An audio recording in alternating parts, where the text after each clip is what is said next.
Good morning and welcome to Good Morning NAB, day 4 of NAB actually. I'm your host Ryan Salazar. What a great week we've had here on the show. Before we go any further, I am joined once again by these two beautiful ladies, Allison and Seppi. Good morning, how are you? Well, good morning, Ryan. And I just want to take the start of the show here today to say thank you on behalf of Seppi and myself for inviting us onto your set this week. It's been such a joy and a pleasure and really a fun experiment to showcase live news in the cloud. Yeah. Absolutely. And you know, I'm just so excited that it's our last show. I think we've had a lot of practice over the last 4 days, and it's going to be our best one yet. And we still have voices, you know. Absolutely. It's a miracle. All right. Well, yesterday was also a big day for awards at the NAB show, and a highlight being Jennifer Hudson receiving the Television Chairman's Award, given to each person to recognize significant, groundbreaking work in one or more specific areas of television. Additional awards handed out yesterday included the Crystal Radio and Heritage Awards for radio stations that have shown a commitment to community service. And, of course, the Product of the Year awards were handed out yesterday. And there are far too many award winners to name here, but Product of the Award Year winners are proudly displaying their wins across the show floor. And I've already seen posts popping up on social platforms about those award winners. So congratulations to all of them today. Absolutely. Yes, congratulations. You know, it's interesting. There are so many celebrities that come here, so many industry luminaries, and they really appreciate getting those awards and whatnot. A few years back, I was able to interview Robin Roberts after she won. She's my favorite. I love her. Yeah, and Byron Allen this week, and so exciting to see all these different people appreciating the industry and having a passion for what they do. Right, and it's such a comprehensive view of the industry, from technology to those who are in front of the screen. Yep, it's amazing how a lot of these celebrities too understand what's happening behind the scenes. You know, you would think it's just a talent, but they really. Totally. They don't get to know and the you know, workflow. Technological innovation too, it's always wonderful to recognize that through an award. We have product managers and engineers and product teams who work so hard to bring these technologies to market, and for them to be recognized through Product of the Year awards and nominations as well. Right. You know, that's wonderful that NAB does that. Love to see that. All right, coming up next, Ryan and I will sit down to talk about a new service called AWS Deadline Cloud. Stick around.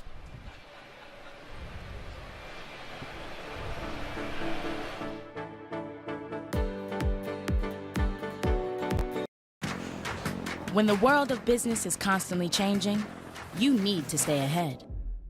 So what about AI to generate new possibilities? AWS has the broadest and deepest AI and machine learning services to help you create and collaborate faster than ever. With the power of generative AI, imagine how AWS can transform your business.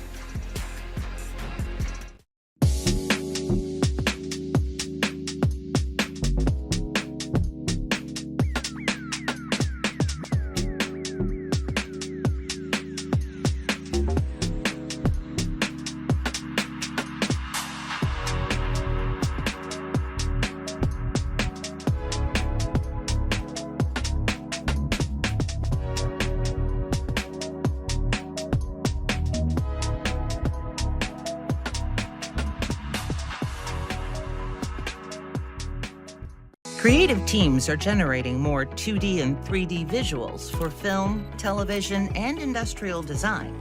To meet the growing rendering demand, teams build render farms, composed of hundreds or even thousands of compute instances to process the visuals for each project. But on-premises render farms can take months to set up, are costly to manage, and often run out of capacity, limiting the number of projects teams can take on at once. AWS Deadline Cloud is a fully managed service that makes it easier for you to build a cloud-based render farm in minutes. It can process the most demanding rendering jobs by dynamically scaling up to thousands of compute instances when needed, and then back down when you're done. Using the flexible capacity of the cloud and pay-as-you-go pricing, you can run multiple jobs in parallel, finish projects faster, and pay only for the resources you use. AWS Deadline Cloud's built-in cost management tools for managers and producers also help you explore usage, track budgets, and manage resources across each project. Set up fast and scale your rendering pipeline even faster with AWS Deadline Cloud.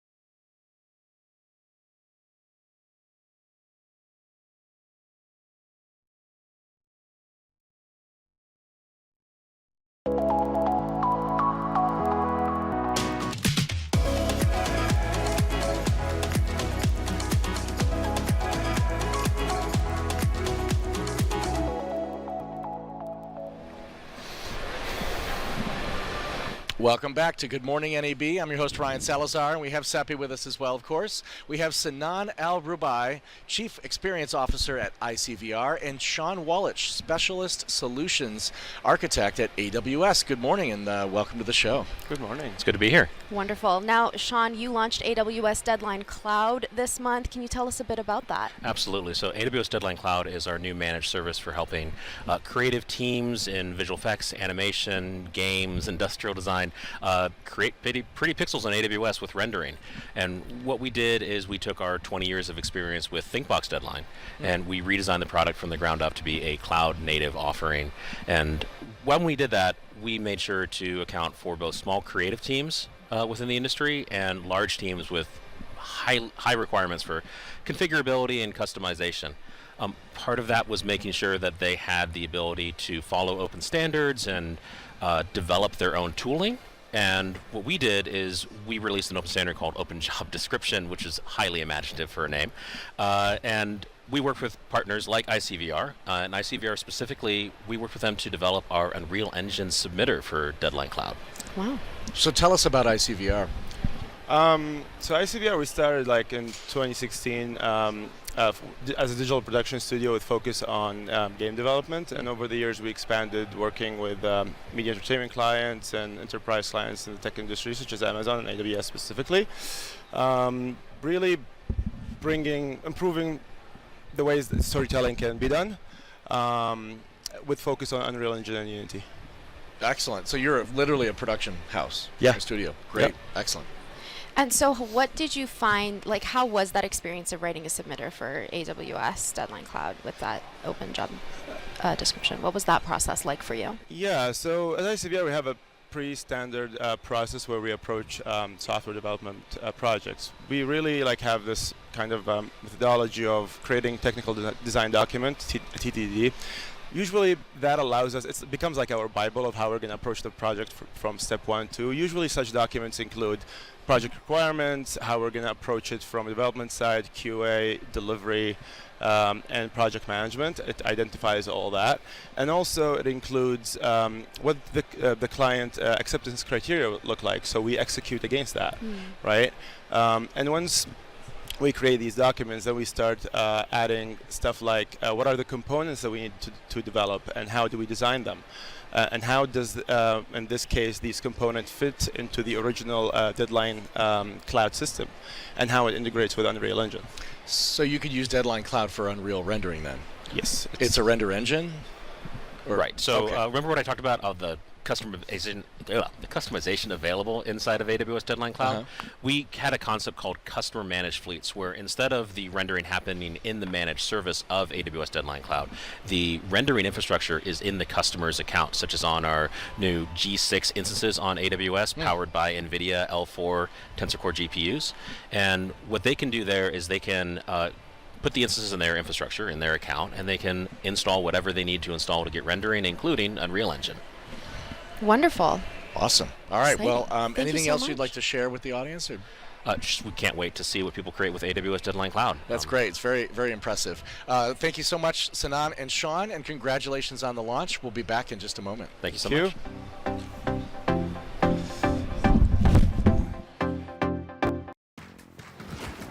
To stay ahead, you need to expand your business by forecasting delivery routes with real-time data. With the most experience in the cloud, imagine how AWS can transform your business. To reach today's audiences, broadcasters must leverage versatile, scalable technology solutions to deliver to the array of channels spread across a three-dimensional media ecosystem. This begins by fully embracing a software-defined media supply chain, from the camera to the control room, right to the end user, fully glass to glass. Enabled by MediaMonks, software-defined production is a groundbreaking broadcast media pipeline that does just that. Picture a world where you can talk to your audience in the form of dynamic personas in real time and then integrate those insights directly into your broadcast. Our technology enables the delivery of personalized content to an increasingly granular audience. The latest addition to our software-defined production offering uses generative AI and transforms consumer insights into broadcast highlights, and then serves them up directly to fans. At MediaMonks, we specialize in tailoring solutions that accelerate your time to market, reduce your costs, improve your sustainability, and cater to a wide spectrum of the media and entertainment industry. We achieve all of this by employing cutting-edge technology to transform how we engage with our audiences and give people the content they want to watch where they want to watch it. Visit MediaMonks' software-defined production page and connect with us today.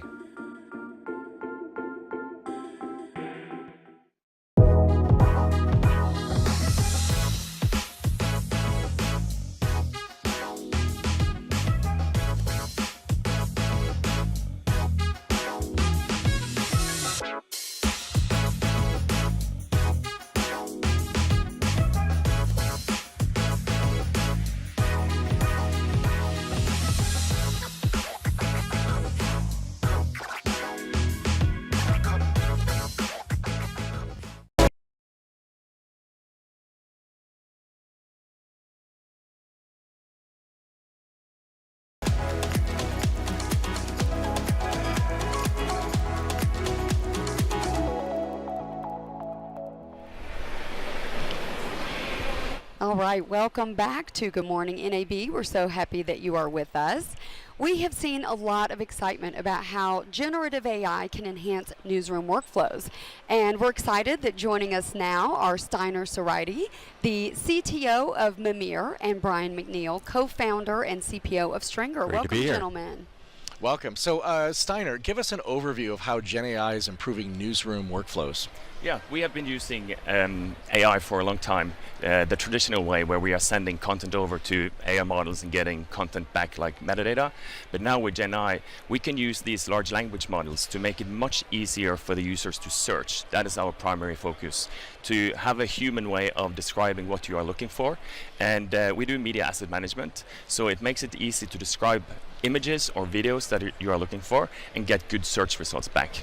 And the AI is doing that for you. Yes. It's crazy, right? It is. I was just saying yesterday that I used to manage about 250,000 assets for Omnicom Group, big ad agency conglomerate. And this was back in the day when Final Cut Server it was Final Cut Server, no AI. So you were at the mercy of a human being entering those details. It's just amazing what you can do now. So I understand Mimir leverages AWS Bedrock. Tell us more about that.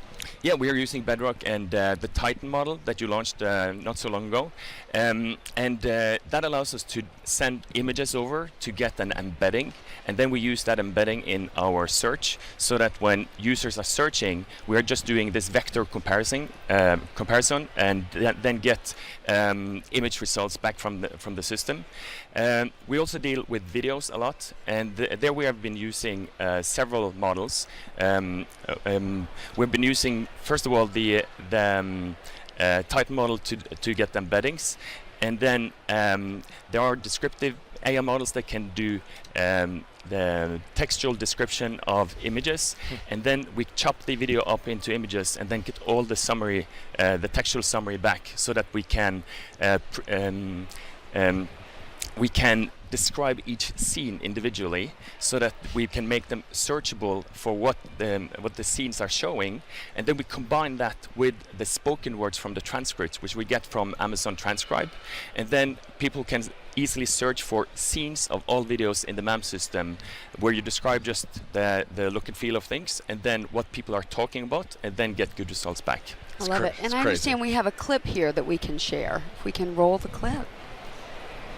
Yeah, this is our Mimir interface, and I've been searching here for, it looks like it's in the end of the clip, but in the beginning it was searching for just Manhattan skyline in different colors, and then with people in the foreground. Then this is a clip of a video where you can see on the right side the individual shots have been described using the AI model that gives us all the textual summarizations, so that the video editors can easily get an overview of what the content is all about. And we use that as a helping tool for video editing as well. So they can take a single shot and just drag it down into a timeline to do simple editing. Great. Love it.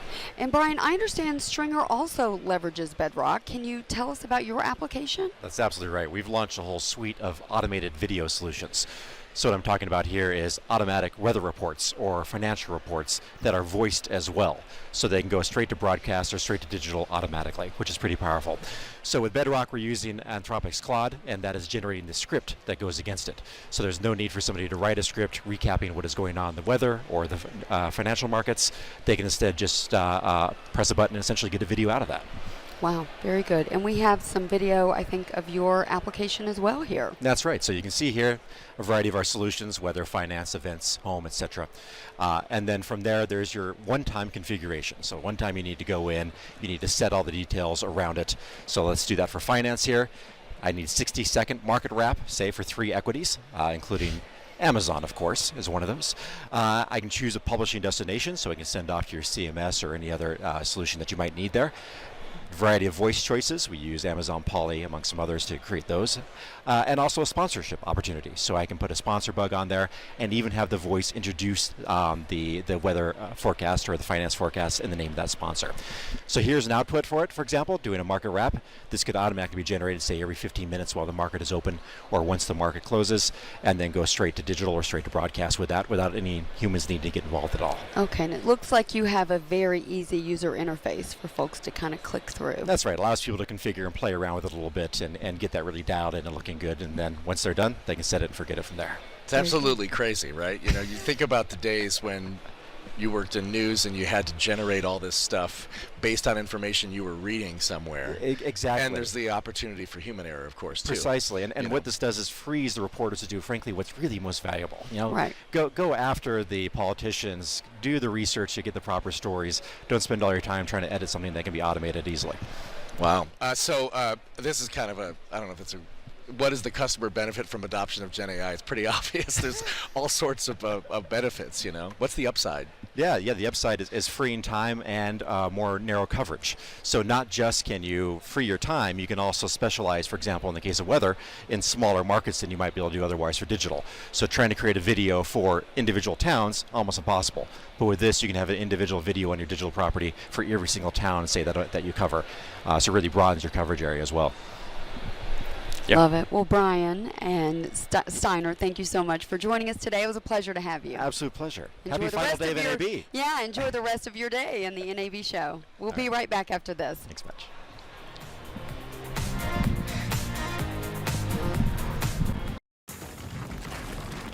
You need to stay ahead in business. Use machine learning to predict what your customers will like. With the most experience in the cloud, imagine how AWS can transform your business. For over a century, local broadcasting has evolved with the needs of the community. We move past the stigmas of opinion journalism and bring the most relevant news on air, online, and on the go. You have trusted us with your news, sports, weather, and entertainment. Trust us to keep moving with you. Text TB to 52886 and tell Congress local broadcasting is here to stay. In a world where space cowgirls rule the lunar frontier, one group of fearless women blaze a cosmic trail in the moon dust like no other. Armed with laser lassos, bionic unicorns, and a passion for bedazzling the unknown, they patrol the ranges of Mare Tranquility, the moon, in search of adventure and cosmic justice. And just maybe a little more zero-gravity hairspray. Ride the cosmic waves of style with zero-gravity hairspray. But when a bothersome bunch of lunar looters threatens to topple the tranquility of the final frontier, Sheriff Starburst must gather her galactic gals for the moon ride of their lives. You're just another shooting star about to fizzle out, Deputy Dazzler. Fizzle out? Honey, I'm like a comet. Once I cross you, you'll be starstruck for ages.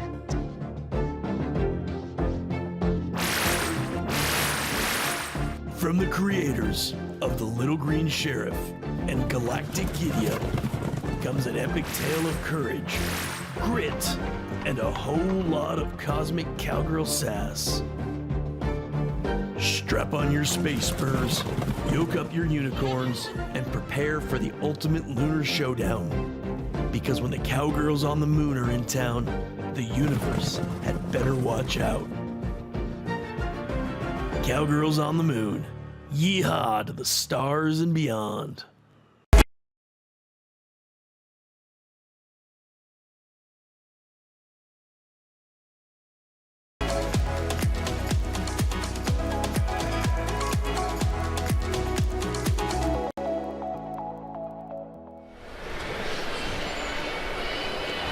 Welcome back to Good Morning NAB, and joining us at the desk now is Oli Voigt from Vizrt, heads product management. Welcome, Oli. Thank you for joining us. Yeah, thanks for having me. Good morning. Yeah. So Vizrt is engaged in so many elements of broadcast, but for sports specifically, tell us what you're innovating and showing off in this space.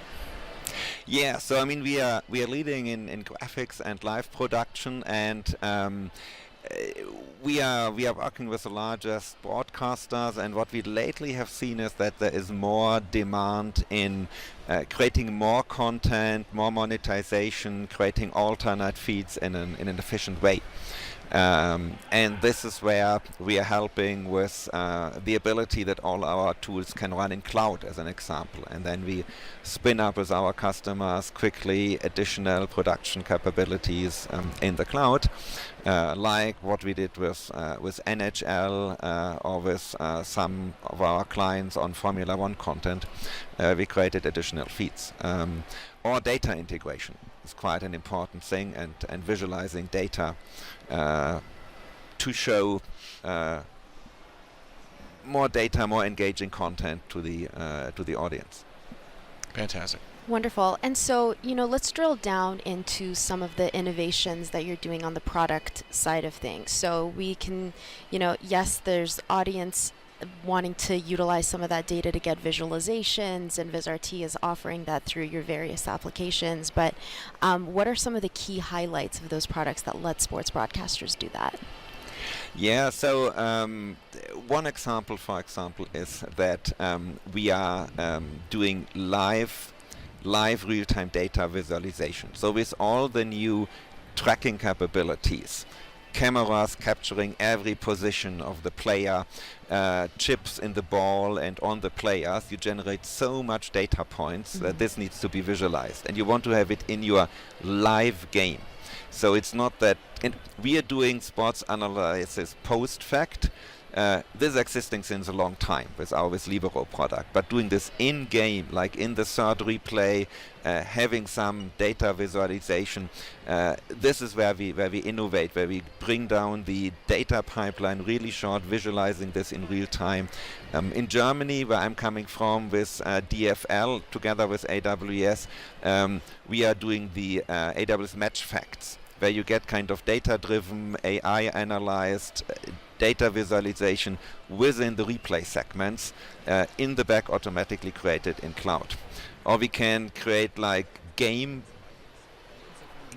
type of content appearance, because we know where every player is. We can create the whole game in a virtual environment, and you can visualize from different angles that no camera really shot how the game happened, or have in a corner map of all the players on the game, so that you can see what happens outside the camera viewing angle. So this is one of our innovation areas. The other big thing that we are launching here at NAB is NDI 6. So Vizrt is a company inventing and developing NDI, and NDI 6 is bringing 2 famous bit to NDI, bringing it from 8-bit to 10-bit, allowing HDR in full SDR 422 workflows, which is in particular HDR is important for sports. Many sports rights holders are demanding that the content is being produced in HDR, and doing this at a bit more efficient cost factor, a more efficient and also environment-friendly infrastructure in IP is something that wasn't possible before because of this NDI not being able to do HDR. Now we do it. Our video switcher, TriCaster Vector, is supporting this. Our graphic engine is supporting this.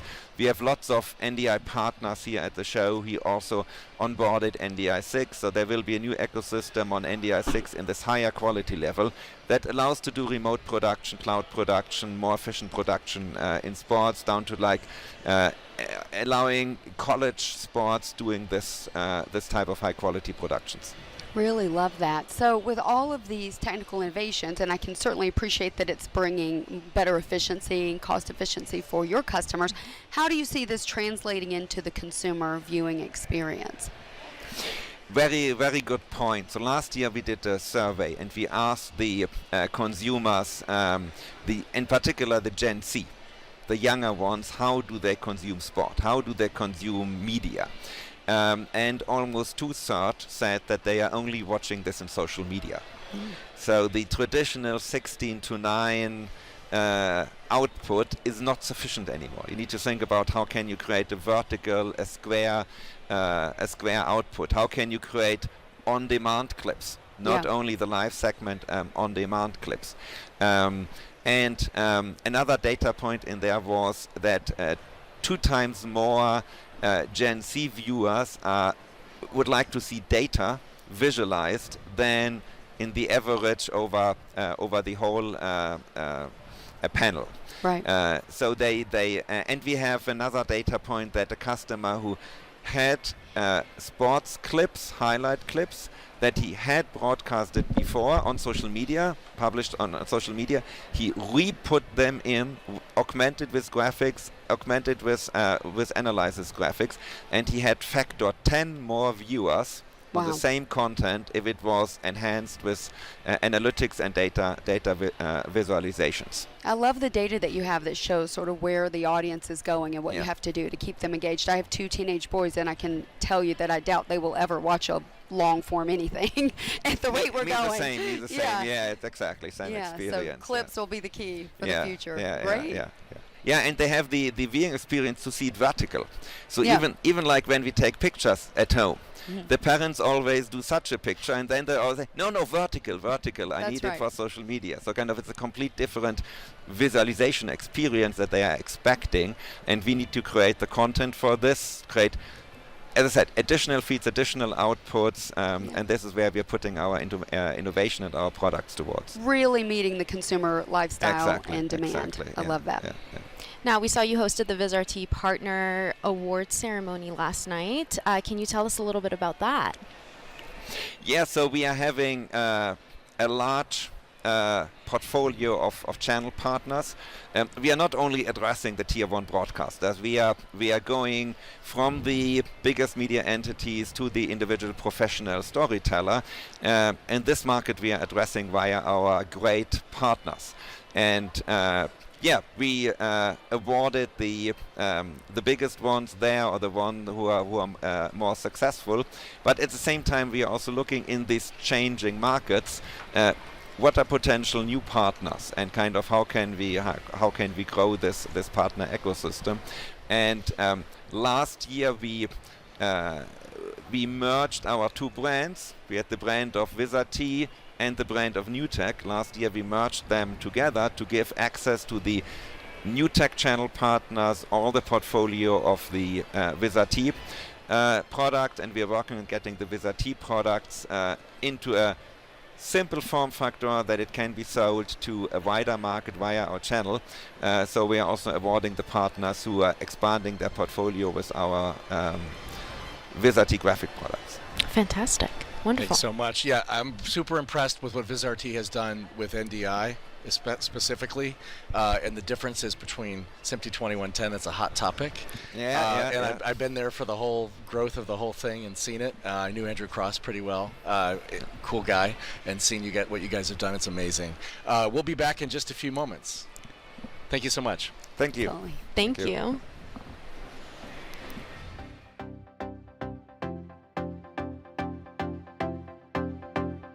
Good morning, NAB. It's Infinitive reporting to you live. We are excited to be with our partner AWS and to share with you our innovative solutions. Infinitive will help you drive revenue and increase efficiencies leveraging our AI solutions. Example use cases are generative AI for advertising and converged TV and ad sales delivery. Infinitive and AWS are in the West Hall, booth 1701. We would love to share our innovative solutions with you.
When the world of business is constantly changing, you need to stay ahead. So what about AI to generate new possibilities? Machine learning to predict what customers will like. Or expand your business by forecasting delivery routes with real-time data. With the most experience in the cloud, imagine how AWS can transform your business.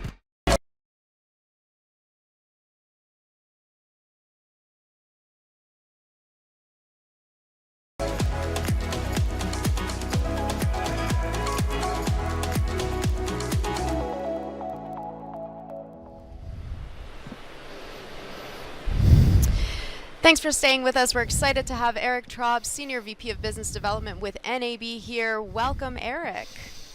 You know, just like everything else around the show, you folks say, hey, do you have a few minutes to catch up? And here I am. You're always game. 3 minutes later, I'm on stage. Excellent. I love the responsiveness. Well, thank you.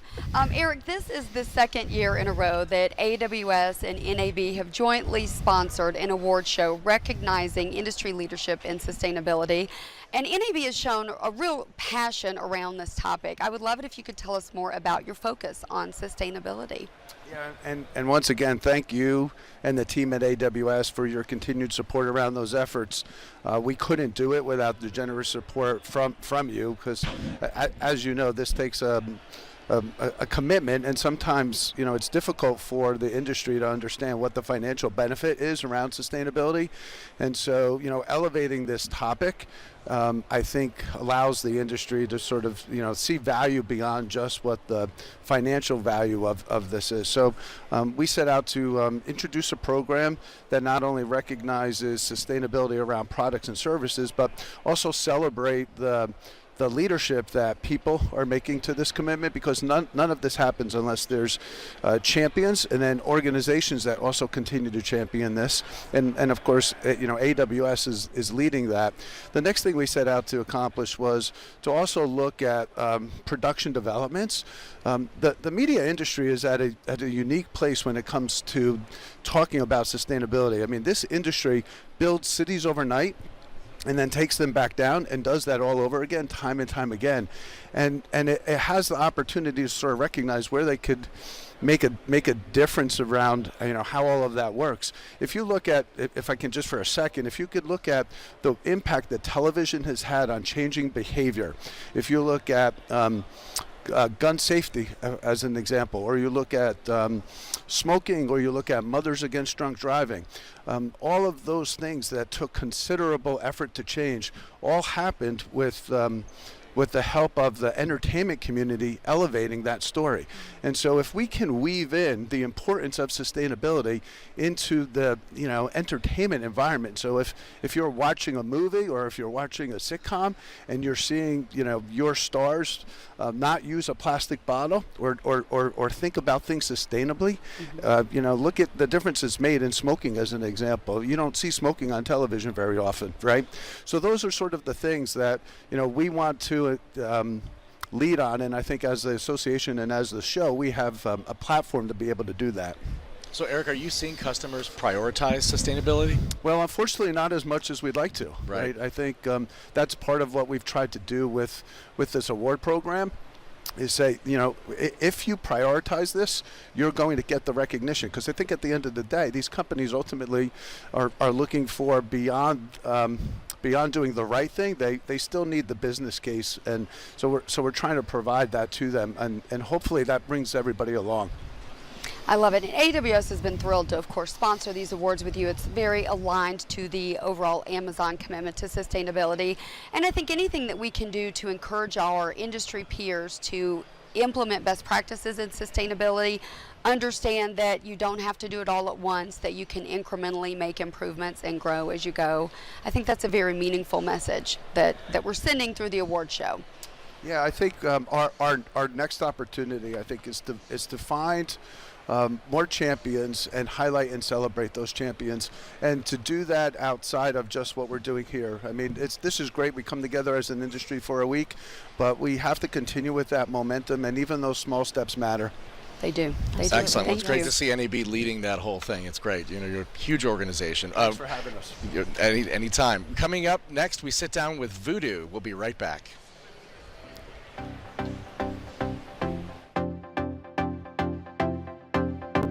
You're a storyteller, negotiator, artist, innovator. Whatever your passion, whatever your skills, behind the scenes or in front, you belong here. A career in broadcast media. Local radio and TV stations in every town and city need someone like you. So do what you love and bring your talent to life. Make a difference in your community. Your passion, your skills, your career. You belong here.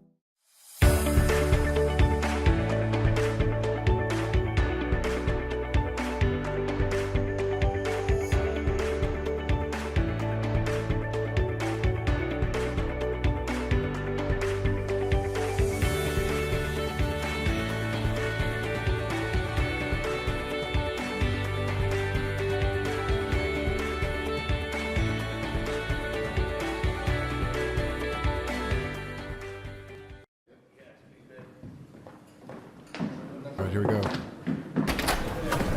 So this is our production volume. This is where we use a mix of light sources through our LED dome along with an augmented reality point cloud. This was supposed to be a making of type of thing. A behind the scenes documentary of an animated film we were producing. We did not know that this was going to happen. The decision has already been made. But you haven't done anything wrong. What's going on? This is my story, so this is how we're going to shoot it. A threat to national security? I mean, this is ridiculous. Please. The pain I feel in my heart, well, that's real.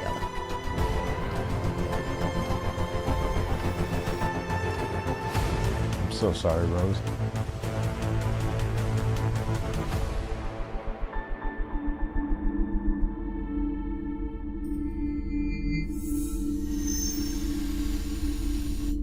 Can I come in and talk?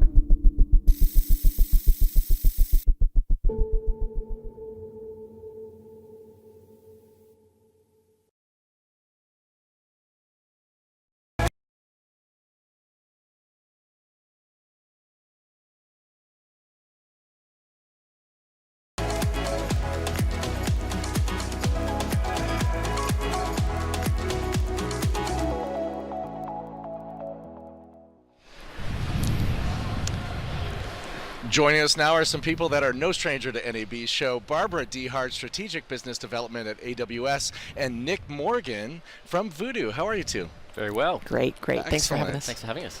Welcome, Barbara and Nick. We are so happy to have you join us as a part of the AWS monetization story at NAB. Really happy to be here and super excited to talk about the subject.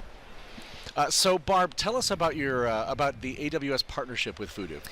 Well, it started about maybe a little over a year ago, and Nick and I have really a shared vision around interactive video content and the future potential for commerce integrated into our video experiences. And that's really where we met and aligned and started working on a project. And since then, they've come into the AWS Partner Org, and we're excited about the future. Fantastic.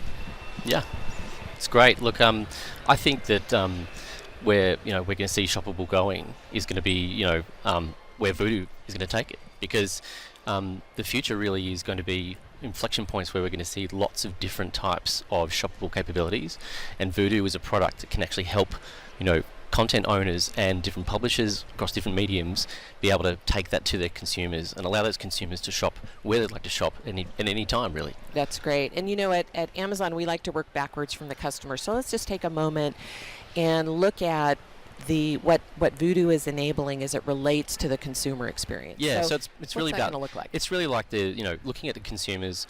Consumers now are given great opportunities to shop across different platforms, and their behaviour is changing, and it's becoming quite accepted. So, our customers are looking for different types of technologies that can say, hey, we can allow our consumers to shop when we present really engaging content, and we want that opportunity now, and we want to be able to provide it to our consumers and allow them to shop at those points of inspiration when the consumer wants to and when they feel like they like to. Yeah. Yeah, and I think that the video ecosystem is the last frontier, or the next frontier maybe, to create those shoppable experiences and really capture the moment of inspiration. I think you're right, and we're seeing that across other platforms, and so that behavior is being learned by consumers, and now they're transitioning that behavior to other platforms. So if you are a content producer and you have video content, it's your opportunity to leverage that learned shoppable behavior and provide those opportunities for your content, right? And a great new monetization opportunity, right? When you think about they've done engaging. Subscription or we've done ad sales, how can you capture that new revenue stream? Because we see consumers doing it on social media. So I think that's fantastic to see you bringing that to, I guess, longer form content. That's exactly it. For viewers. The behavior is being learned there, and it's being driven. Also, trust is being created there. So it's now a great opportunity to leverage that and provide those experiences elsewhere across the internet. Yeah. That's fantastic. How are you seeing market adoption of this from customers who may see the consumer trend but are not sure about how to implement this? The time really is now, and adoption has always been something it's been a bit of a struggle in the past, and I think the technology is really keeping up. It's really kind of advanced now. What we're seeing is, like you said, what we're seeing is really great traction happening in other platforms, and that is our opportunity now to take that learned behaviour and apply it to consumers who are ready to adopt it. And we're seeing that across multiple markets, and you're going to see more and more of that in the future. Love it. Can we talk just a second about some of the success stories that Voodoo's been involved in, and what the results have been from a brand perspective? And we've talked about this a lot. We've talked about how interactive video and interface shopping allows to drive brand but also drive purchase. So you're getting that kind of double duty there. But what we've seen is when you allow a consumer, you give them the opportunity to shop at the point of inspiration, and you give them a really clean, easy way to do that, you get a high performing outcome. The shopper is happy that they can purchase, and the brand or advertiser is getting a high performance. So quite often, in our experience, we're seeing a much higher performing conversion rate in those moments of inspiration rather than, say, traveling around the internet looking for those products. So it's a really great outcome for the brand or advertiser. That's great, reducing the friction between inspiration and the moment of purchase. Yeah.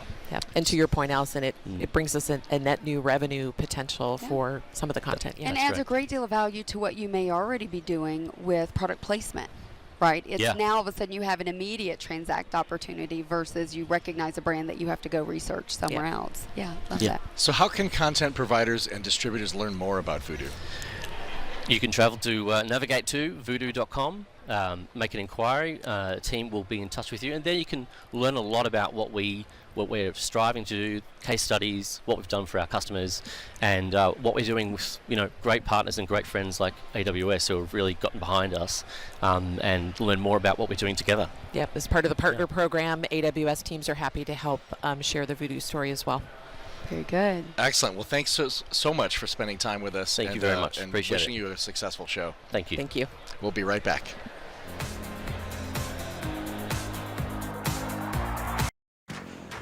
When the world of business is constantly changing, you need to stay ahead. So what about AI to generate new possibilities? AWS has the broadest and deepest AI and machine learning services to help you create and collaborate faster than ever. With the power of generative AI, imagine how AWS can transform your business.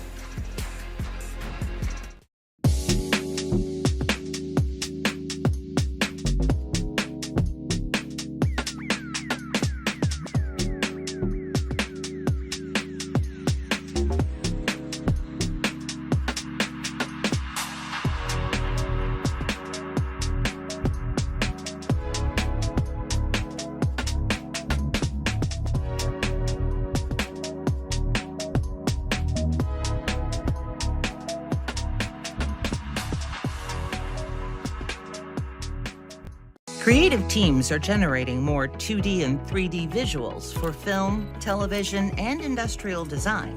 To meet the growing rendering demand, teams build render farms, composed of hundreds or even thousands of compute instances to process the visuals for each project. But on-premises render farms can take months to set up, are costly to manage, and often run out of capacity, limiting the number of projects teams can take on at once. AWS Deadline Cloud is a fully managed service that makes it easier for you to build a cloud-based render farm in minutes. It can process the most demanding rendering jobs by dynamically scaling up to thousands of compute instances when needed, and then back down when you're done. Using the flexible capacity of the cloud and pay-as-you-go pricing, you can run multiple jobs in parallel, finish projects faster, and pay only for the resources you use. AWS Deadline Cloud's built-in cost management tools for managers and producers also help you explore usage, track budgets, and manage resources across each project. Set up fast and scale your rendering pipeline even faster with AWS Deadline Cloud.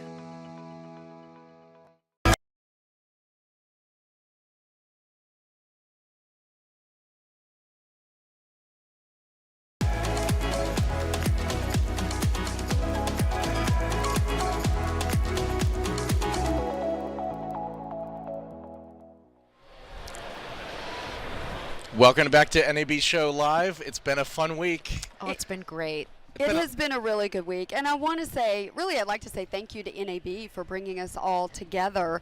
If there's a takeaway for me, it's that the pace of innovation continues to go faster and faster and faster, and the ability to bring everyone together in one place where you can have those one-to-one conversations and catch up on what's happening in the industry has been really meaningful for us, and I know for the guests that we've interviewed this week. So. Absolutely. And like thinking through the topics that have been bubbling up day after day, we've been doing this show, topics around personalization and generative AI and data and how different companies are using it, and following that thread as it goes through our conversations has been really fascinating for me to see. Yeah, I a lot of years I've been going to NAB for 14 years, and I'll hear like a theme, right? Yeah. But I'll travel the floor, and you're not sure if it's really the theme. There's a couple things going on, but man, Gen AI is really the theme. Really is the topic of the year. And it's fascinating how many different ways it can be utilized. Yeah. So it's not just content production. It's not just in media supply chain.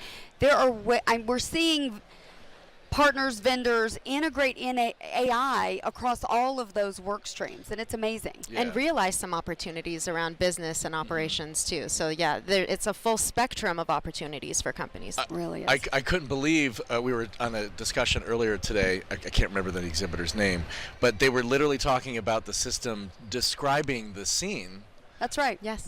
Just describing the scene. That's right. Yeah. How the heck does that happen? Which brings a whole host of workload efficiencies, right? Absolutely. Think about if you're moderating content and you need to go find specific content that you need to edit out, or summarizing clips so that you can get it to social media. I mean, there are some great applications that immediately can apply to our work streams. Yeah, the other day I was having a discussion with an asset management company, and I was talking about how I used to manage a whole bunch of assets, and it was so difficult to get a human being person, like a paid salaried person, to when they upload the footage for called running footage for automotive stuff, that they'd have to describe, this is a red Nissan Altima 2017.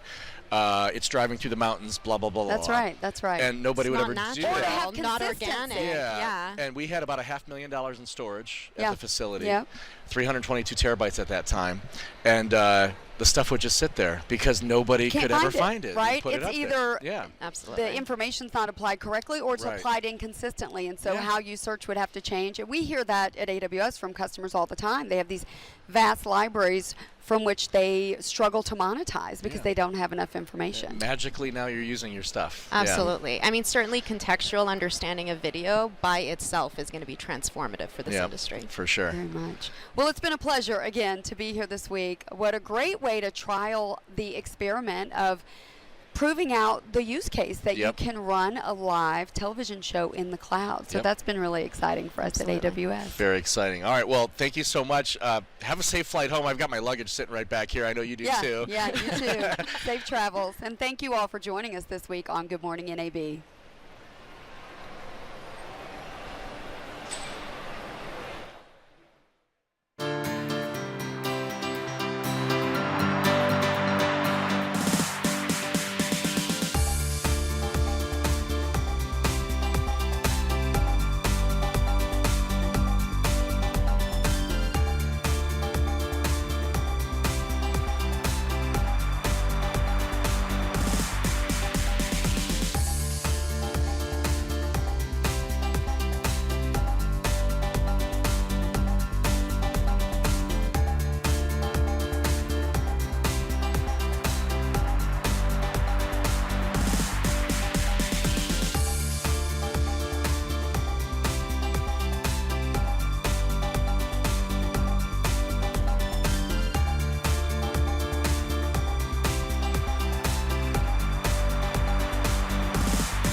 To stay ahead, you need to expand your business by forecasting delivery routes with real-time data. With the most experience in the cloud, imagine how AWS can transform your business. To reach today's audiences, broadcasters must leverage versatile, scalable technology solutions to deliver to the array of channels spread across a three-dimensional media ecosystem. This begins by fully embracing a software-defined media supply chain, from the camera to the control room, right to the end user, fully glass to glass. Enabled by MediaMonks, software-defined production is a groundbreaking broadcast media pipeline that does just that. Picture a world where you can talk to your audience in the form of dynamic personas in real time and then integrate those insights directly into your broadcast. Our technology enables the delivery of personalized content to an increasingly granular audience. The latest addition to our software-defined production offering uses generative AI and transforms consumer insights into broadcast highlights, and then serves them up directly to fans. At MediaMonks, we specialize in tailoring solutions that accelerate your time to market, reduce your costs, improve your sustainability, and cater to a wide spectrum of the media and entertainment industry. We achieve all of this by employing cutting-edge technology to transform how we engage with our audiences and give people the content they want to watch where they want to watch it. Visit MediaMonk's software-defined production page and connect with us today.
You need to stay ahead in business.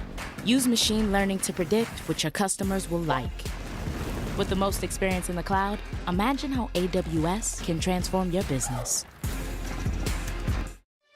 For over a century, local broadcasting has evolved with the needs of the community. We move past the stigmas of opinion journalism and bring the most relevant news on air, online, and on the go. You have trusted us with your news, sports, weather, and entertainment. Trust us to keep moving with you. Text TB to 52886 and tell Congress local broadcasting is here to stay. In a world where space cowgirls rule the lunar frontier, one group of fearless women blaze a cosmic trail in the moon dust like no other. Armed with laser lassos, bionic unicorns, and a passion for bedazzling the unknown, they patrol the ranges of Mare Tranquility, the moon, in search of adventure and cosmic justice, and just maybe a little more zero-gravity hairspray. Ride the cosmic waves of style with zero-gravity hairspray.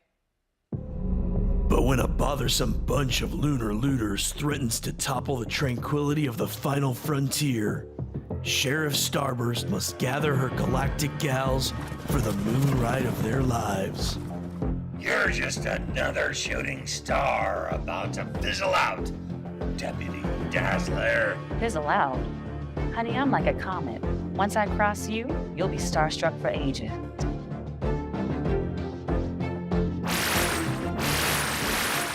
From the creators of The Little Green Sheriff and Galactic Gideon comes an epic tale of courage, grit, and a whole lot of cosmic cowgirl sass. Strap on your space spurs, yoke up your unicorns, and prepare for the ultimate lunar showdown. Because when the cowgirls on the moon are in town, the universe had better watch out. Cowgirls on the moon. Yeehaw to the stars and beyond.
Welcome back to NAB Show Live. I'm Tess Protesto, bringing you from South Hall Lower. We are at one of the most exciting booths at NAB, the Adobe booth. I'm here with the Senior Director of Product Marketing. How's your first day of the show been? It's been awesome. Thanks for coming to visit the Adobe booth today. We have a lot of exciting things to talk about. Yeah, what is some of the latest innovations that Adobe's bringing to the show this year? So we have a ton of innovation going on for professional video editors across Adobe Premiere Pro, After Effects, and Frame.io. In more specific terms, Adobe Premiere Pro, we're adding AI-enabled audio workflows. Those are in beta right now, helping editors get easier access to the audio tools that they need based on the clips that they have in their timeline. We have After Effects supporting 3D directly inside of After Effects, so you can make it a lot easier to work with your 3D models coming out of 3D tools directly in After Effects. And then Frame.io you might have known as a video review and approval tool. We've just launched the V4 beta, and with Frame.io V4, we're actually transforming Frame.io into the creative management platform. What that really means is we're bringing a new metadata-driven collection system to help you create smart shares and dynamic workflows based off of the metadata on the files you're bringing into the product. That's very interesting. So you guys are getting on the AI train. How has that experience been for your company? It's been very exciting for Adobe overall. As you might know, Adobe released Firefly just over a year ago, and so our first iteration of the Firefly models have been for images. We've had over 6 billion generations of images out of Photoshop in the Firefly image model, and we've had a lot of great reception to that. And as you can imagine, we're thinking about what are the creative disciplines we're going to serve next. Obviously, there's a lot of interest in video. We're thinking and working hard at that. More news to come there. But if you take a step back and look at Premiere Pro today, there are a lot of AI-enabled workflows in Premiere Pro. Things like enhanced speech to clean up dialogue. So you and I are doing an interview right now, but we've got some folks over there making some noise. If we were to play this back and edit it in Premiere, we could actually enhance our dialogue to make it stand out. We have things like auto-ducking to update music and sound levels. There's a lot of AI that's in Premiere already, text-based editing, and we're only looking to innovate further and really help professionals accelerate their workflows inside of Premiere Pro.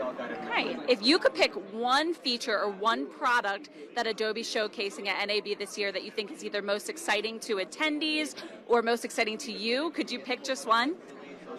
I will, and it's personal to me. So I have been on the Frame.io team for 7 years. Wow. Yeah, so early employee back in 2016.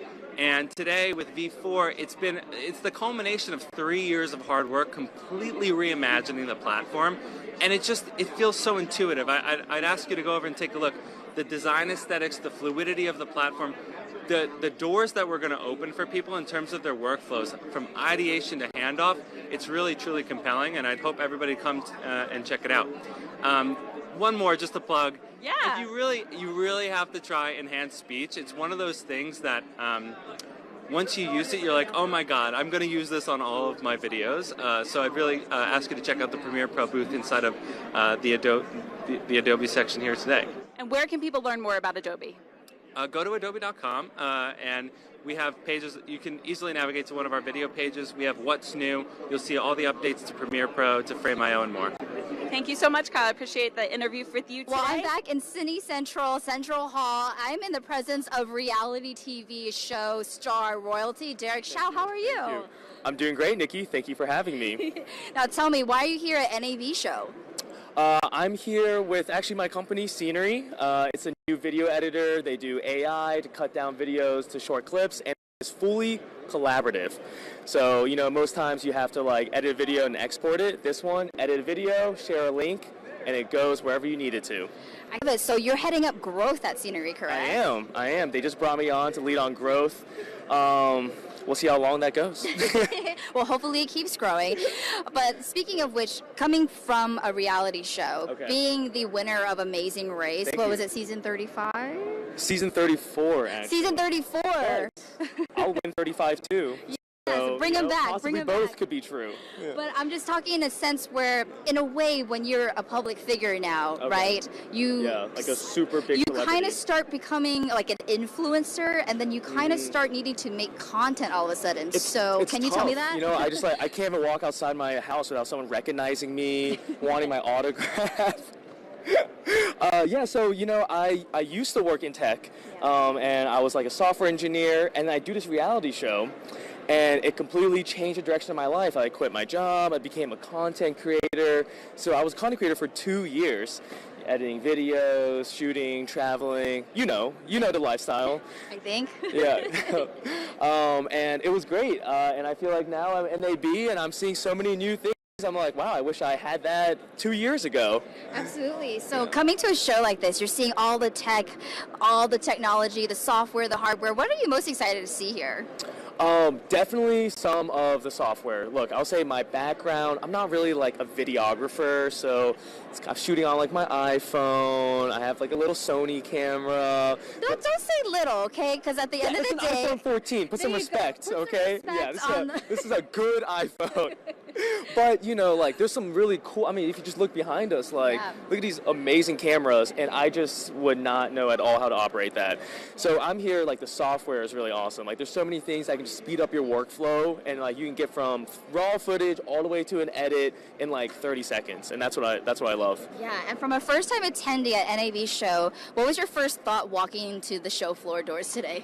I was exhausted. I think I walked in, I immediately started gasping for air. I was like, I want water, I want food. This place is huge. Like, how many people, how many exhibits? Usually between 60 to 100,000 people come to this show. That's crazy. Yeah, I think I just wanted to share, I hope that I don't put you on blast here, but I was just visiting Derek at the scenery booth back at West Hall. Yeah. We did an impromptu interview at the AWS news desk. Thank you very much. Yes. And he was like, oh, I thought it was going to be easy because right after our interview here, we're just going to go right there. I'm like, nope.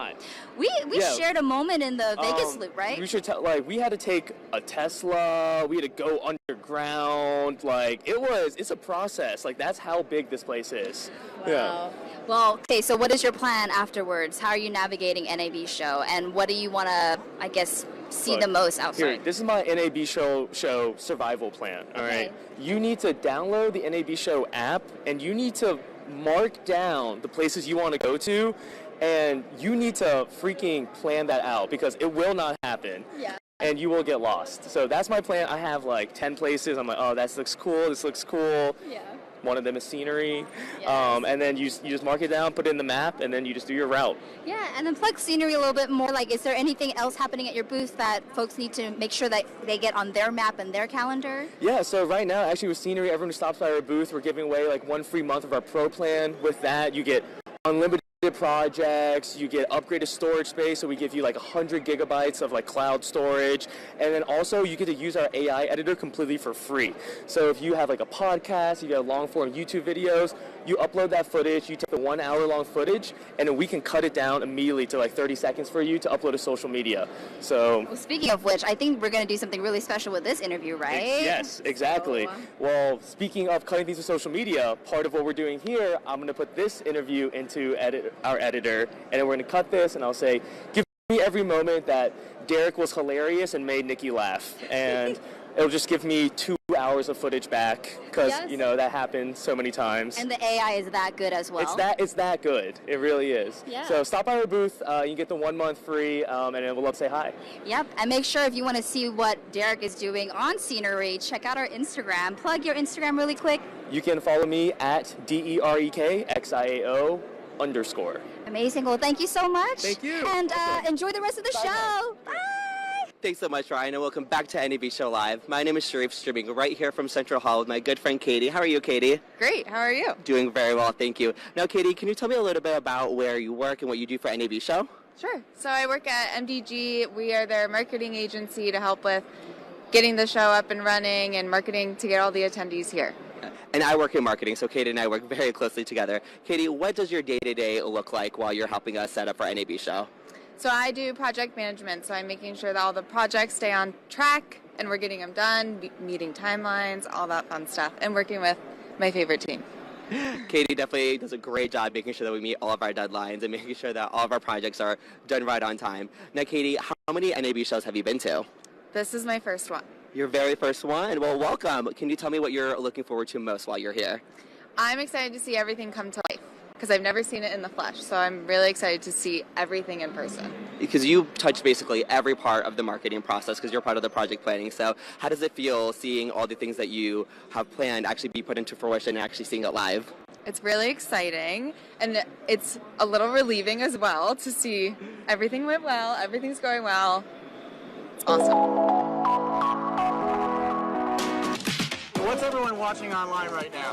NAB Show Live!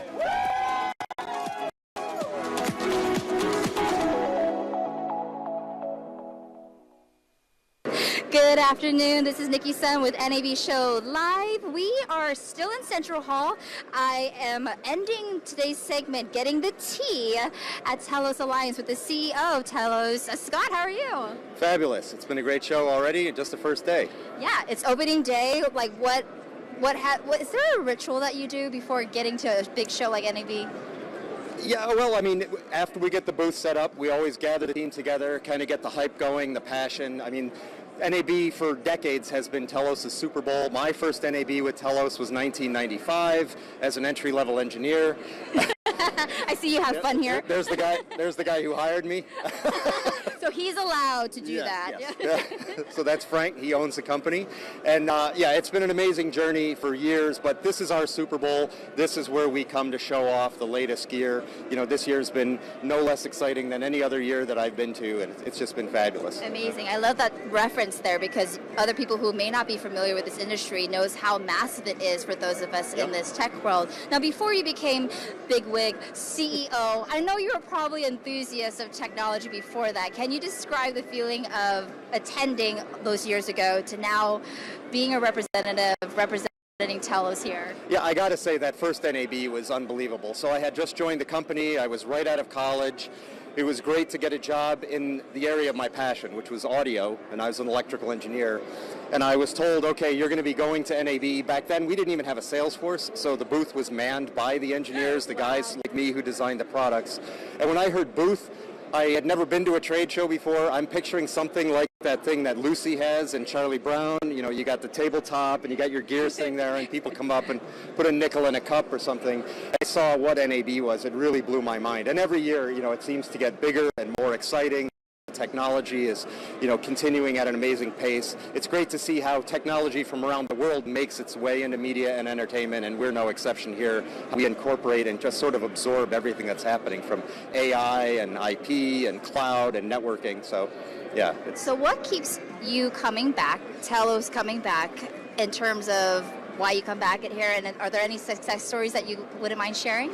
Yeah, there are dozens of success stories. I can't even count how many new products we launched at NAB to great fanfare, getting the awards, getting customers to come by. The first question every customer comes into the booth is, hey, what do you guys have that's new that year? And that's kind of our reputation, you know, in terms of innovating, always pushing the limits. So, you know, we've got our virtual cloud-based intercom system that's actually being used as part of the NAB Live production system. This year, brand new, we're demonstrating our Deja Vu upmixer. So this is something that in real time, you put stereo audio in of any kind, it upmixes it live to 5.1. So we're showing that we've got a lot of interest in that one here. Virtual mixing consoles for remote production. I mean, the list just goes on and on. So.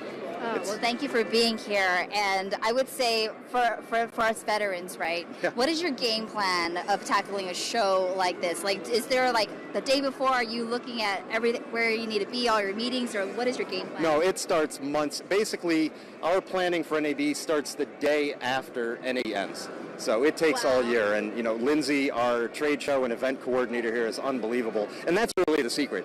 It's not so much what we do, it's the people that we have that actually understand the flow. They can organize a team full of crazy engineers and salespeople and executives like me, keep us in line. And like I said, her year starts the day after the show closes, and she works all year to get us ready. So we've already got our booth lined up for next year, already talking about what products we're going to be launching next year because, you know, in the world of technology, it can take a year to create a new product. So, yep, we're already thinking about next year. Amazing. Last thing then is, what are you most excited about NAB show this year? Well, honestly, this is the first year that I got to go see the Devoncroft presentation. So bringing the information from the customers who present at Devoncroft back into our company, that was eye-opening. opening for me, and I've not been in a position in the past to go absorb that. So between that and then just the excitement that the customers get when they come into our booth and they listen to the 5.1 demo or they watch a demonstration of virtual intercom, I mean, those are probably the highlights this year. So. Amazing. Well, thank you so much, Scott. Thank you for your time. Thank you for rushing all the way from Westall back here to be on NAB Show Live. Thank you, Elon Musk. And yeah, enjoy the rest of your NAB show. All right. Thank you very much. It was a pleasure. Thank you, Scott.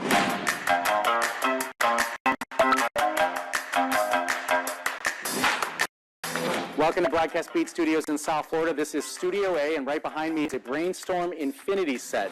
Of course, we're using NCAM technology to do the tracking. We have Fluotech lights in the ceiling. But more importantly, I'm going to talk about the workflow of NAB Show Live. Let's go.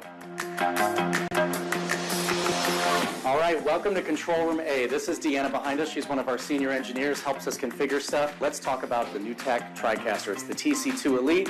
It has graphics coming from the Brainstorm Aston server, and then on demand is what helps control it.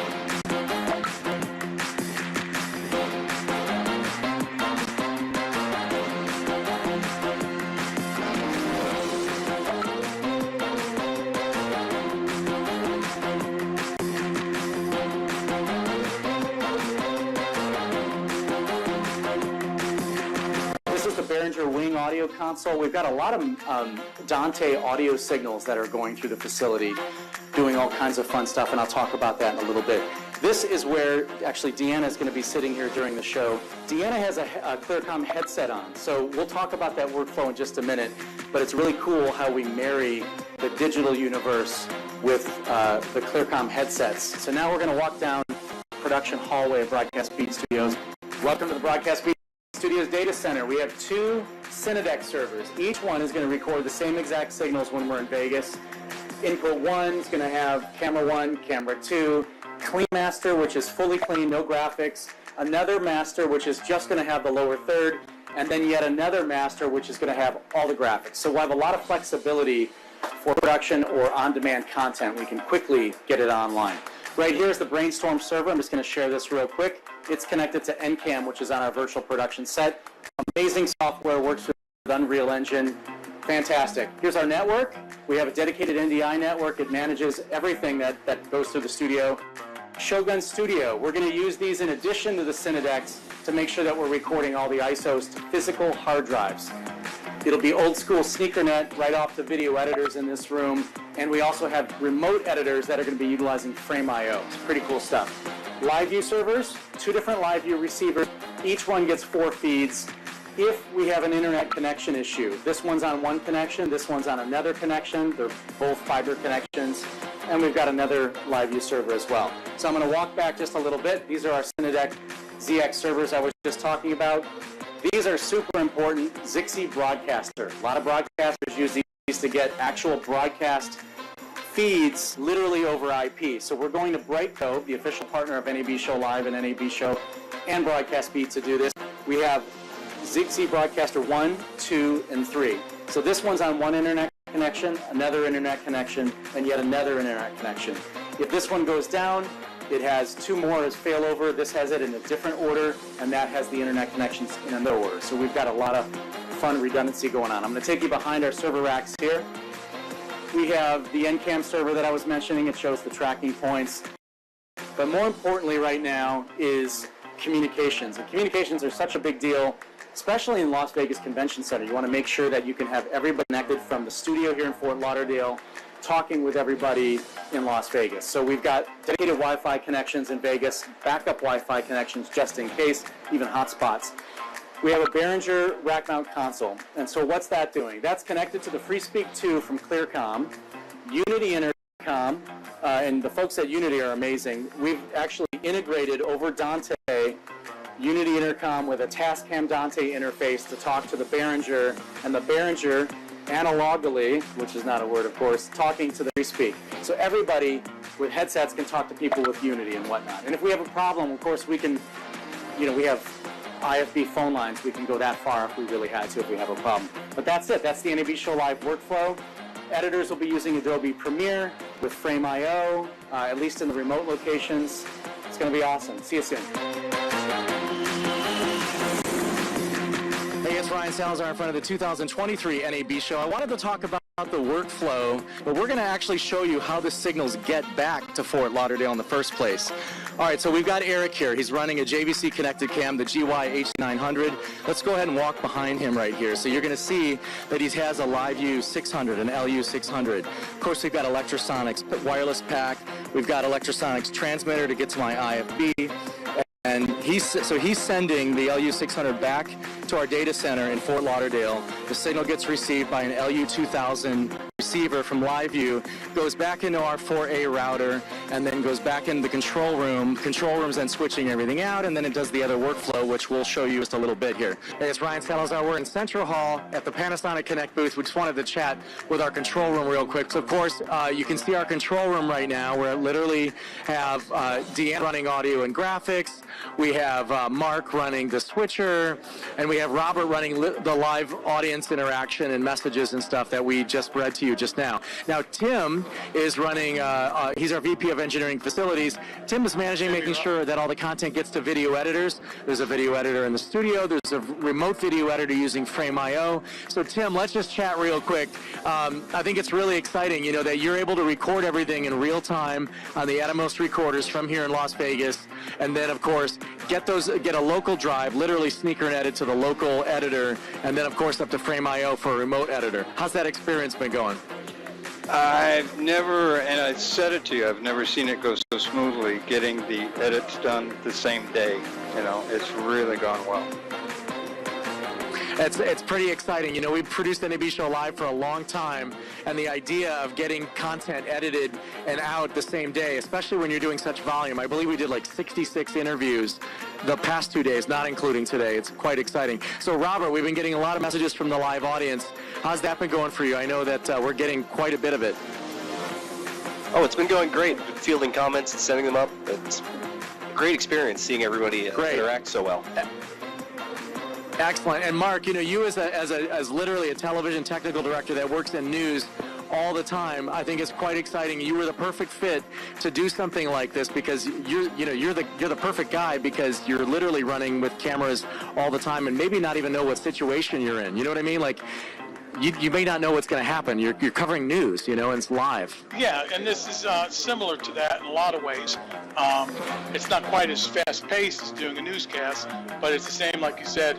The elements are involved, you know, coordinating the two boxes, talking to the talent at the different sites that we have there, two different crews, and so yeah, it's quite similar, same skill set. Excellent, thanks, Mark. And so Deanna, last person here, we're gonna talk with Panasonic Connect. Deanna, you know, your automation skills have been amazing. You've helped us automate all sorts of stuff. Dante, and then we've got graphic stuff going on, and switcher automations and stuff. How's your experience been? And you know, you got all kinds of audio stuff going on too, routing everywhere. We really appreciate what you've done. Maybe just talk about your experience and how exciting it is to have the graphics and the audio literally right there and be able to touch and make this go live to the NABshow.com site. You know, I just have to give a shout out to the on-site crews with you, Ryan, because without them, I wouldn't be having some of these lower thirds and moving so quickly. I mean, everything's been flowing great, and everything seems to be doing good. No, it's been awesome. All right, great. All right, that's good. That's excellent. So I appreciate everything everybody's done. Thank you for watching NAB Show Live.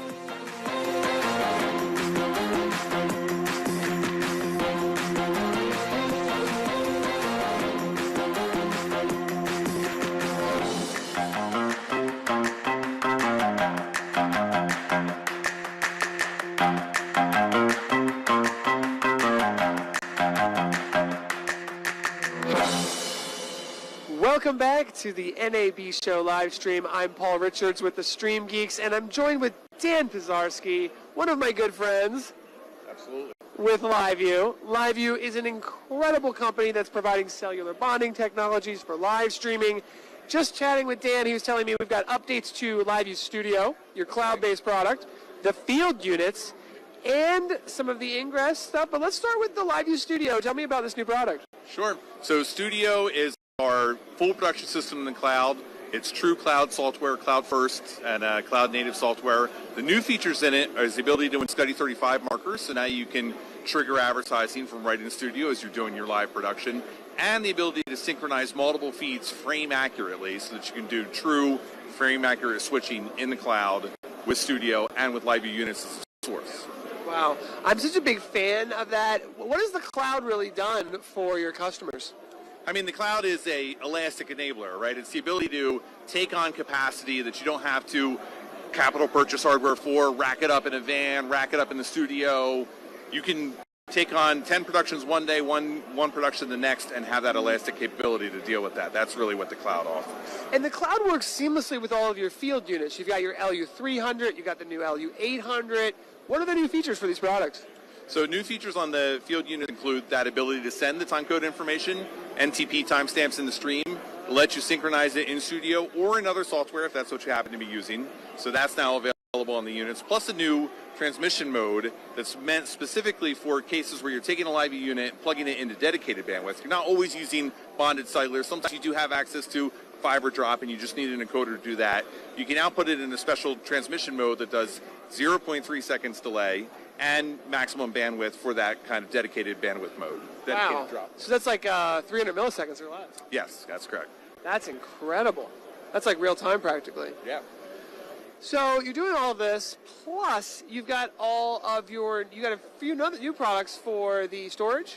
That's right. So LiveU Ingest, which is the ability to take every one of your LiveU feeds and have that recorded in the cloud in a cyclical recording format so that you have 7 days or whatever time period you pick of all of the content coming in.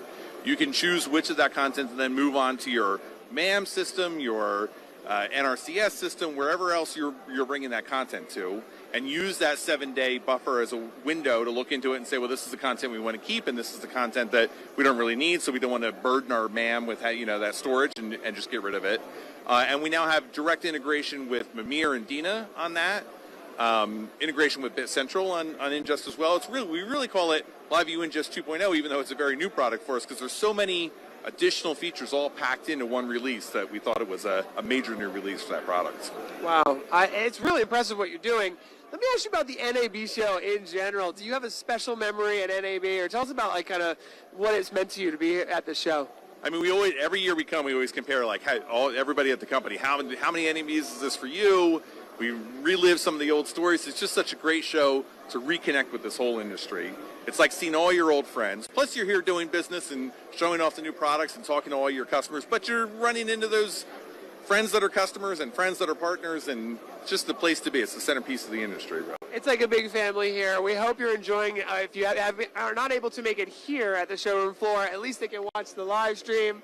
But definitely come check it out here in Las Vegas. This is the biggest video production and live streaming broadcast show in the world, and we are just having a blast here. Good morning and welcome to the first day of NAB show. It's opening day, and I could not think of a better booth to highlight than Nikon with everything that's going on. I'm here with Mark Cruz. How are you today? Awesome. I'm excited to be here.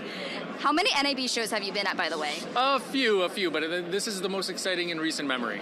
Oh my goodness. So I'm just going to say it because it's been the elephant in the room. I just, I'm new with Nikon as well. I also talk to my friends over at Red and then MRMC, but we see Nikon in the past as primarily, I've seen at least, as a photography still images. So the acquisition now with Red and MRMC into the video game, can you tell us a little bit more? What can you share about that? Well, usually I'd come in a Nikon shirt, but today I'm wearing Nikon, MRMC, and Red. And these are all companies that are part of now of the Nikon family. As of a few days ago, we've completed an acquisition that made Red a wholly owned subsidiary of Nikon. And what that means is that they're now part of the Nikon family. They're here today at NAB. NAB is really talking about broadcasting, but we're also here talking about the cinema solutions that we're now offering through the Nikon group of families. MRMC it doesn't stand for Mr. Mark Cruz or Mr. MC. I know. I've This been is calling Mark- it Mr. MC. This is Mark Roberts Motion Control, and they have several products for broadcast. They also have some Cine Bolt products at the front of the hall here that we can see afterwards. And we've been working with them for a while on their broadcast solutions. Very innovative, very high end, and it's something that it's a core competency that we at Nikon didn't have. As you said, our reputation has been more with the stills industry, and that's fair, but we've come a long way of recent in creating mirrorless cameras for the creators, photographers, and videographers.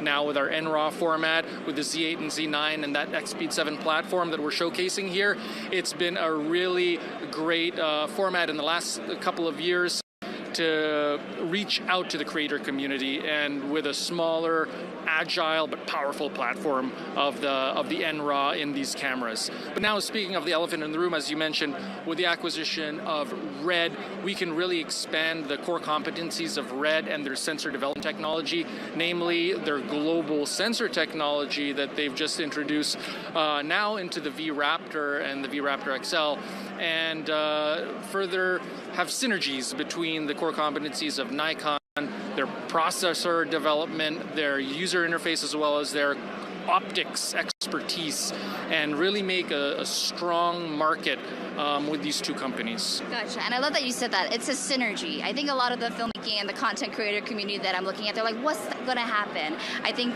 we are all able to let every company do what they do, and it's a synergy, as you say. Yeah, you know, for those people looking out there, Red is going to continue to be Red. They're not going to change.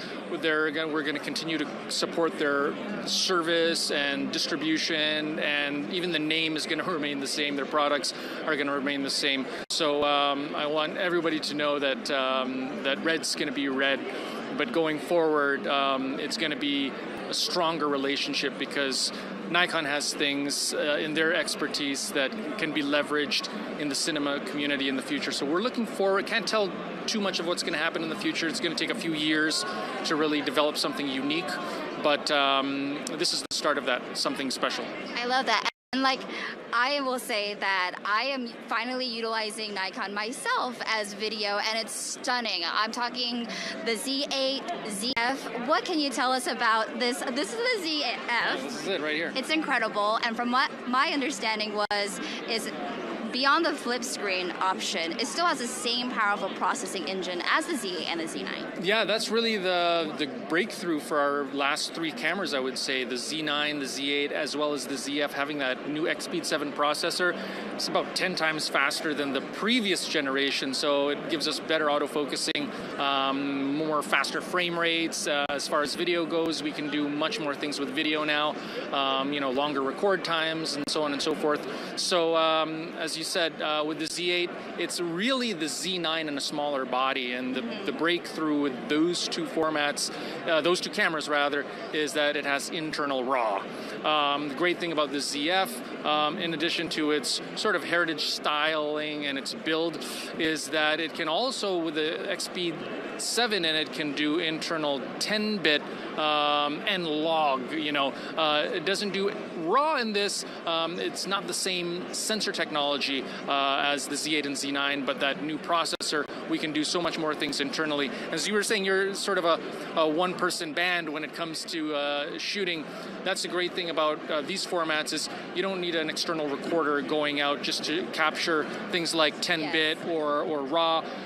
In the case of the Z8 and Z9, you can do RAW internally. Here you can do 10-bit internally. You have a flip-out screen, so you can monitor yourself right from this camera. So yeah, really exciting stuff coming out of this, and it works. We have a lot of great partnerships with Small Rig and creating just the supports for it. So a lot of interesting stuff just from the Nikon mirrorless platform in this booth. Oh, I love it. Thank you for giving us an overview. But I'm just saying, in your role, what is the role that you play at Nikon, and what makes you so excited about what Nikon is doing? Yeah, so I'm senior manager at Nikon USA. I generally look after the marketing portion and the launching of the new products, bringing them to market whenever we have new products. What's exciting for me is the breadth of new products that we're delivering. Since I started with Nikon USA, we've had almost on average a product launch every month on average. That's because of the rapid expansion that they're building with the Z system. The Z system basically started from scratch in 2018, and since then we have, I think, over 40 lenses now that are in production and many more on the way.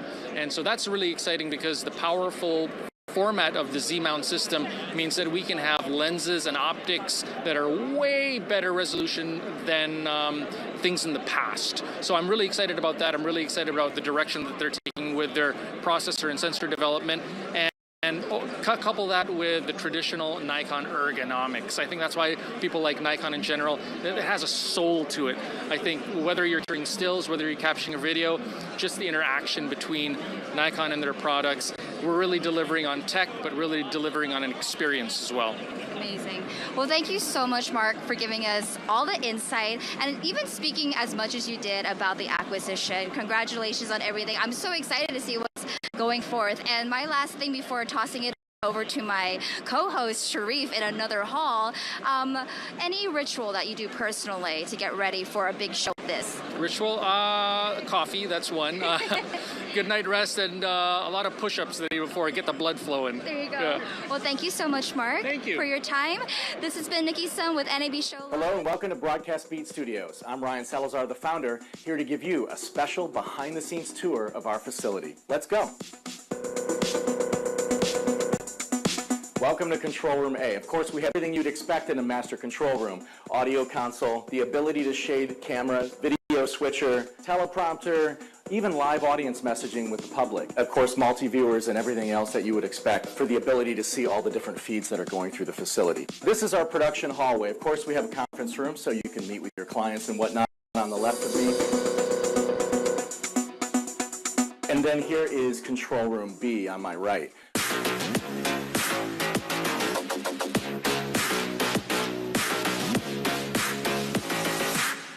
And yet another control room over here.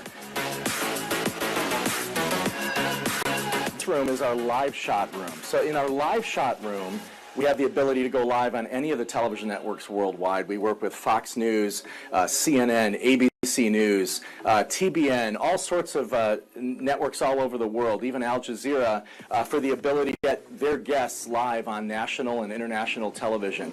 We also have a second location in downtown Fort Lauderdale, and that's what it specializes in.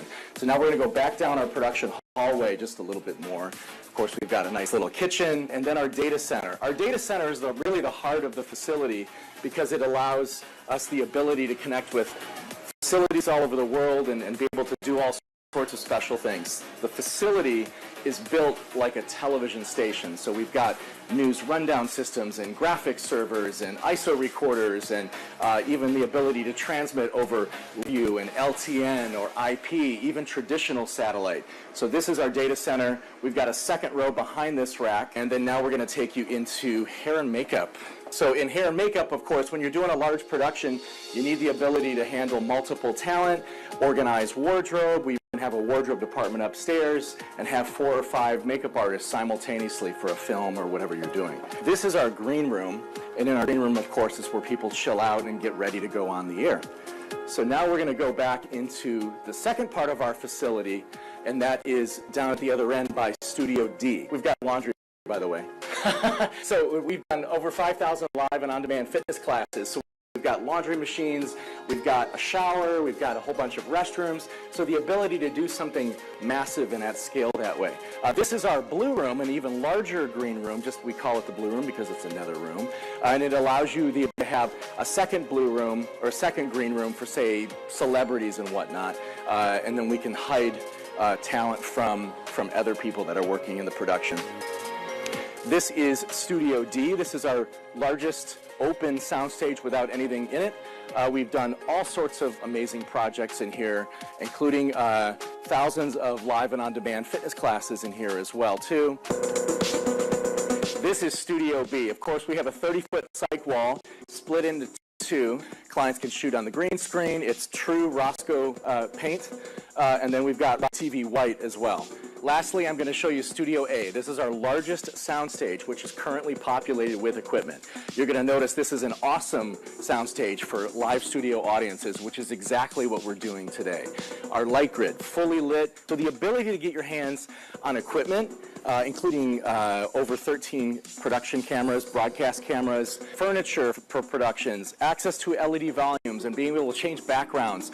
All that stuff. We're able to turn productions up almost literally overnight. So if you're interested, give us a call, 754-238-3200. That's 754-238-3200, or visit us online at broadcastbeatstudios.com. Hi, I'm America Ferreira, and this is Broadcast Beat. Welcome back to NAB Show Live. This is Nikki Sen, and this time we're going from the inside of Central Hall at Cine Central all the way outdoors with aerial DP Caden from Lightcraft. How are you? I'm great. Thank you for having me. Absolutely. So tell us what we got going out here, because last year these were all food trucks. Now it's replaced with drones, gimbals, all the cool stuff. Yes, of course. At Lightcraft, we offer a bunch of different remote camera operations. We can put a stabilized head on just about anything, and drones are our bread and butter. So we brought a few of our tools here. You can see them moving behind us. We have an RC car. We have various drones on display, and we even have a couple up in the air. And some of our workshop attendees are getting a chance to operate cameras on drones for the first time.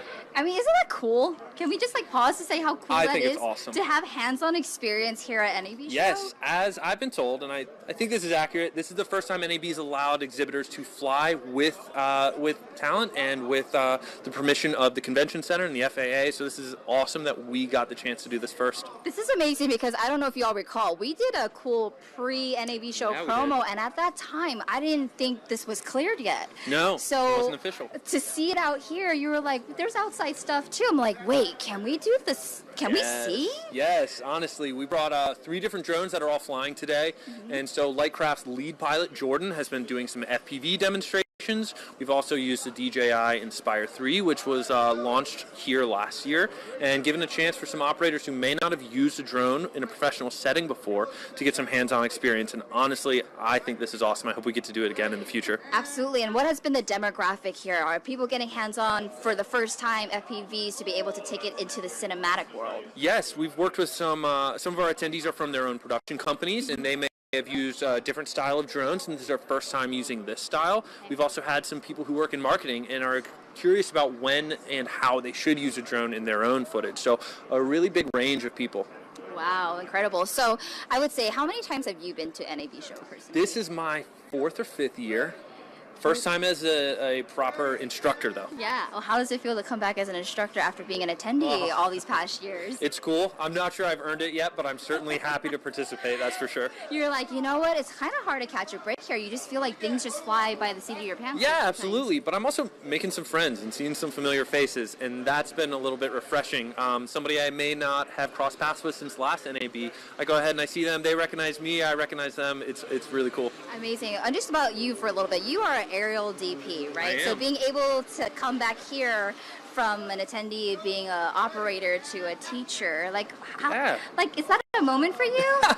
It certainly is. I've only been doing this about 10 years, and this is about the time in my career and my life where I feel like I'm reaping the rewards a little bit, and to be able to pass that on to somebody who may have been in a position I was in a few years ago is rewarding. It's a special moment for sure. So do you have any tips for success for those who like want to go in the same path that Mr. Caden has gone? Like, what are some tips? Get out there and fly anything you can, and also come say hey to Lightcraft. We can give you some tips in person or show you some things that I would have liked to have known when I was first starting out. But really, just get hands-on, fly anything you can. You'll just get better quickly. Amazing. Well, thank you so much, Caden. Thank you for introducing us to the first ever drone, and it's kind of cool to say Lightcraft was behind that. Thank you for having us.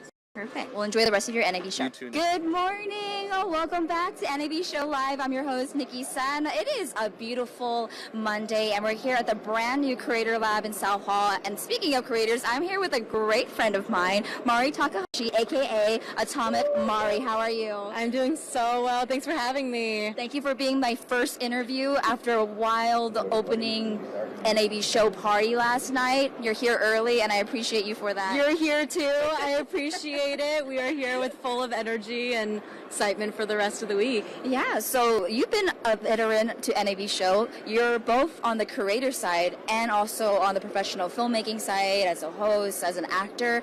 What has been the biggest difference for you juggling all these tools? I think if anything, it is learning respect for both sides and learning whatever I can and just being a sponge and learning everything on traditional side and the digital media side. And I think the marriage of that at NAB has been so exciting because there's a lot we can work on and learn from each other. Amazing. Now, as a creator and as a filmmaker, coming to NAB show, what is your game plan? Like, how do you identify, like, when you're in the creator zone, do you say you're a creator, then when you go to, like, the exhibitors with the filmmakers, I'm a filmmaker? Or how does that work for you in terms of identity? I think, I love how you bring in identity because I think it is a little bit of that. It's juggling my imposter syndrome while also just being here to learn. And I think that's my approach. I approach it as I know some stuff, I don't know everything, and I'd love to be able to learn from other people and just be kind of a blank slate in that sense. I have 14 years of digital media experience under my belt. I come from theater and I'm in acting now, and there's still so much room to learn. Absolutely. And what are you most excited about to see at NAB show? I would say, I have to say it's people. I just want to learn people's stories and why they're here, what brings them here every year, why they create, and why they make art. Yeah, and so can you tell us some of the projects that you've been working on and maybe some of the exhibitors that are here that have maybe partnered with you on things or have been a part of your projects? Let's see, I just wrapped a short this past weekend. I know that Red has always been kind of a partner in filmmaking, and that's from me not being on the DP or directing side. That's just me being in front of the camera. But yeah, there's been a lot of folks, and now I'm blanking because I'm like, oh no, I gotta say that. But I think yeah, I would say partners across the board for me personally, from the gaming side to the filmmaking side. Yeah. Amazing. Well, last thing before I let you go on this bright and early day is what are you going to afterwards? Like, where can we follow you on the show floor next as the place to be? I'm spending a lot of time on the creator side and then the film and TV side as well. Amazing. Well, thank you so much, Mari. Make sure you follow her at Atomic Mari. Catch us on nabshow.com. Hi there. We are so excited to be here. I'm Erin Rose Widener, and I am here with Lori Schwartz. Hi, everybody. It's so nice to see you. It's great to be here at NAB Show 2024. Woo! Another NAB. Another NAB and another great year of a lot of new technologies and a lot of converging things at the same time. It's really exciting. And so, Lori, you have you're doing a lot here. Yes. You always do a lot here. Yes. Yeah, absolutely. So under our banner Story Tech, I'm running a show floor tour program, which is a product that we've developed over time at a lot of different trade shows. And at NAB, we're specifically doing it so that people can go on a tour that's specific to their workflow or their community. So we actually have a machine learning and AI tour. We have a new workflows tour, which is focusing on virtual production. We have an overview show for folks that have never been to NAB before, and we have a data tour as well. And it's all broken out so that if you're needing like an omakase, like a quick hits, chef's taste of what's on the floor, a 2-hour walk around with a professional to sort of explain what's on the floor, and then we hope everyone goes back and checks into what they want. But it's all there to contextualize the show because there is a lot going on, and not everybody has hours and hours to figure out exactly where they need to go. Yeah, that's so true. Now, I know you don't have favorites, so there are no favorites here, but are there some highlights or some booths that you're seeing that are doing things that are innovative that you're really enjoying when you're hitting these booth tours? Well, of course, I love the Verizon booth. Thank you for that, Lori. I actually do like the story that you're telling about what's happening at live events and in venue, because I think that's really exciting. Both as someone who is a big sports fan, I grew up with the New York Islanders, and I'm very excited that NHL is here, and talking about what's happening to power in venue to not only make the experience for the sports franchise better, but also for the consumer. So that's really exciting to me. I think AWS, Roe, and a bunch of other booths have really exciting showcases of what's happening in screen control. So the whole nature of the workflow of how movies are being made in virtual production, how LED walls are being controlled, what's happening with Unreal Engine, and just the very nature of post-production moving to the front of the pipeline.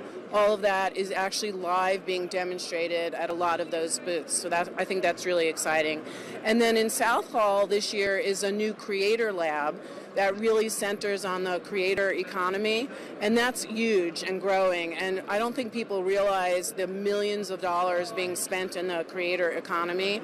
And the other really interesting sort of sub-trend that's happening and that's being spoken about a lot of the panels is that because of the strikes, because of COVID, and just because of the nature of the industry, a lot of independent filmmakers are now throwing up their own shingle. Yeah. And so this concept that W-2s are going to be going away, and you have all these independent professionals who are making their way in the business, doing what they do best, but doing it outside of a big studio system. And so these are all trends that are all coalescing around the show. Yeah, oh my gosh, I think you hit everything.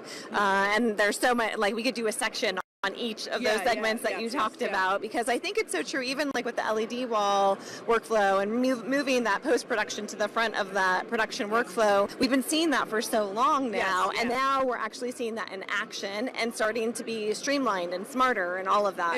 It's so interesting too, because even in the virtual production workflow, there are new changes happening daily. So we've all heard so much about AI. Yep. And what we're trying to do here on the show floor is move away from the boogeyman of those two letters and actually talk about cases. And so Gen AI has come up a lot, predictive analysis has come up with machine learning.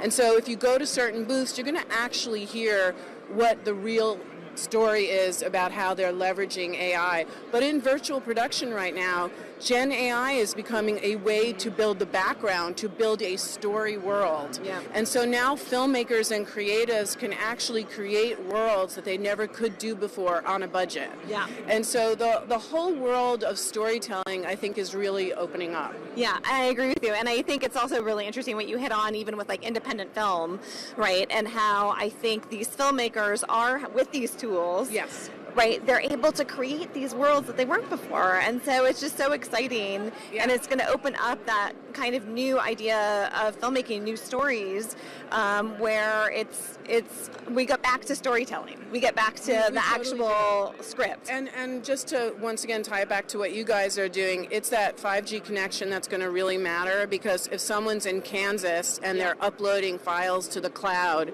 on a live shoot, that connection is going to be more important than ever. And that workflow, the way that content is going to move around up to the cloud, back down to whoever's editing, and the ability for all the different parties in the workflow to be able to view the content in real time, that's a really important story too. So all of this stuff, it's harder and harder to separate out the trends, because they all coalesce into workflow. Yeah, yeah. Well, this is so great. Oh my gosh, Lori, what a great way to kick us off. I'm so happy to be here. This is the happening booth, ladies and gentlemen, here at NAB Show 2024. You got to be here. Las Vegas, baby. Welcome back to NAB Show Live. I'm Tess Protester with the Stream Geeks here at one of the most highly anticipated booths at the NAB Show Live, Blackmagic Design. I'm here with Bob. He's the Director of Sales for the Americas at Blackmagic Design. How you doing today? I'm doing great. How are you? I'm doing good. It's been a great show. A lot of energy so far, right? Oh, totally. Yeah, it's great to see all the people back. Yep. Yeah. So tell me a little bit about Blackmagic Design. I know you have a wide array of products. We do. We added a lot of different products in our HM area. We added a couple of new HM Constellation, 1ME and 2ME, and also a micro panel in Resolve. DaVinci Resolve 19 went out in beta the other day, including we have some new hardware for that. We have a new micro color panel for people that are using iPads or whatever. And we also added some new SMPTE 2110 products, so you can actually do remote monitoring by using 10 gig Ethernet and moving signals around and turning them back into SDI or HDMI depending on what you're monitoring in. We also have a new router there. We have a new big router, 120 by 120 inputs. We also added 2 new cameras though. Yeah, new Pixis 6K camera. That's a new box camera that we introduced in 3 different mounts, L mount, EF mount, and PL mount. And then we have the new Blackmagic Ursa Cine 12K camera. That is a completely new design. It has Wi-Fi built in, 10 gig Ethernet port. It records up to 12K on our new media module that goes into a new media dock, and you can record on 8 terabytes or 16 terabyte modules.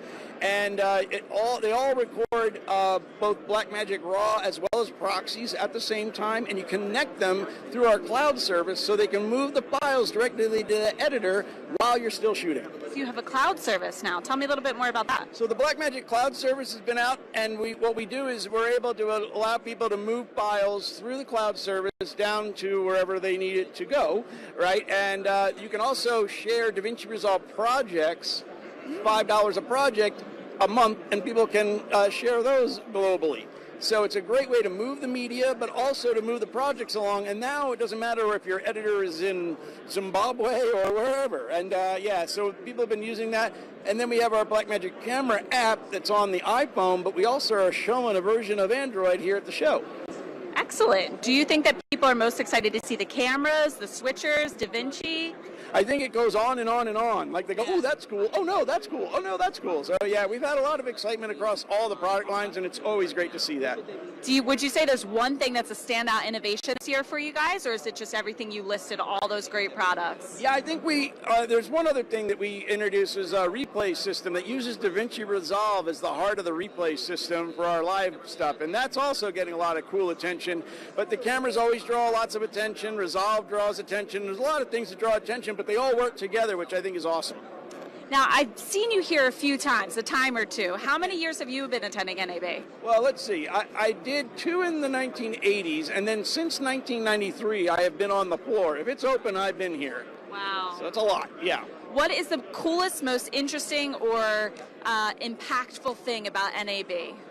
The people. It's amazing. I still see people that I saw at those first couple of shows. And the people, the customers, the different guys, the different manufacturers, whatever, is a collection of the heart is really the people and all of the relationships that I've built over the last 35 years or whatever it is. So it is kind of cool to see people and like, oh, I haven't seen you in a while or that kind of thing. And especially during the pandemic we had that. But we've been back the last couple of years and now it's really full like it used to be.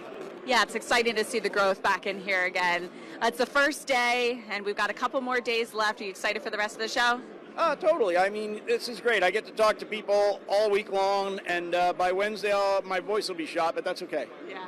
So where can people learn more about Blackmagic Design and find out more about your products? Sure. Go to our website, blackmagicdesign.com. Excellent. That has been live from South Hall Lower at the Blackmagic Design booth. Thank you so much, Bob. Thank you. Good morning, NAB. This is Robin Roberts of ABC's Good Morning America. You're watching NAB Show Live, produced by Broadcast Beat. Hey guys, I'm Tim. I'm Grace. I'm Jared. And I'm Alex. We're just a small part of the team here at BC Live Productions in Los Angeles. You're watching NAB Show Live, produced by Broadcast Beat. Are we getting paid extra for this? Who knows?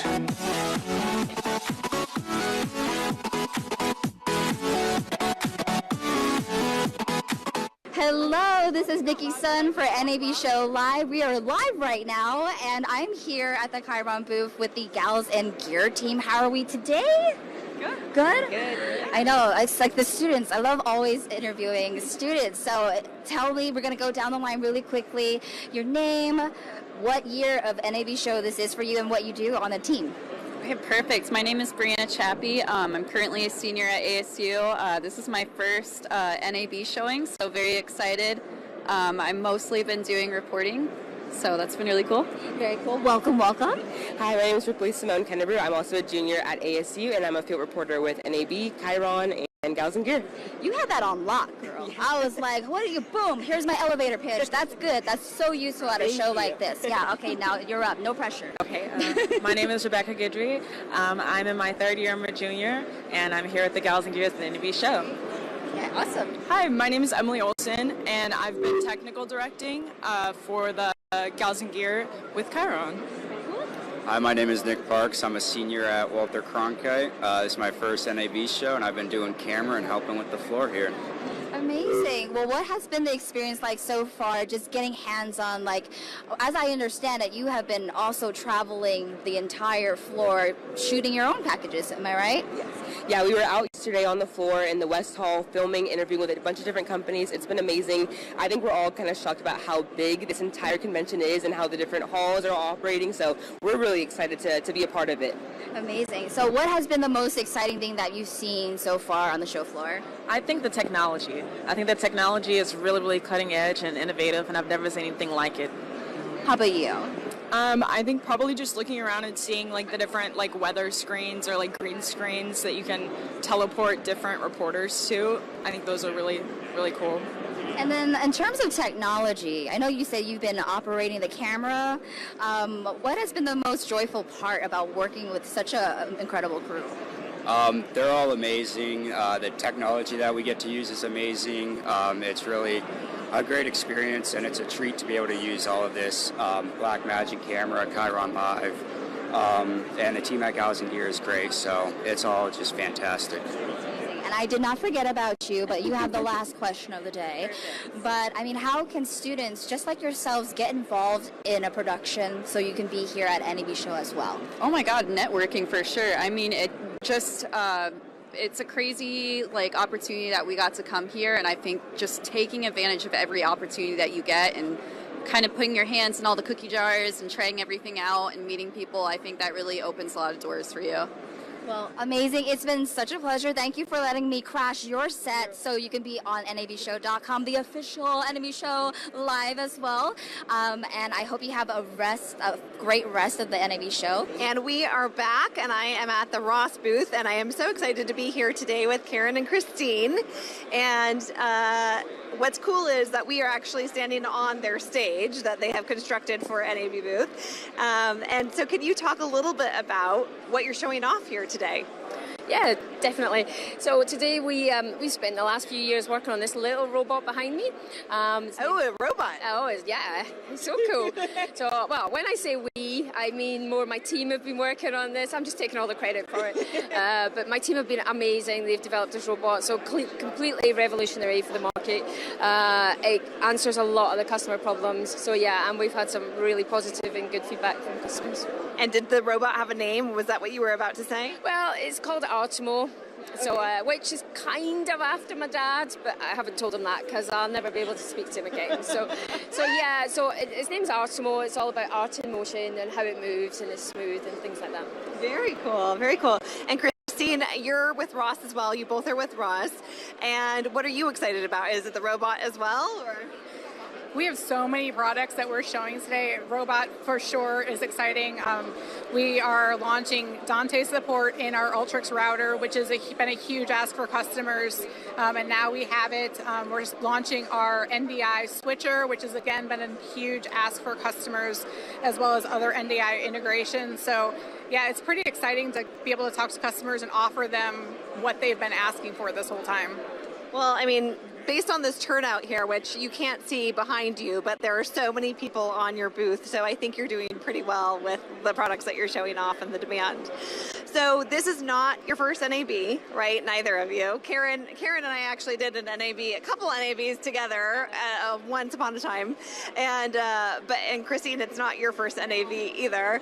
So what are you finding is different or the same of this year's NAB? I've had a little wander around, and I've found that there's particularly, some people that I know, there's not that many revolutionary new things. There's still a lot of talk about AI and where that's going to go and what people want to do with that. And I think people are more comfortable with AI, so they're kind of coming out with more ideas and things. So I've been talking to people about AI and cloud. That's kind of probably the two main things that have come to me, and obviously my robot. Obviously a robot, obviously. Yeah, I don't know that, like Karen said, that there's anything that I've seen that's been, I think is going to be a game changer. But again, like a lot of feature updates and things that just make the products that are out there more usable for, existing workflows for sure. Yeah. Yeah. And I think, I do think that AI is obviously part of the conversation, but in terms of like the workflows and cloud, I think that's where we're starting to see some of that, right? Is how is that being integrated and really making that more efficient workflow? Is there any AI in the robot at all? There's not any AI in the robot, but we do have so initially it was facial tracking, but we're launching here body tracking as well. So yes, we do have AI that works with all our robots. So yeah. Can you talk about the body tracking? Yeah, we can. So we teach our AI on faces, so it's not recognition as such. So what we've done now is taught it on bodies, and the idea there is that we have a virtual head. So the scenario, somebody's walking across the stage and their head is obscured or their face is obscured for some reason, so therefore they lose the tracking. That's kind of what happens.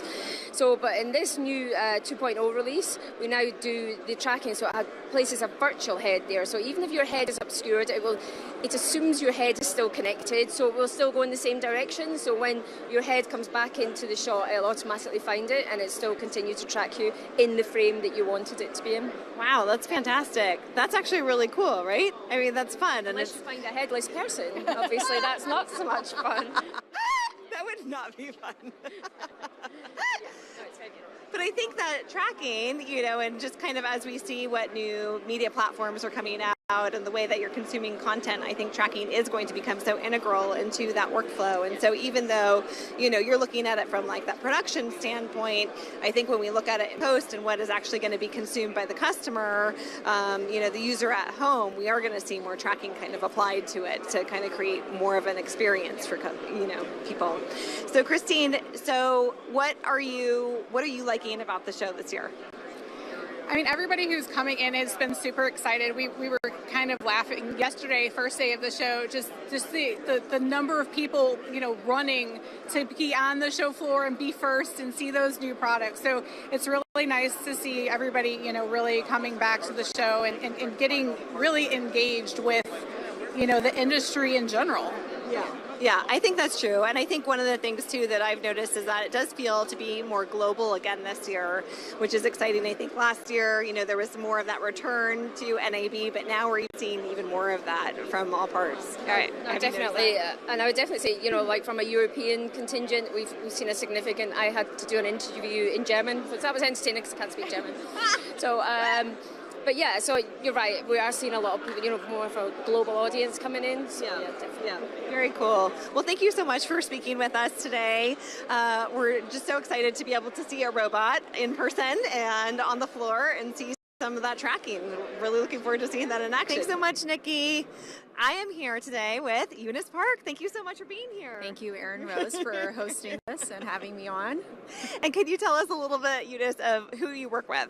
Yes, I work with a company called Zixi. It is leaders in moving broadcast quality live video over any different type of network, and we do a lot with this Verizon partnership, so I'm sure we'll talk a little bit more about that in just a sec. Okay, I did not tell her to say that, but yeah. But the free Verizon promo right there. Where's Josh? Where's Tim? Can you talk a little bit about what you're finding at NAB that you're excited about? So I think we were just talking about anything. No, I think what is very exciting is being able to interact with so many customers kind of back to back to back. Usually, for me, with the team, we'll go to London and do the meetings with the London customer or customers out in London, or, we go to specific customers on the West Coast, or in New York, you see your customers. But here, it's kind of an aggregate of customers back to back to back and giving them a showcase of all things new that happens to time with the release at NAB or IBC. And then also getting to see different partnerships and talk about some of the stuff that we've been working towards from a milestone and a deliverable angle. So there's a lot of changes in the industry right now, as you know, as we know. As we all know. So that's been really helpful for us to just kind of hear reality-wise what is going, what the impact is on the buy side, then also on the sell side, and even from a vendor partnership level. So yeah, just really excited to be around the energy of everything here at, in the stuff that we're selling to, the people we're selling to, our customers. So I think those are the main things that I'm excited about. But I love that you said that about the customers being global and being able to see customers all in one place, because I think that's so true, is that normally we go to these meetings and we just have like a stream of meetings, but I think that one of the things that I find so magical about NAB is it always feels like a reunion to me of like seeing everybody from every part of your life, right, that you have known for 10, 15, 20 years, where it's like we're just all getting to say hi, and like I'll be standing here and I'll see 10 people walk around and you're just like, oh, good, it's nice to see you. What are you up to? So I thank you for bringing that up, because I do think that's one of the things that's so magical about NAB. Absolutely. Yeah. We call it the community college within our world, right? Yeah, we kind of all know each other from different classes back in the day. Yeah. It's so true. It's so true. And so how are you, I think one of the things, obviously AI is a buzzword this year, but I also think that IP is a buzzword in terms of how people are broadcasting. And so how are you finding that working with Zixi? Yeah, I think we talk about ourselves as pioneers of moving live video content over IP, namely public internet or networks that are very difficult to move content over. And you're right, we've been talking about this migration or this path to cutting over to internet or cutting over to IP, and I do see that as a reality. We see this in workflows where they're trying to do satellite rationalization. So you got satellite as the old tech, everybody's trying to cloudify, they're trying to virtualize, they're trying to really move things over to IP, and it's not just the 1Z, 2Z point to point, we're talking multi-point to multi-point workflows and doing that at scale.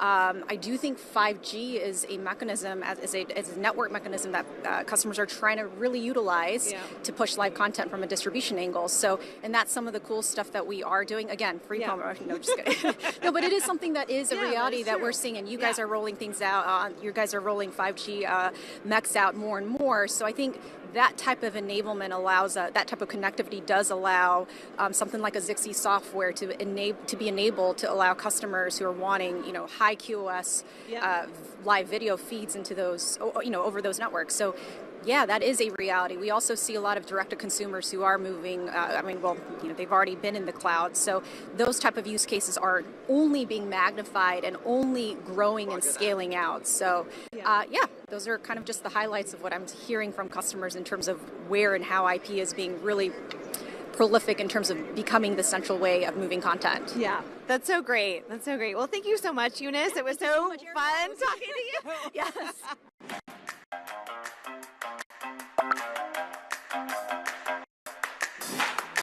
Welcome to Broadcast Beat Studios in South Florida. This is Studio A, and right behind me is a Brainstorm Infinity set. Of course, we're using NCAM technology to do the tracking. We have Fluotech lights in the ceiling. But more importantly, I'm going to talk about the workflow of NAB Show Live. Let's go.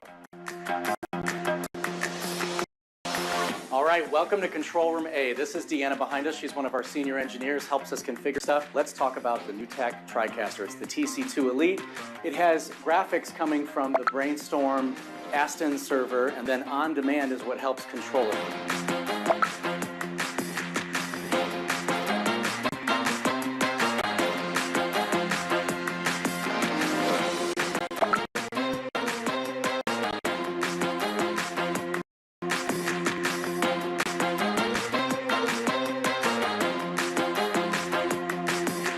This is the Behringer Wing audio console with a lot of Dante audio signals that are going through the facility, doing all kinds of fun stuff, and I'll talk about that in a little bit. This is where actually Deanna is going to be sitting here during the show. Deanna has a Clearcom headset on, so we'll talk about that workflow in just a minute, but it's really cool how we marry the digital universe with the Clearcom headsets. So now we're going to walk down the production hallway of Broadcast Beat Studios. Welcome to the Broadcast Beat Studios data center. We have 2 Cinedeck servers. Each one is going to record the same exact signals when we're in Vegas. Input 1 is going to have camera 1, camera 2, clean master, which is fully clean, no graphics, another master, which is just going to have the lower third, and then yet another master, which is going to have all the graphics. So we'll have a lot of flexibility for post-production or on-demand content. We can quickly get it online. Right here is the Brainstorm server. I'm just going to share this real quick. It's connected to NCAM, which is on our virtual production set. Amazing software, works with Unreal Engine. Fantastic. Here's our network. We have a dedicated NDI network. It manages everything that goes through the studio. Shogun Studio. We're going to use these in addition to the Cinedex to make sure that we're recording all the ISOs to physical hard drives. It'll be old school SneakerNet right off the video editors in this room. And we also have remote editors that are going to be utilizing Frame.io. It's pretty cool stuff. LiveU server, 2 different LiveU receivers. Each one gets 4 feeds. If we have an internet connection issue, this one's on one connection, this one's on another connection. They're both fiber connections. And we've got another LiveU server as well. So I'm going to walk back just a little bit. These are our Cinedex ZX servers I was just talking about. These are super important. Zixi broadcaster. A lot of broadcasters use these to get actual broadcast feeds literally over IP. So we're going to Brightcove, the official partner of NAB Show Live and NAB Show and Broadcast Beat to do this. We have Zixi broadcaster 1, 2, and 3. So this one's on one internet connection, another internet connection, and yet another internet connection. If this one goes down, it has 2 more as failover. This has it in a different order, and that has the internet connections in another order. So we've got a lot of fun redundancy going on. I'm going to take you behind our server racks here. We have the NCAM server that I was mentioning. It shows the tracking points. But more importantly right now is communications. And communications are such a big deal, especially in Las Vegas Convention Center. You want to make sure that you can have everybody connected from the studio here in Fort Lauderdale, talking with everybody in Las Vegas. So we've got dedicated Wi-Fi connections in Vegas, backup Wi-Fi connections just in case, even hotspots. We have a Behringer rack mount console. And so what's that doing? That's connected to the FreeSpeak 2 from Clearcom, Unity Intercom, and the folks at Unity are amazing. We've actually integrated over Dante Unity Intercom with a Tascam Dante interface to talk to the Behringer, and the Behringer analogically, which is not a word of course, talking to the FreeSpeak. So everybody with headsets can talk to people with Unity and whatnot. And if we have a problem, of course we can, we have IFB phone lines to go that far if we really had to, if we have a problem. But that's it. That's the NAB Show Live workflow. Editors will be using Adobe Premiere with Frame.io, at least in the remote locations. It's going to be awesome. See you soon. Hey, it's Ryan Salazar in front of the 2023 NAB Show. I wanted to talk about the workflow, but we're going to actually show you how the signals get back to Fort Lauderdale in the first place. All right, so we've got Eric here. He's running a JVC connected cam, the GY HC900. Let's go ahead and walk behind him right here. So you're going to see that he has a LiveU 600, an LU 600. Of course, we've got Electrosonics wireless pack. We've got Electrosonics transmitter to get to my IFB. And he's sending the LU 600 back to our data center in Fort Lauderdale. The signal gets received by an LU 2000 receiver from LiveU, goes back into our 4A router, and then goes back into the control room. Control room's then switching everything out, and then it does the other workflow, which we'll show you in just a little bit here. Hey, it's Ryan Salazar. We're in Central Hall at the Panasonic Connect booth. We just wanted to chat with our control room real quick. So, of course, you can see our control room right now, where it literally have Deanna running audio and graphics. We have Mark running the switcher, and we have Robert running the live audience interaction and messages and stuff that we just read to you just now. Now, Tim is running, he's our VP of Engineering Facilities. Tim is managing, making sure that all the content gets to video editors. There's a video editor in the studio. There's a remote video editor using Frame.io. So, Tim, let's just chat real quick. I think it's really exciting, that you're able to record everything in real time on the Atomos recorders from here in Las Vegas, and then, of course, get a local drive, literally SneakerNet it to the local editor, and then, of course, up to Frame.io for a remote editor. How's that experience been going? I've never, and I said it to you, I've never seen it go so smoothly, getting the edits done the same day. It's really gone well.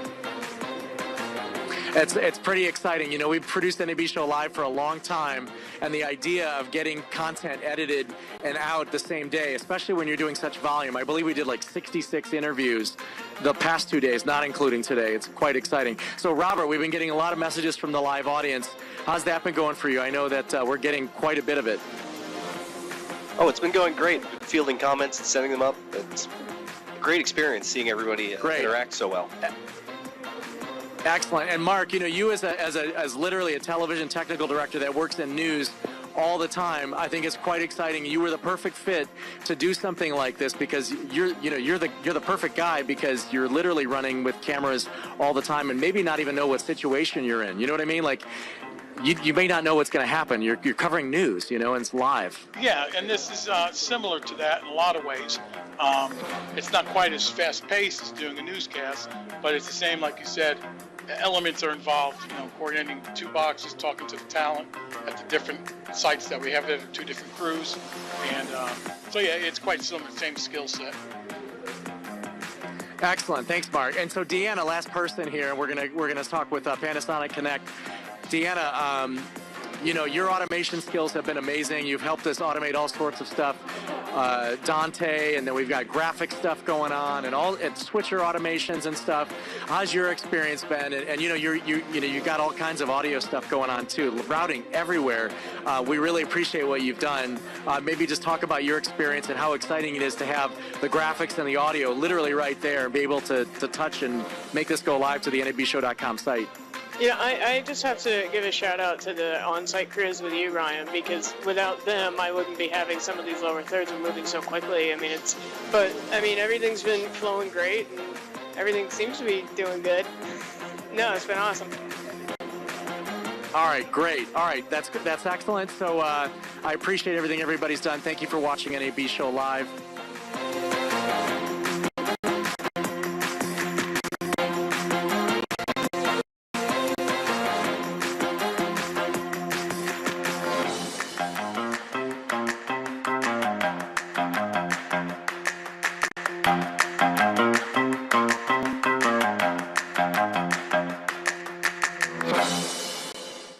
How you guys doing? Nice to have everybody watching the show and attending the show. It's an amazing family reunion for everybody.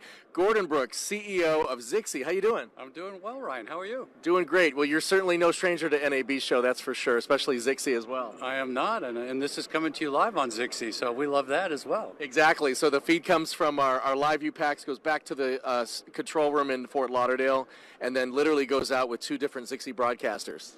I'd love to see it. Yeah. Zen Master too? Yes, we are. We love Zen Master. Zen Master's awesome. So Gordon, for someone that doesn't know who Zixi is, and everybody knows, but go ahead and just share what your technology is all about. Yeah, so we're a software company, and we've got what we call a software-defined video platform, and for doing live broadcasts. So if you're thinking low linear, linear, live, low latency, yep.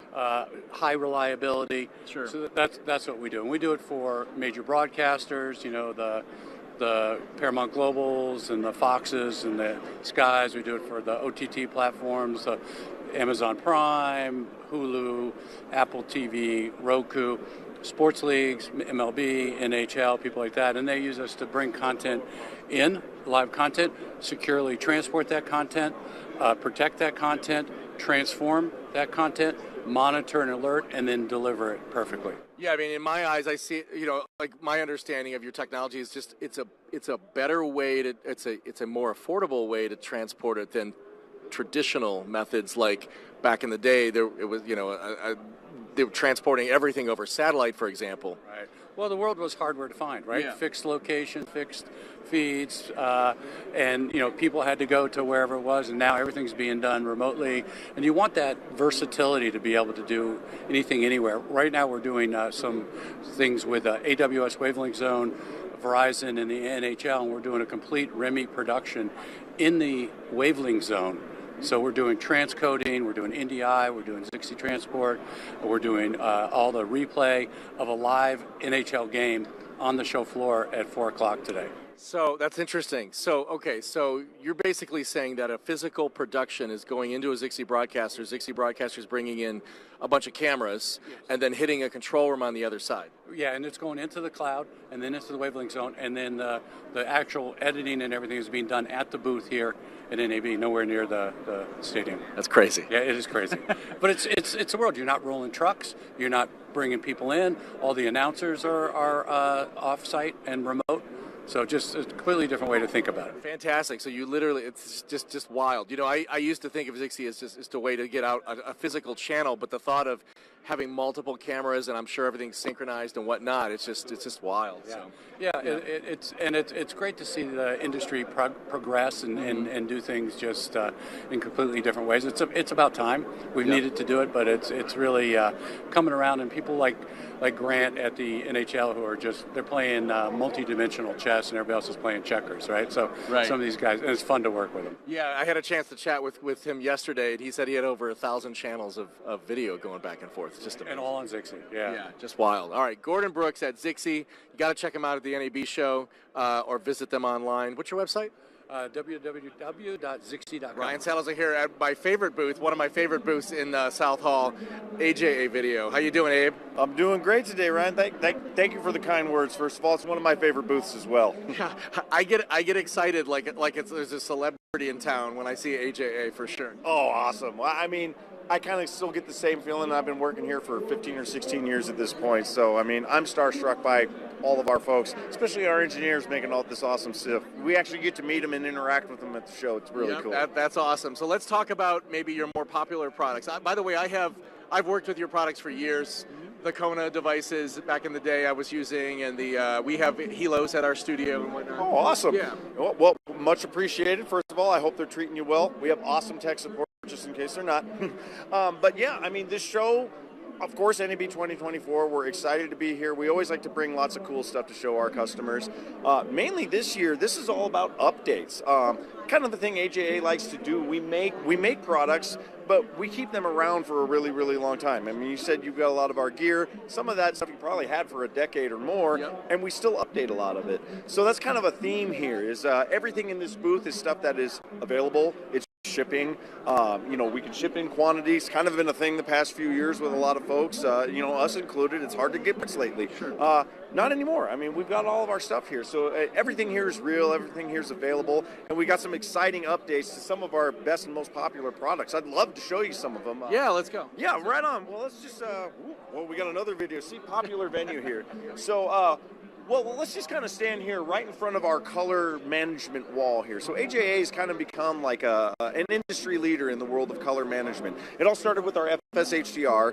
We partnered with our friends at ColorFront, and we took our popular FS4 frame synchronizer and converter and put the ColorFront engine in it. ColorFront engine is a Academy Award-winning color science engine. It essentially does HDR to SDR, SDR to HDR, or various HDR to HDR conversions. So that got built into the FS4. We called it the FS HDR, and that was actually quite a few years ago, and we're constantly updating it.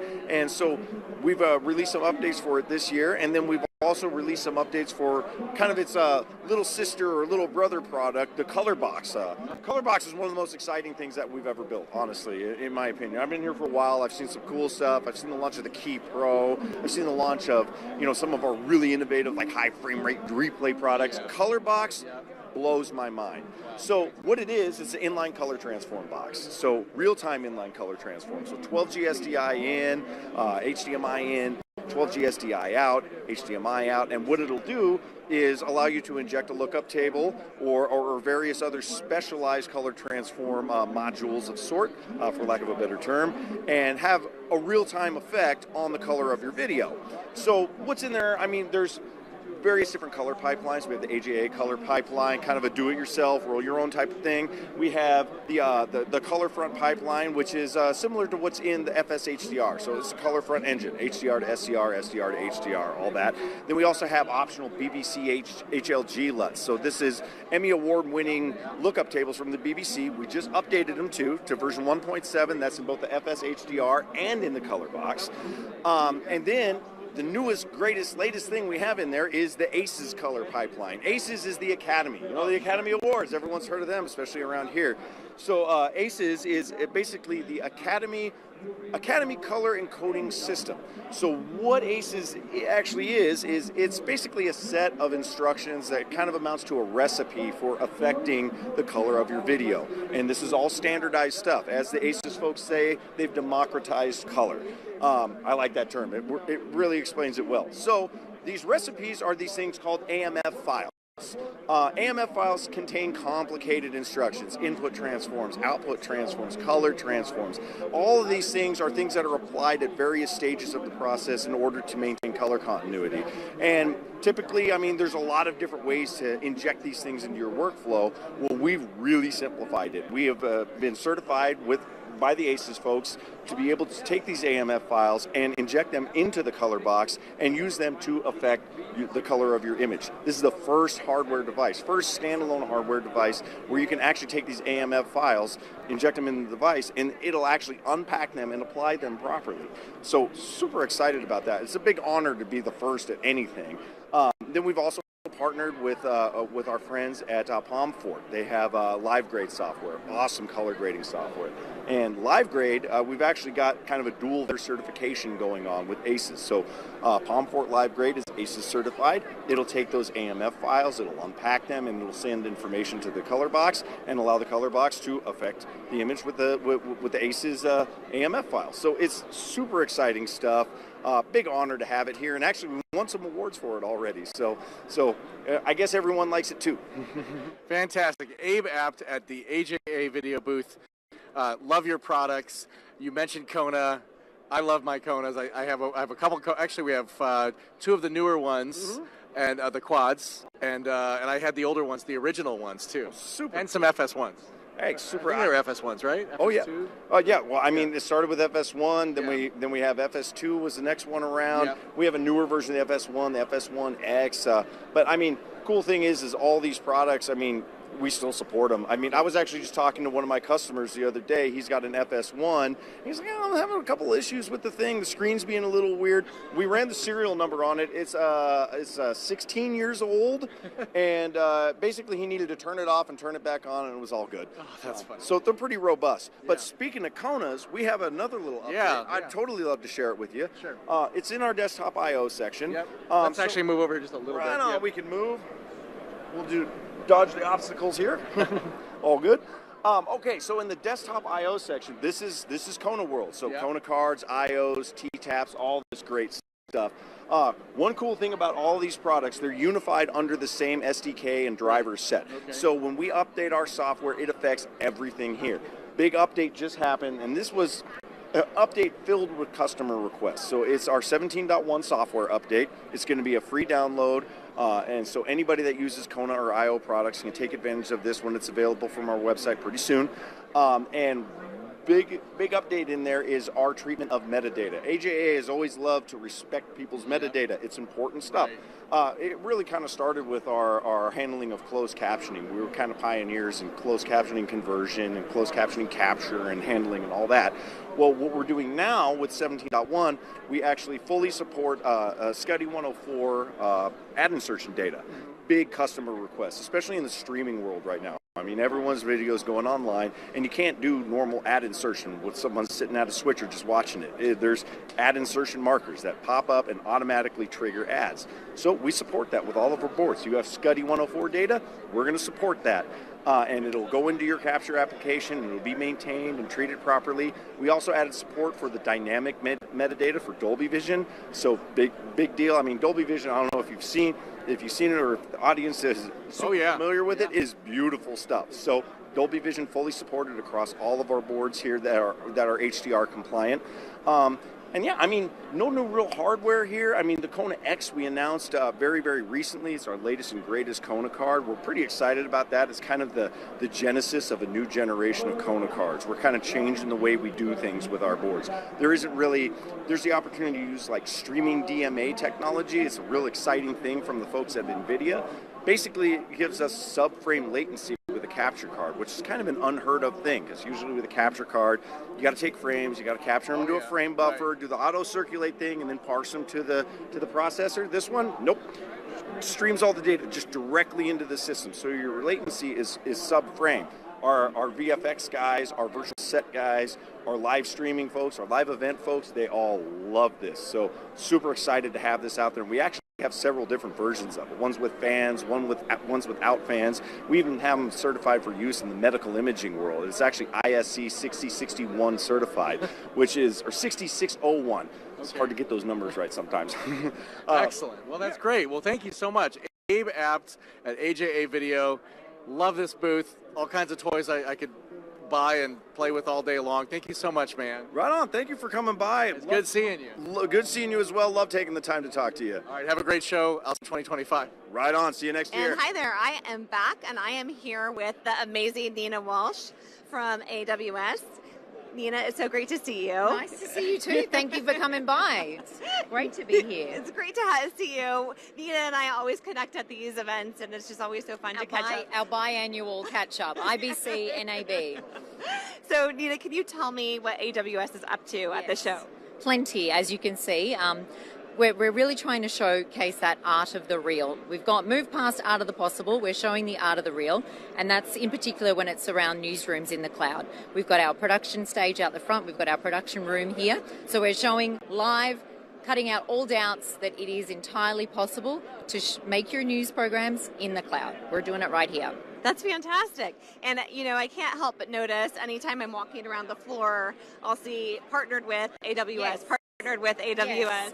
We've got our partner showcase section over the back. We've got a golf simulation with Full Swing and the PGA as well. We're here. We've got our partners all over the place. We've got almost 500 M&E partners. Wow, that's fantastic. Just M&E partners. Yeah. Now here on the booth, we've been showing 70 demos. We've got 83 partners intertwined in those demos. Obviously, generative AI. We've got our Gen AI playground over the back as well, where people can come and play with Amazon Bedrock, Party Rock as well. Give that a try. Oh, and Amazon Q, of course, which is really exciting for us. But I think, for us, it's about being here, supporting the industry, getting those insights, and people being able to touch and feel what it is that we're doing and how they can potentially, integrate it into their businesses.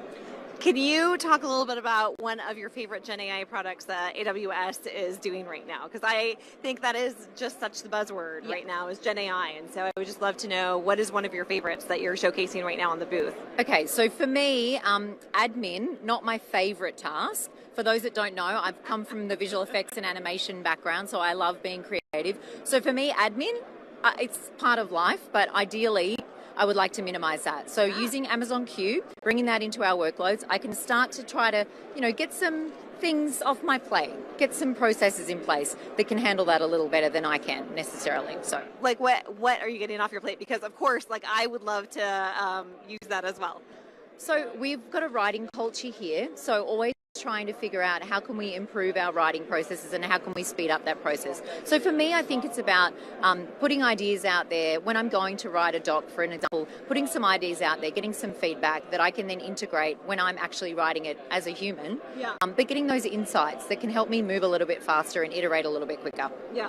And I think, you just touched on something that I think is so incredibly important, right? Which is that there's still that human element. So even though, and I think you probably more than anyone, because you come from that VFX world, right? And so you've seen that disruption in the marketplace, and the fear that sometimes goes into new tech, but that you still need that human element. You still need that human element. Absolutely you do.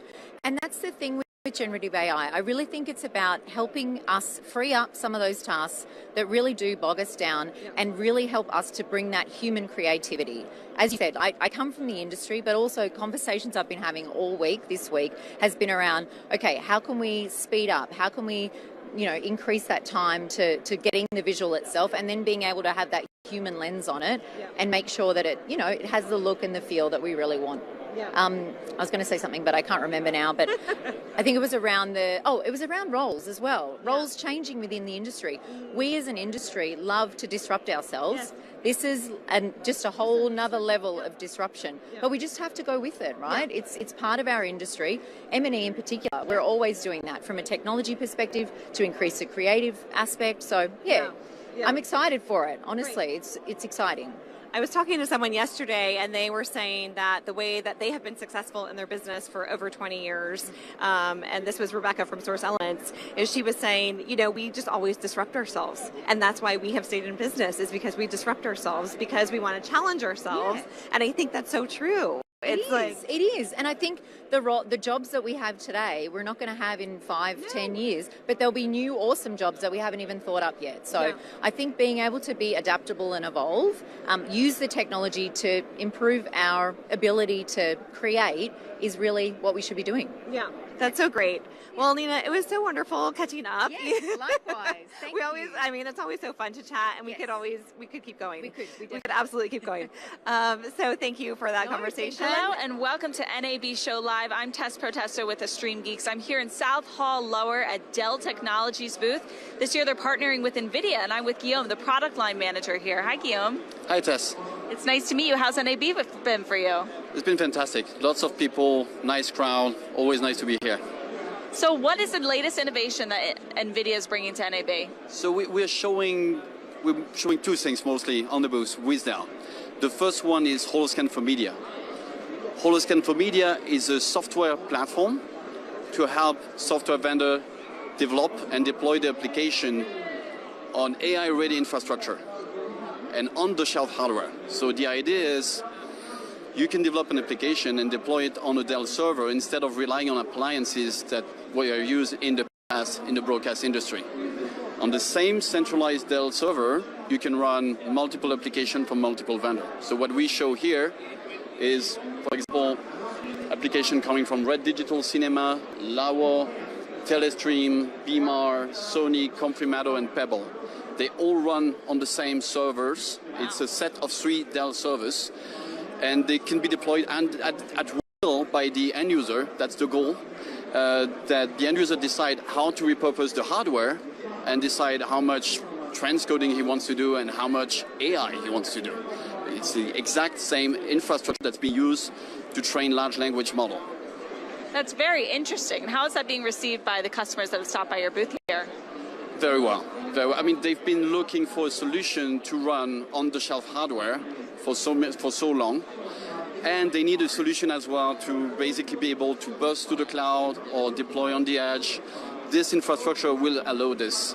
Also developing once and deploying everywhere your software. So it's a plus for the developer, but also huge flexibility for broadcasters that can now on-premise decide what they want to host on-premise and burst to the cloud if they need to. Very interesting. I want to bring on Tom Burns, CTO, Dell Technologies Media Entertainment.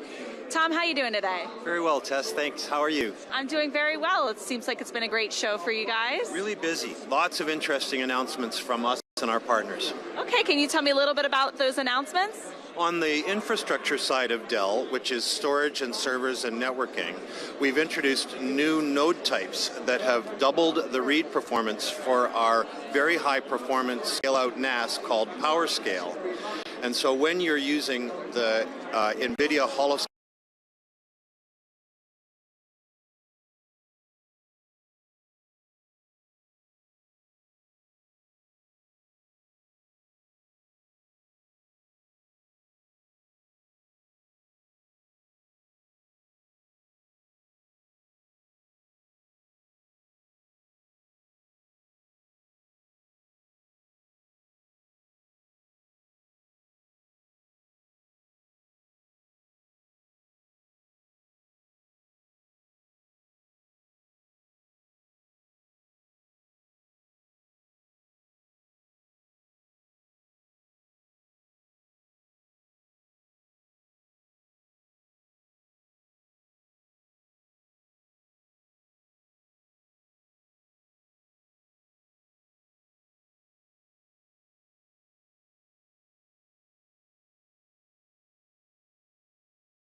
latest and greatest, including a Dell announcement with NVIDIA on AI.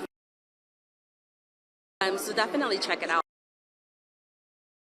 Hey, thank you all for a wonderful interview. It was great chatting with you. You're a storyteller, negotiator, artist, innovator. Whatever your passion, whatever your skills, behind the scenes or in front, you belong here. A career in broadcast media.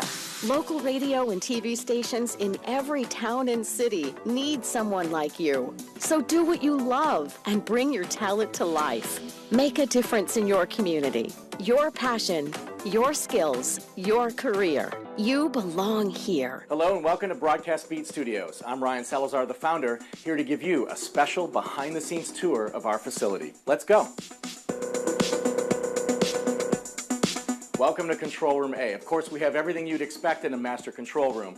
Audio console, the ability to shade camera, video switcher, teleprompter, even live audience messaging with the public. Of course, multi-viewers and everything else that you would expect for the ability to see all the different feeds that are going through the facility. This is our production hallway. Of course, we have a conference room so you can meet with your clients and whatnot on the left of me. And then here is Control Room B on my right.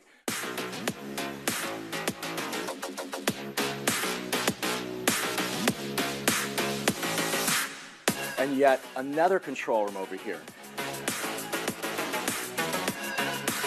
This room is our live shot room. So in our live shot room, we have the ability to go live on any of the television networks worldwide. We work with Fox News, CNN, ABC News, TBN, all sorts of networks all over the world, even Al Jazeera, for the ability to get their guests live on national and international television. We also have a second location in downtown Fort Lauderdale, and that's what it specializes in. So now we're going to go back down our production hallway just a little bit more. Of course, we've got a nice little kitchen, and then our data center. Our data center is really the heart of the facility because it allows us the ability to connect with facilities all over the world and be able to do all sorts of special things. The facility is built like a television station. So we've got news rundown systems and graphics servers and ISO recorders and even the ability to transmit over LiveU and LTN or IP, even traditional satellite. So this is our data center. We've got a second row behind this rack, and then now we're going to take you into hair and makeup. So in hair and makeup, of course, when you're doing a large production, you need the ability to handle multiple talent, organize wardrobe. We even have a wardrobe department upstairs and have 4 or 5 makeup artists simultaneously for a film or whatever you're doing. This is our green room, and in our green room, of course, is where people chill out and get ready to go on the air. So now we're going to go back into the second part of our facility, and that is down at the other end by Studio D. We've got laundry, by the way. So we've done over 5,000 live and on-demand fitness classes. So we've got laundry machines, we've got a shower, we've got a whole bunch of restrooms. So the ability to do something massive and at scale that way. This is our blue room, an even larger green room. Just we call it the blue room because it's another room. And it allows you the ability to have a second blue room or a second green room for, say, celebrities and whatnot. And then we can hide talent from other people that are working in the production. This is Studio D. This is our largest open soundstage without anything in it. We've done all sorts of amazing projects in here, including thousands of live and on-demand fitness classes in here as well, too. This is Studio B. Of course, we have a 30-foot cyc wall split into 2. Clients can shoot on the green screen. It's true Roscoe paint. And then we've got Roscoe TV White as well. Lastly, I'm going to show you Studio A. This is our largest soundstage, which is currently populated with equipment. You're going to notice this is an awesome soundstage for live studio audiences, which is exactly what we're doing today. Our light grid, fully lit, so the ability to get your hands on equipment, including over 13 production cameras, broadcast cameras, furniture for productions, access to LED volumes, and being able to change backgrounds.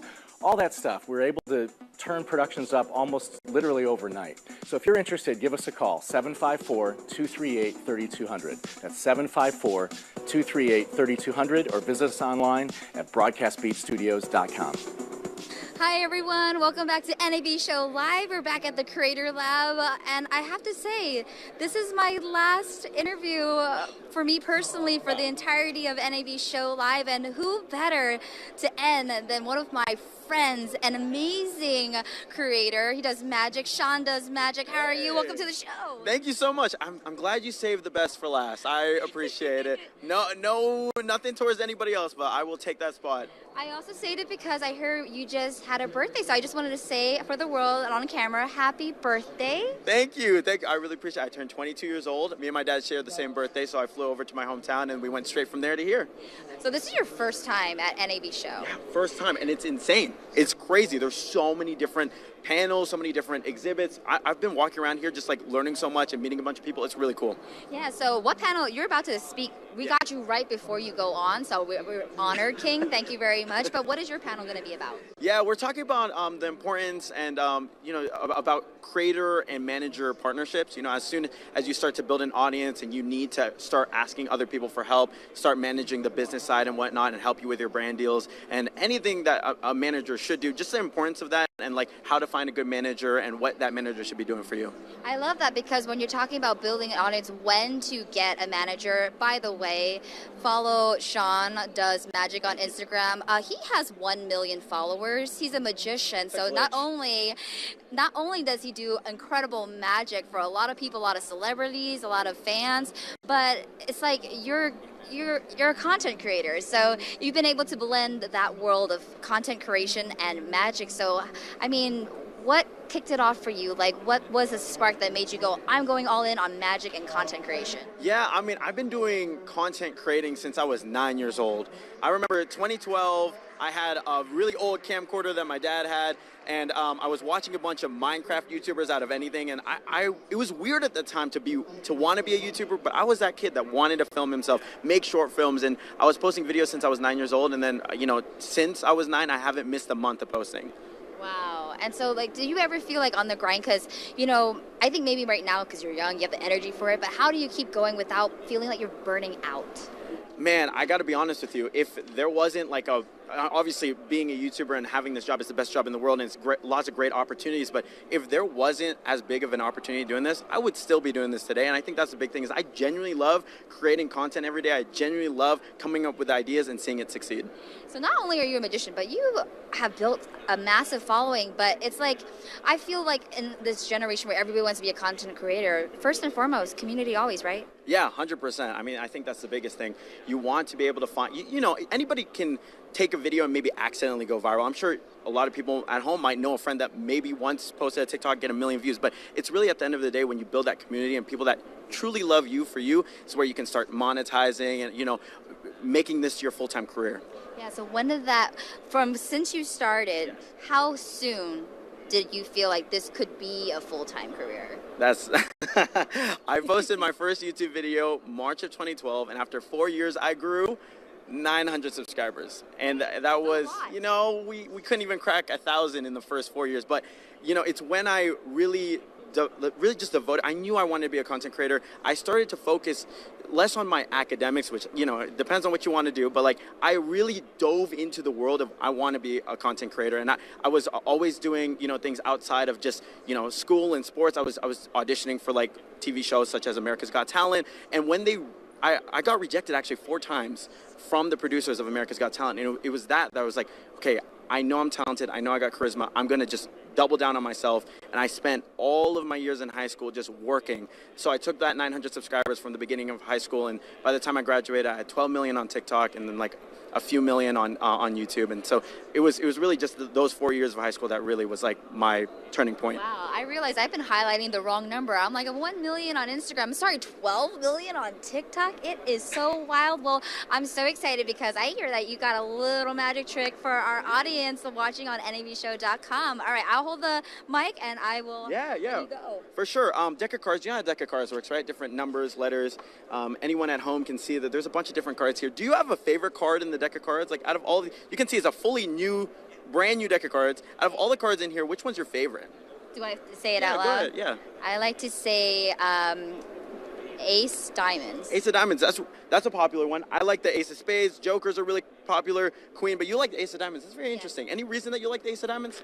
Well, Ace for always being Ace. King, Queen, that's it. But Ace is your ace, your partner in crime. And then I don't know. I like diamonds. Okay. I'm newly engaged, so I like diamonds. Congratulations. Thank you so much. Well, can you do me a favor? Just Reach in here and just grab any card that you want from me, any card at all. Any one of these. Go ahead. I feel like something's going to come out and pop me in the face. Any one of these. Okay, Go ahead. okay, But of all the cards you could have picked, why'd you pick the Ace of Diamonds? No, why'd you literally pick the... Oh my gosh. How did you do that? I don't know. It's magic from you. No, that was you. I feel like you're the magician. But you know, we're going to take the card. We're going to lose it into the middle. And, you know, a lot of people see magic online. But be honest with me. Have you seen, besides me doing this magic trick, have you seen me do magic, or not me, but just magicians in general do magic in person before? Is this your first time? No, I've seen some magic in person before, yeah. Have you heard of the term sleight of hand? Yes. Sleight of hand is basically the way that magicians are able to manipulate to make you guys not know the magic that we're doing. This is something that I call sleight of mouth. Oh, okay. Take a look. Watch closely. I'm going to take the deck of cards. Do you remember your card? Yes. Ace of Diamonds? Watch closely. Oh. Mm-hmm. Uh-huh. No. That's the 5 of hearts. Mm-hmm. What? Mm-hmm. No.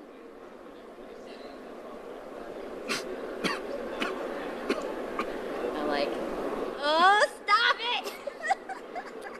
One card and one card only for a big round of applause. One card. The Ace of Diamonds. Gosh, too good. Thank you. Yeah, we made a little bit of a mess here, but you know that's the magic in it. Okay, that is wild. Too wild. Yeah. Amazing. Thank you so much. Oh my gosh. Well, thank you so much for not making me disappear. Yeah, no worries. But you know, at the same time, you're gonna make me disappear. At least until next year when I'm on NAB Show Live. But you've been watching NAB Show Live. Thank you again. Follow Sean Does Magic on Instagram, TikTok, everywhere. Thank you for being here, and thank you to everyone who was tuning into NABShow.com this year. It's been a pleasure coming back as your host, and I'll see you next year. We're with Mo Goyle at Everts in South Upper. How you doing, sir? Very good, very good. How you doing? Good. I've known you, gosh, 10, 12 years now. It's amazing to see, every year I get to see somebody I haven't seen in a year, you know? Oh, it's crazy. It's crazy. And the years come pretty quickly, too, right? I can't believe it's another NAB, and we're almost over. Exactly, right. Let's talk about this router. Yeah, so what we're highlighting here this year is our new addition to the Next family. So the Next platform is basically a compact routing and processing platform that allows you to do 12 gig SDI routing with additional processing capability, things like up-down cross-conversion, IP gateways, and such. So we launched the 5RU a couple years ago, but now we've added the baby frame to it to give you another portfolio or expand the portfolio and opportunities to look at smaller sizes. So this allows you to do a 96 by 96, 12 gig SDI router with additional capability as adding processing and gateway services as well. So when you say 96 by 96, it's literally on this one chassis. Well, it's pretty darn small to do it. You're doing the mini SDIs. Wow, that's impressive. Yes, and it's 12 gig SDI. So this is 12 gig. So basically, for any kind of facility that's looking to go to UHD, this gives you that ability to do so. And when we have are connecting it with our new Crosspoint card here, I can then connect multiples to actually scale that to larger sizes. So when I look at our 5RU, I get 384 by 384. But when I use our new FLink link to connect them together, I can now grow that to a large scale of 960 by 960 12 gig SDI. 960 SDIs. Yeah, for 12 gig. Amazing. Yeah, it's pretty impressive. So. All right, anything else you're showing off of the show?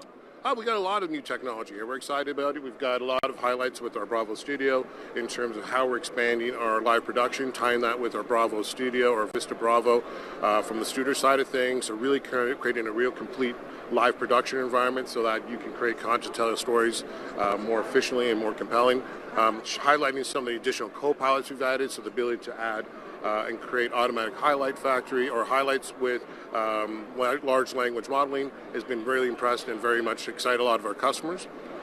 We've also highlighted some of the new things we've been doing with our RF side. For example, digitizing RF and being able to carry that over an IP network is something that's revolutionized in that space. So it's kind of what we did in the SDI world.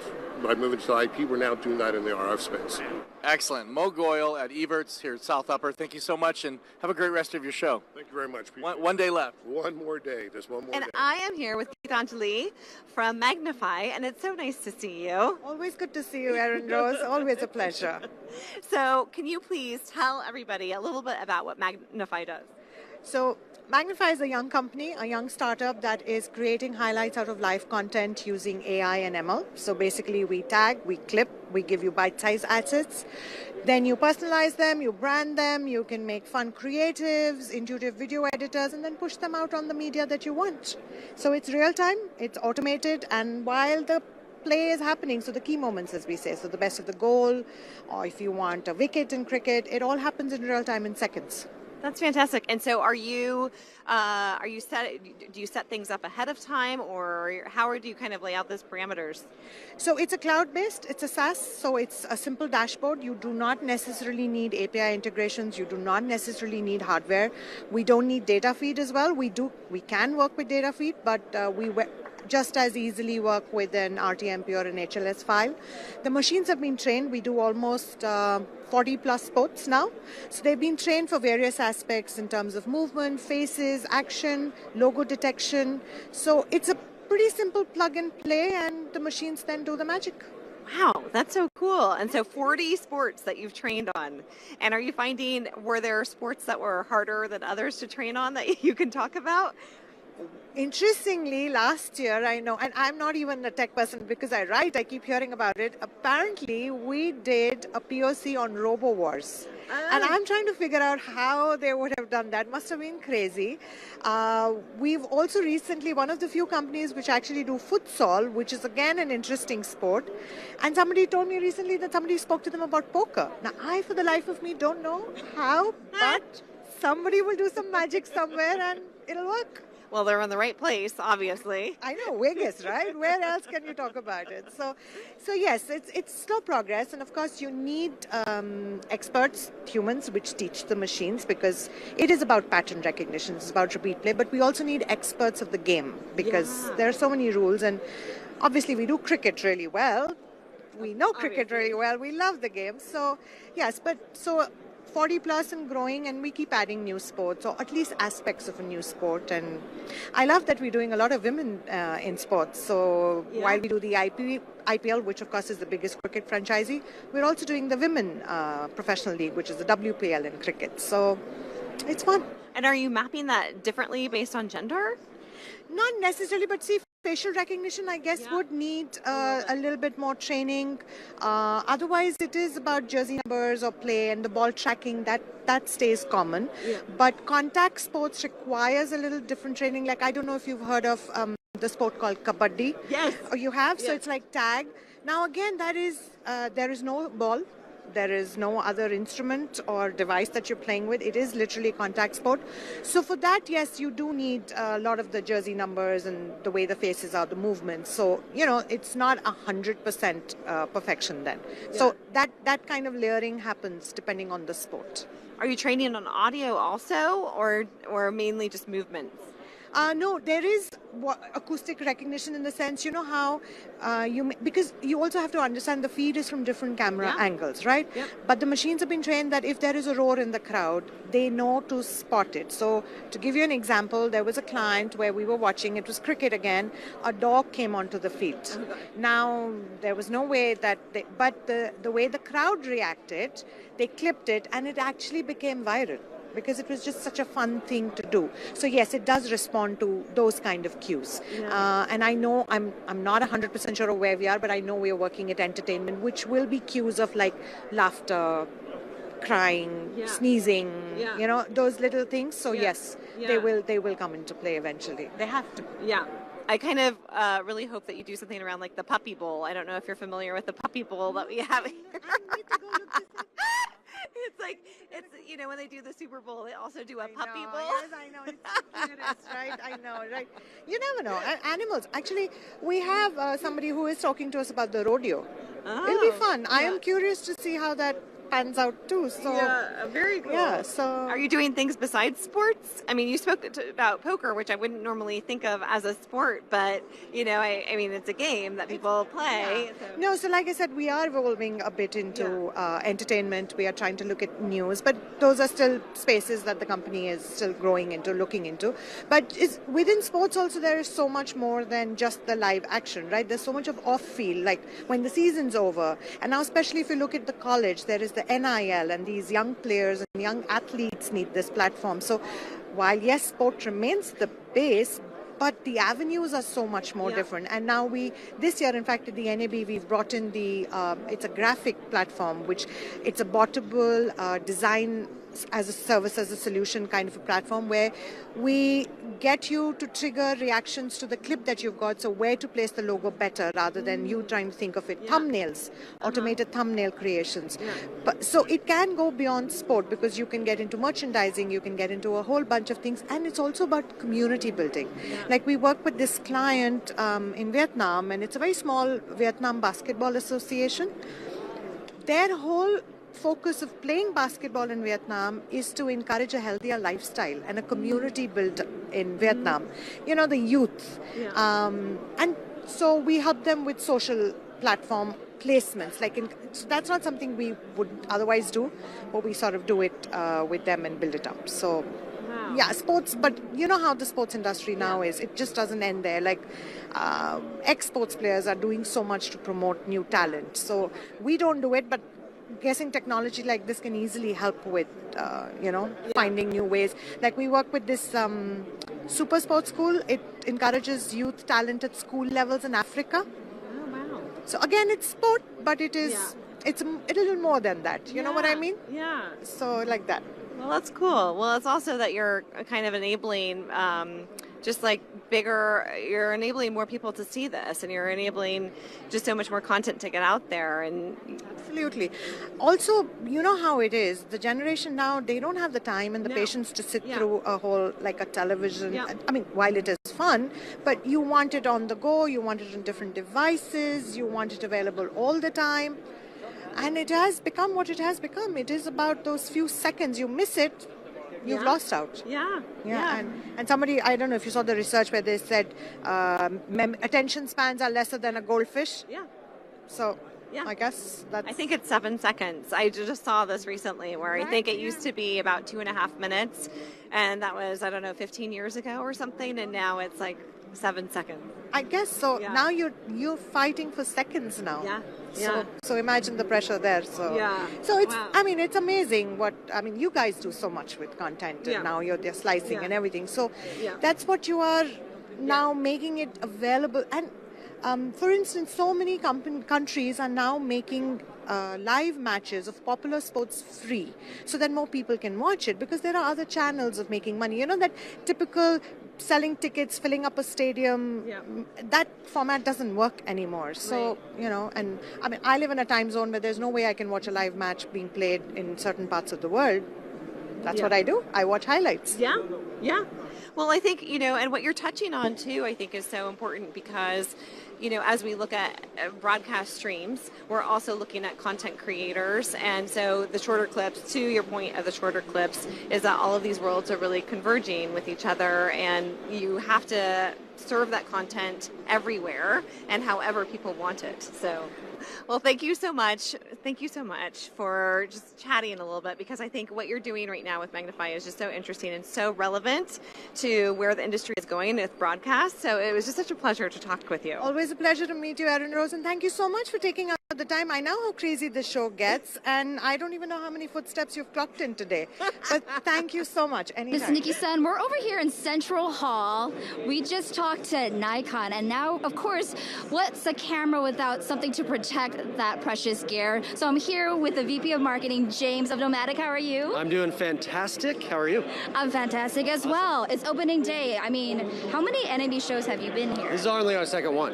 And when we came last year, we're like, we'll just try it. I don't know how big it is. And like on opening day, our booth was slammed the whole time. And we were like questioning, we're like, is it going to be good? Yeah. And then the whole time we're like, whoa. So we signed up pretty immediately for next year. Amazing. So that's a huge testimony. So why is it important to come to a show like NAB Show? And what are some success stories of being here at NAB Show? Yeah. Last year we actually signed up some new distributors, international distributors. Because when we came, we didn't really have a lot of knowledge of what NAB was. We make camera bags that could be used for videography and photography, obviously. But still, it was not really on our radar. People kept bringing it up, but we didn't realize how big this show was and how much opportunity there is here. Yeah. So, last year was really fantastic. Yeah. It's opening day right now, so we're just in here for like an hour, but so far it's been really good. Just walking over here before we went live, your whole booth was just swarming with filmmakers and creators. We pushed them out so we could film this, by the way. We are that important. But we were like, can we please have a little bit of your time to tell us about the new products that you have, or just kind of the line that you have and what you offer for filmmakers filmmakers. Yeah, for sure. So Nomatic, for those that you don't know who Nomatic is, we make highly functional and innovative products for travel, everyday, and photography. And so we really believe that like functional and innovative products help you live your life more intentionally with confidence, right? So you're not like always worried about, is this bag gonna break or do I have pockets for stuff? You know, like we've all had the rat's nest of bags before where you're like trying to find something, right? We have lots of pockets to keep everything super organized so you can focus on living more intentionally, basically. Absolutely. Well, you said functional and practical, but I have to say also stunning. Yes. The minimalism design, I am living for it. So can you tell us like what goes into the design of your bags? Because I feel like it's so popular within the community. You partner with filmmakers like Peter McKinnon. Can you talk about that? Yeah, I mean, honestly, we're a crowdfunded brand. So ever since we started, we've been on Kickstarter. And so what that means is that you're really engaging with people that are potentially your customer and interested in the product. So you're asking for feedback, you're doing surveys, you're calling people, and obviously working with someone like Peter McKinnon, who's a professional photographer, helping design the product with him, got all those kind of intricacies that you kind of need as you go into like a thoughtful design. You know what I mean? First and foremost, all of our bags and luggage have lifetime warranty, because that's a testament about how we design and build a product. We use like the best materials. You know, in some of these bags right here, we have waterproof zippers, water resistant, waterproof like material.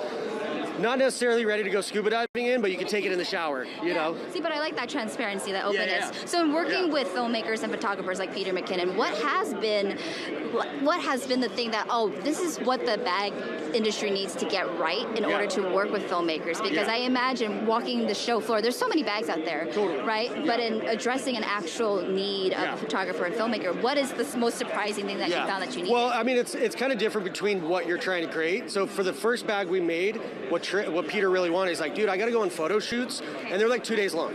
And I don't really like taking 2 bags with me. So we made this product right here. It's big, but it's for travel and every day. So that front part expands out and you can put clothes in it. Or if you're a videographer, you can just fill it up with gear. You know what I mean? But it's really about the modularity of like, I could use it for a ton of gear, or I could put clothes and gear in it. And it has like literally an expansion piece for travel. And that was like, we made that for traveling photographers that are on like 2-3 day shoots. Amazing. You know, I think we're okay. I think we're a show, not tell. And if you're okay with me, I'll hold the mic. Do you mind opening it up and showing our viewers? Yes. Well, this is the one I was talking about. And we'll go into some other bags. Let me go on this side of you. You can see it's a big boy. This does count as a carry-on, right? So you have multiple pockets here. You have your MOLLE attachments for other things. It's kind of, maybe you can see it, but you can tell the material is very water resistant, waterproof zippers. So you have a side access here, right? Yeah. Big old water bottle here. And we like to use magnets, not just because they're fun to, click on and off from an ASMR standpoint, but they're very functional. You have a big open pocket up here, and this is where you'd put clothes. So you see the tie down here, and then some organization here. This whole section right there expands out. Okay. So that's where you could then put your clothes in 2-3 days, you're good to go, right? Okay. And then you have, I'm gonna just flop around here for a second. You got a laptop sleeve here, external. You have luggage fasteners, so if you do put it on a roller. Absolutely necessary. And the other thing about our camera bags, I would say, is that it's not just about the function of like having pockets and things like that. It's got to be comfortable. So when you fill this bag, it feels like a 70-liter hiking bag, right? It's super padded, it's super comfy, has a lot of structure to it, so it fits really good on your back, and it's not like dragging you down. It actually fits up on top, right? So you have that lumbar support. So you already saw the laptop sleeve here, and then you open it up. This has all of our accessories in it, so it's hard to see, but you have a secondary laptop sleeve here or tablet, multiple pockets, and then all this stuff inside, again, these are accessories. This is all customizable to however you want it. So you can fit this with camera gear and throw shoes in there and clothes in the front. Well, and also besides the bags, you also make those accessories. Yeah, we make accessories, everything from battery case holders that come with stickers to tell you which side is dead, so you don't get lost there. We got memory card holder. This is for filters, so to keep your filters nice and clean. But everything's just like, it's very modular, it's very functional, it's nice design, and again, it's lifetime warranty, so we kind of have a saying is you buy it nice or you buy it twice, right? Because on backpacks, zippers are the thing that goes. It's very low % for us, but if your zipper does break, call us, send it in, we'll refurb it, we'll send you a new one. Oh my gosh. I love that. And you do have another McKinnon collaboration, right? Yes. The Luma collection? Yeah, we just came out with this new one. So as you can tell, it's got like kind of a more modern look, but this line of... This is the backpack. This is the 9-liter sling. We also have a 10-liter sling, or 12-liter sling. They're designed primarily for mirrorless. You can tell because they're a little bit thinner. But the cool thing about this is, like, especially for camera slings, we didn't see this a lot. So we added magnets. So when it's unzipped, it just closes tight. So because if you're kind of on a shoot and you're changing out a lens and you're just flapping over here, you got stuff falling out, might be raining. You can just flip it up and it locks in from the magnets. So let's just give the audience like little magnet. Thank you for that magnet ASMR. It's amazing. It is amazing. Well, I'm going to pop back over here because I gave you a lot of, I know, exactly. Well, the last thing here is, I mean, in preparing for a show like NAB show, like what are you most excited for about this year? You were a newbie last year. Yeah. Your return this year. What are you looking forward to most? Two things. We have two new product categories or launches here. Is that the new McKinnon Luma collection? We have 4 colors in those. Primarily in the past we've had all black bags. So coming out with a rust and a sage is like really exciting for us to add some life into the brand with colors. And then we're also showing our apparel line. So we have a new apparel line that's designed for travel, built for every day. Jacket, pants, you could do like splits in these pants right here. T-shirts, it's premium everyday apparel. And then overall, just because it is only our second show here, is to talk to new friends and like introduce the brand to people and just like create relationships. Yeah. So. Well, thank you so much for your time. Thank you for giving us a huge hands-on show. I'm so excited to have my hands on the McKinnon 8-liter sling as well. In our democracy, your vote matters. It makes our community and country stronger. So make your voice heard. Get registered. Turn to your local TV and radio stations for trusted reporting on the candidates and issues. Visit vote411.org to learn what's on your ballot and make a plan to vote on or before November 5th. This message is furnished by the National Association of Broadcasters and this station. All right, we're at Enco with an old buddy of mine from way back, probably 10 years. Bill Bennett, how you doing? Ryan, I'm fantastic. Now that you're here, even better. This is All a right. tradition we got. So we're at Enco. Let's talk. We all know Enco, but let's talk about what you guys do. Yeah, I mean, we've been around since the mid-'80s. Broadcast automation and playout is the easy way to explain it, but we got so many things going on. AI speech to text, AI generative GPT stuff going with automatic script creation, virtual production technology now, leading playout for radio and television, of course, automated captioning used by hundreds of television stations around the country. We're in a lot of different places. Wow, amazing. Let's talk about your caption solution because I believe it's right behind us, right? Yeah, exactly. Yeah, we've got a couple of different options. Sure. We have the new Encaption 5, which is based on our leading award-winning Encaption framework and Encaption 4 system designed for on-premises captioning, which is very popular because when you're not in the cloud, you have a lot more control over what's on-prem. But some customers have cloud workflow, so they need something cloud-based. That's what we have the Encaption Sierra for right here, which can do both cloud and on-prem captioning, and it can run on Linux or Windows, really flexible depending on what the customer wants. One of the really cool things we're just showing off here, it can detect applause and it can detect music, something that customers have been asking for a really long time. The AI engine in this thing can do that. So when you say detect music, like literally tell somebody in captioning what the song that's playing or whatever? Exactly, yeah, because for folks who are deaf or hard of hearing, they can't tell if it's music going on or if there's some applause, but they miss part of the programming if they can only see what is being spoken, right? So now with this AI stuff going on, it can actually tell that there's applause going on and it'll put the word applause on the screen. Or if they hear some music, if it hears music, it's going to say music. So we're really excited about that. Fantastic. Anything else you'd like to show off? So beyond the encaption, we're AI, right? Everything's big with AI these days. Well, we're actually making the rubber hit the road with our Spec AI product over here. So let's kind of go for a journey. It looks like somebody's getting a demo of the product right now. So I can just kind of talk to it.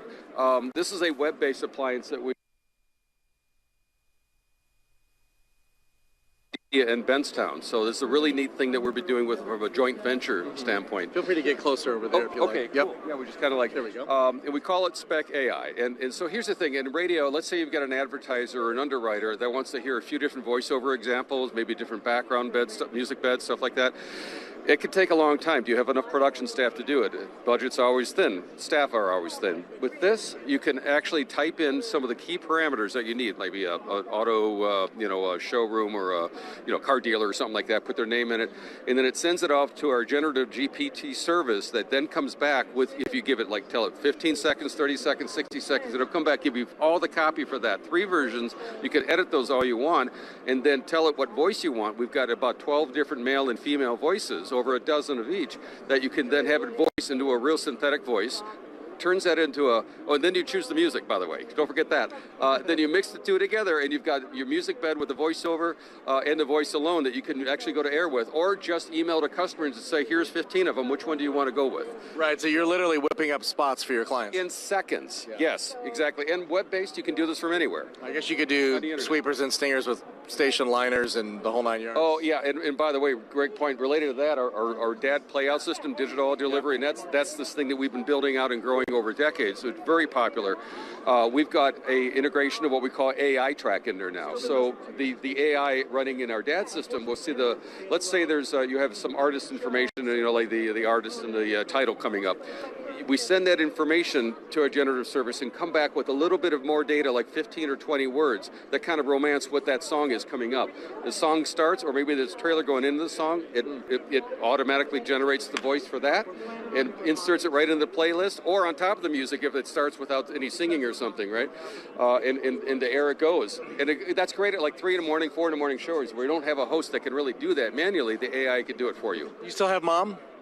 Yes, actually, so mom, if you have a dad, you got to have a mom, right? Yeah, that's what I was getting at. Yeah, I love it. But what we've done is we've rebranded that thing something a little more intuitive to what it does, and that's called Clipfire.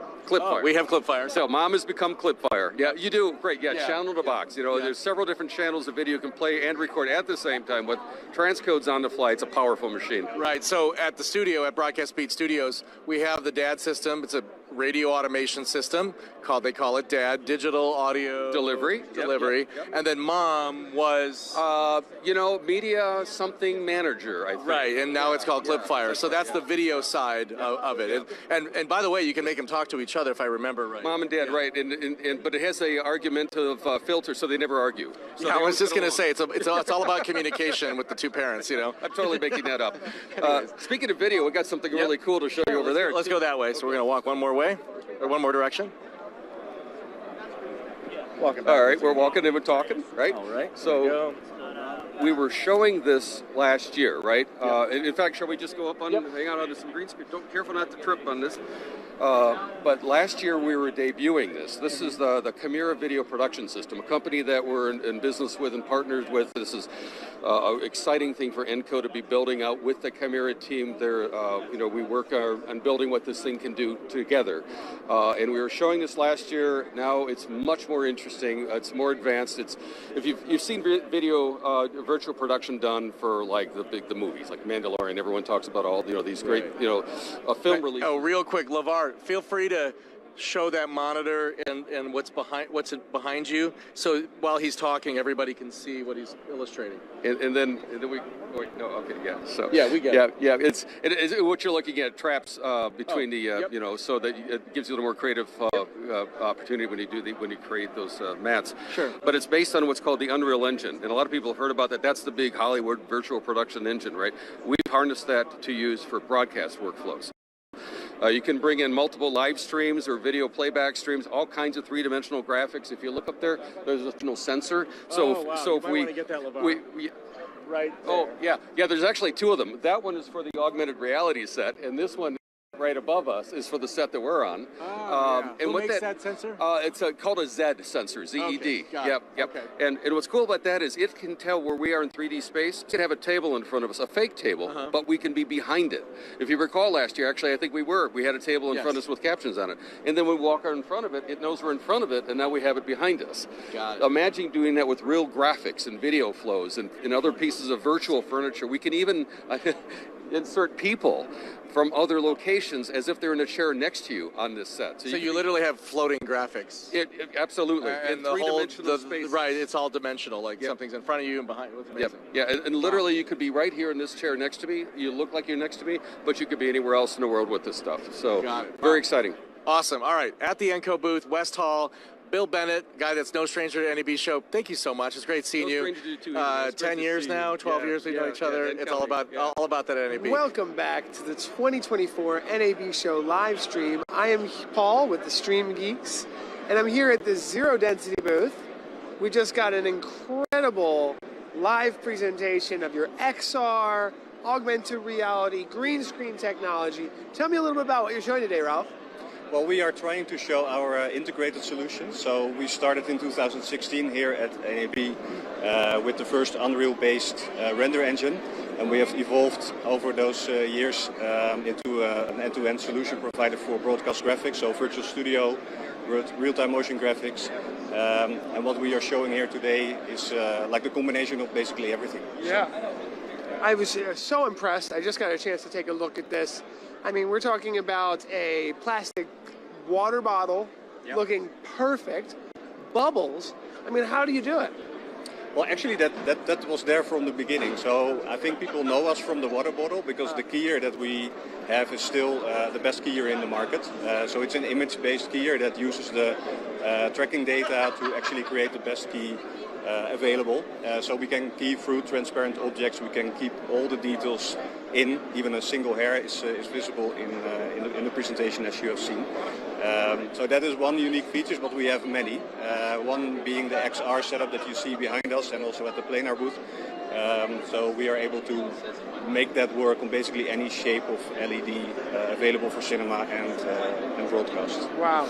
Yeah, we're looking at it actually right here behind us. A large LED screen from planar.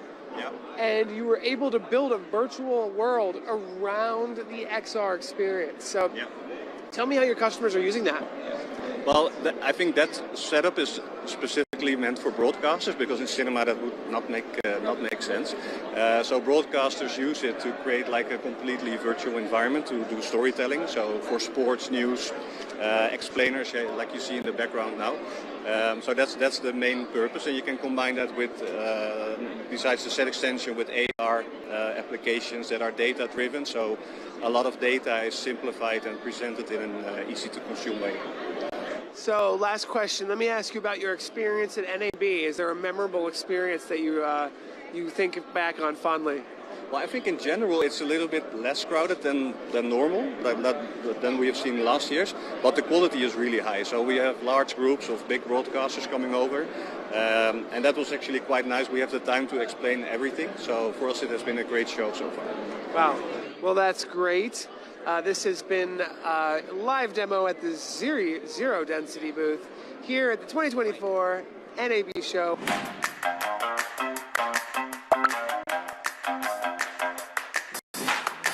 Welcome to Broadcast Beat Studios in South Florida. This is Studio A, and right behind me is a Brainstorm Infinity set. Of course, we're using NCAM technology to do the tracking. We have Fluotech lights in the ceiling, but more importantly, I'm going to talk about the workflow of NAB Show Live. Let's go. All right, welcome to Control Room A. This is Deanna behind us. She's one of our senior engineers, helps us configure stuff. Let's talk about the new tech TriCaster. It's the TC2 Elite. It has graphics coming from the Brainstorm Aston server, and then on demand is what helps control it.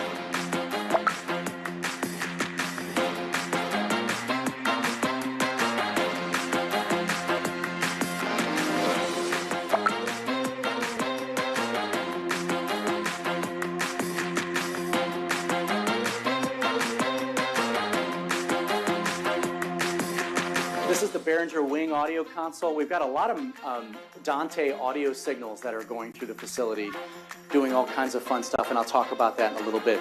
This is where actually Deanna is going to be sitting here during the show. Deanna has a ClearCom headset on, so we'll talk about that workflow in just a minute, but it's really cool how we marry the digital universe with the ClearCom headsets. So now we're going to walk down the production hallway of Broadcast Beat Studios. Welcome to the Broadcast Beat Studios data center. We have two Cinedeck servers. Each one is going to record the same exact signals when we're in Vegas. Input 1 is going to have camera 1, camera 2, clean master, which is fully clean, no graphics, another master, which is just going to have the lower third, and then yet another master, which is going to have all the graphics. So we'll have a lot of flexibility for post-production or on-demand content. We can quickly get it online. Right here is the Brainstorm server. I'm just going to share this real quick. It's connected to NCAM, which is on our virtual production set. Amazing software, works with Unreal Engine. Fantastic. Here's our network. We have a dedicated NDI network. It manages everything that goes through the studio. Shogun Studio. We're going to use these in addition to the Cinedecks to make sure that we're recording all the ISOs to physical hard drives. It'll be old school SneakerNet right off the video editors in this room. And we also have remote editors that are going to be utilizing Frame.io. It's pretty cool stuff. LiveU servers, 2 different LiveU receivers. Each one gets 4 feeds. If we have an internet connection issue, this one's on one connection, this one's on another connection. They're both fiber connections. And we've got another LiveU server as well. So I'm going to walk back just a little bit. These are our Cinedeck ZX servers I was just talking about. These are super important. Zixi broadcaster. A lot of broadcasters use these to get actual broadcast feeds literally over IP. So we're going to Bright Cove, the official partner of NAB Show Live and NAB Show and Broadcast Beat to do this. We have Zixi broadcaster 1, 2, and 3. So this one's on one internet connection, another internet connection, and yet another internet connection. If this one goes down, it has 2 more as failover. This has it in a different order, and that has the internet connections in another order. So we've got a lot of fun redundancy going on. I'm going to take you behind our server racks here. We have the NCAM server that I was mentioning. It shows the tracking points. But more importantly right now is communications. And communications are such a big deal, especially in Las Vegas Convention Center. You want to make sure that you can have everybody connected from the studio here in Fort Lauderdale, talking with everybody in Las Vegas. So we've got dedicated Wi-Fi connections in Vegas, backup Wi-Fi connections just in case, even hotspots. We have a Behringer rack mount console. And so what's that doing? That's connected to the FreeSpeak 2 from Clearcom, Unity Intercom, and the folks at Unity are amazing. We've actually integrated over Dante Unity Intercom with a Tascam Dante interface to talk to the Behringer, and the Behringer analogically, which is not a word of course, talking to the FreeSpeak. So everybody with headsets can talk to people with Unity and whatnot. And if we have a problem, of course we can, we have IFB phone lines. We can go that far if we really had to, if we have a problem. But that's it. That's the NAB Show Live workflow. Editors will be using Adobe Premiere with Frame.io, at least in the remote locations. It's going to be awesome. See you soon. Hey, it's Ryan Salazar in front of the 2023 NAB show. I wanted to talk about the workflow, but we're going to actually show you how the signals get back to Fort Lauderdale in the first place. All right, so we've got Eric here. He's running a JVC connected cam, the GY HC900. Let's go ahead and walk behind him right here. So you're going to see that he has a LiveU 600, an LU 600. Of course, we've got Electrosonics wireless pack. We've got Electrosonics transmitter to get to my IFB. And he's sending the LU 600 back to our data center in Fort Lauderdale. The signal gets received by an LU 2000 receiver from LiveU, goes into our 4A router, and then goes back into the control room. Control room's then switching everything out, and then it does the other workflow, which we'll show you in just a little bit here. Hey, it's Ryan Salazar. We're in Central Hall at the Panasonic Connect booth. We just wanted to chat with our control room real quick. So, of course, you can see our control room right now. We literally have Deanna running audio and graphics. We have Mark running the switcher, and we have Robert running the live audience interaction and messages and stuff that we just read to you just now. Now, Tim is running, he's our VP of Engineering Facilities. Tim is managing, making sure that all the content gets to video editors. There's a video editor in the studio. There's a remote video editor using Frame.io. So, Tim, let's just chat real quick. I think it's really exciting, that you're able to record everything in real time on the Atomos recorders from here in Las Vegas, and then, of course, get a local drive, literally SneakerNet it to the local editor, and then, of course, up to Frame.io for a remote editor. How's that experience been going? I've never, and I said it to you, I've never seen it go so smoothly, getting the edits done the same day. It's really gone well. It's pretty exciting. We've produced NAB Show Live for a long time, and the idea of getting content edited and out the same day, especially when you're doing such volume. I believe we did like 66 interviews the past 2 days, not including today. It's quite exciting. So, Robert, we've been getting a lot of messages from the live audience. How's that been going for you? I know that we're getting quite a bit of it. Oh, it's been going great. Been fielding comments and sending them up. It's a great experience seeing everybody interact so well. Excellent. And Mark, you as literally a television technical director that works in news, all the time, I think it's quite exciting. You were the perfect fit to do something like this because you're the perfect guy because you're literally running with cameras all the time and maybe not even know what situation you're in. You know what I mean? Like, you may not know what's going to happen. You're covering news, and it's live. Yeah, and this is similar to that in a lot of ways. It's not quite as fast-paced as doing a newscast, but it's the same, like you said. Elements are involved, coordinating 2 boxes, talking to the talent at the different sites that we have there, 2 different crews, and so yeah, it's quite similar, same skill set. Excellent, thanks, Mark. And so Deanna, last person here, and we're gonna talk with Panasonic Connect. Deanna, your automation skills have been amazing. You've helped us automate all sorts of stuff. Dante, and then we've got graphic stuff going on, and switcher automations and stuff. How's your experience been? And you got all kinds of audio stuff going on too, routing everywhere. We really appreciate what you've done. Maybe just talk about your experience and how exciting it is to have the graphics and the audio literally right there and be able to touch and make this go live to the NABshow.com site. I just have to give a shout out to the on-site crews with you, Ryan, because without them, I wouldn't be having some of these lower thirds moving so quickly. Everything's been flowing great, and everything seems to be doing good. No, it's been awesome. All right, great. All right, that's excellent. So I appreciate everything everybody's done. Thank you for watching NAB Show Live.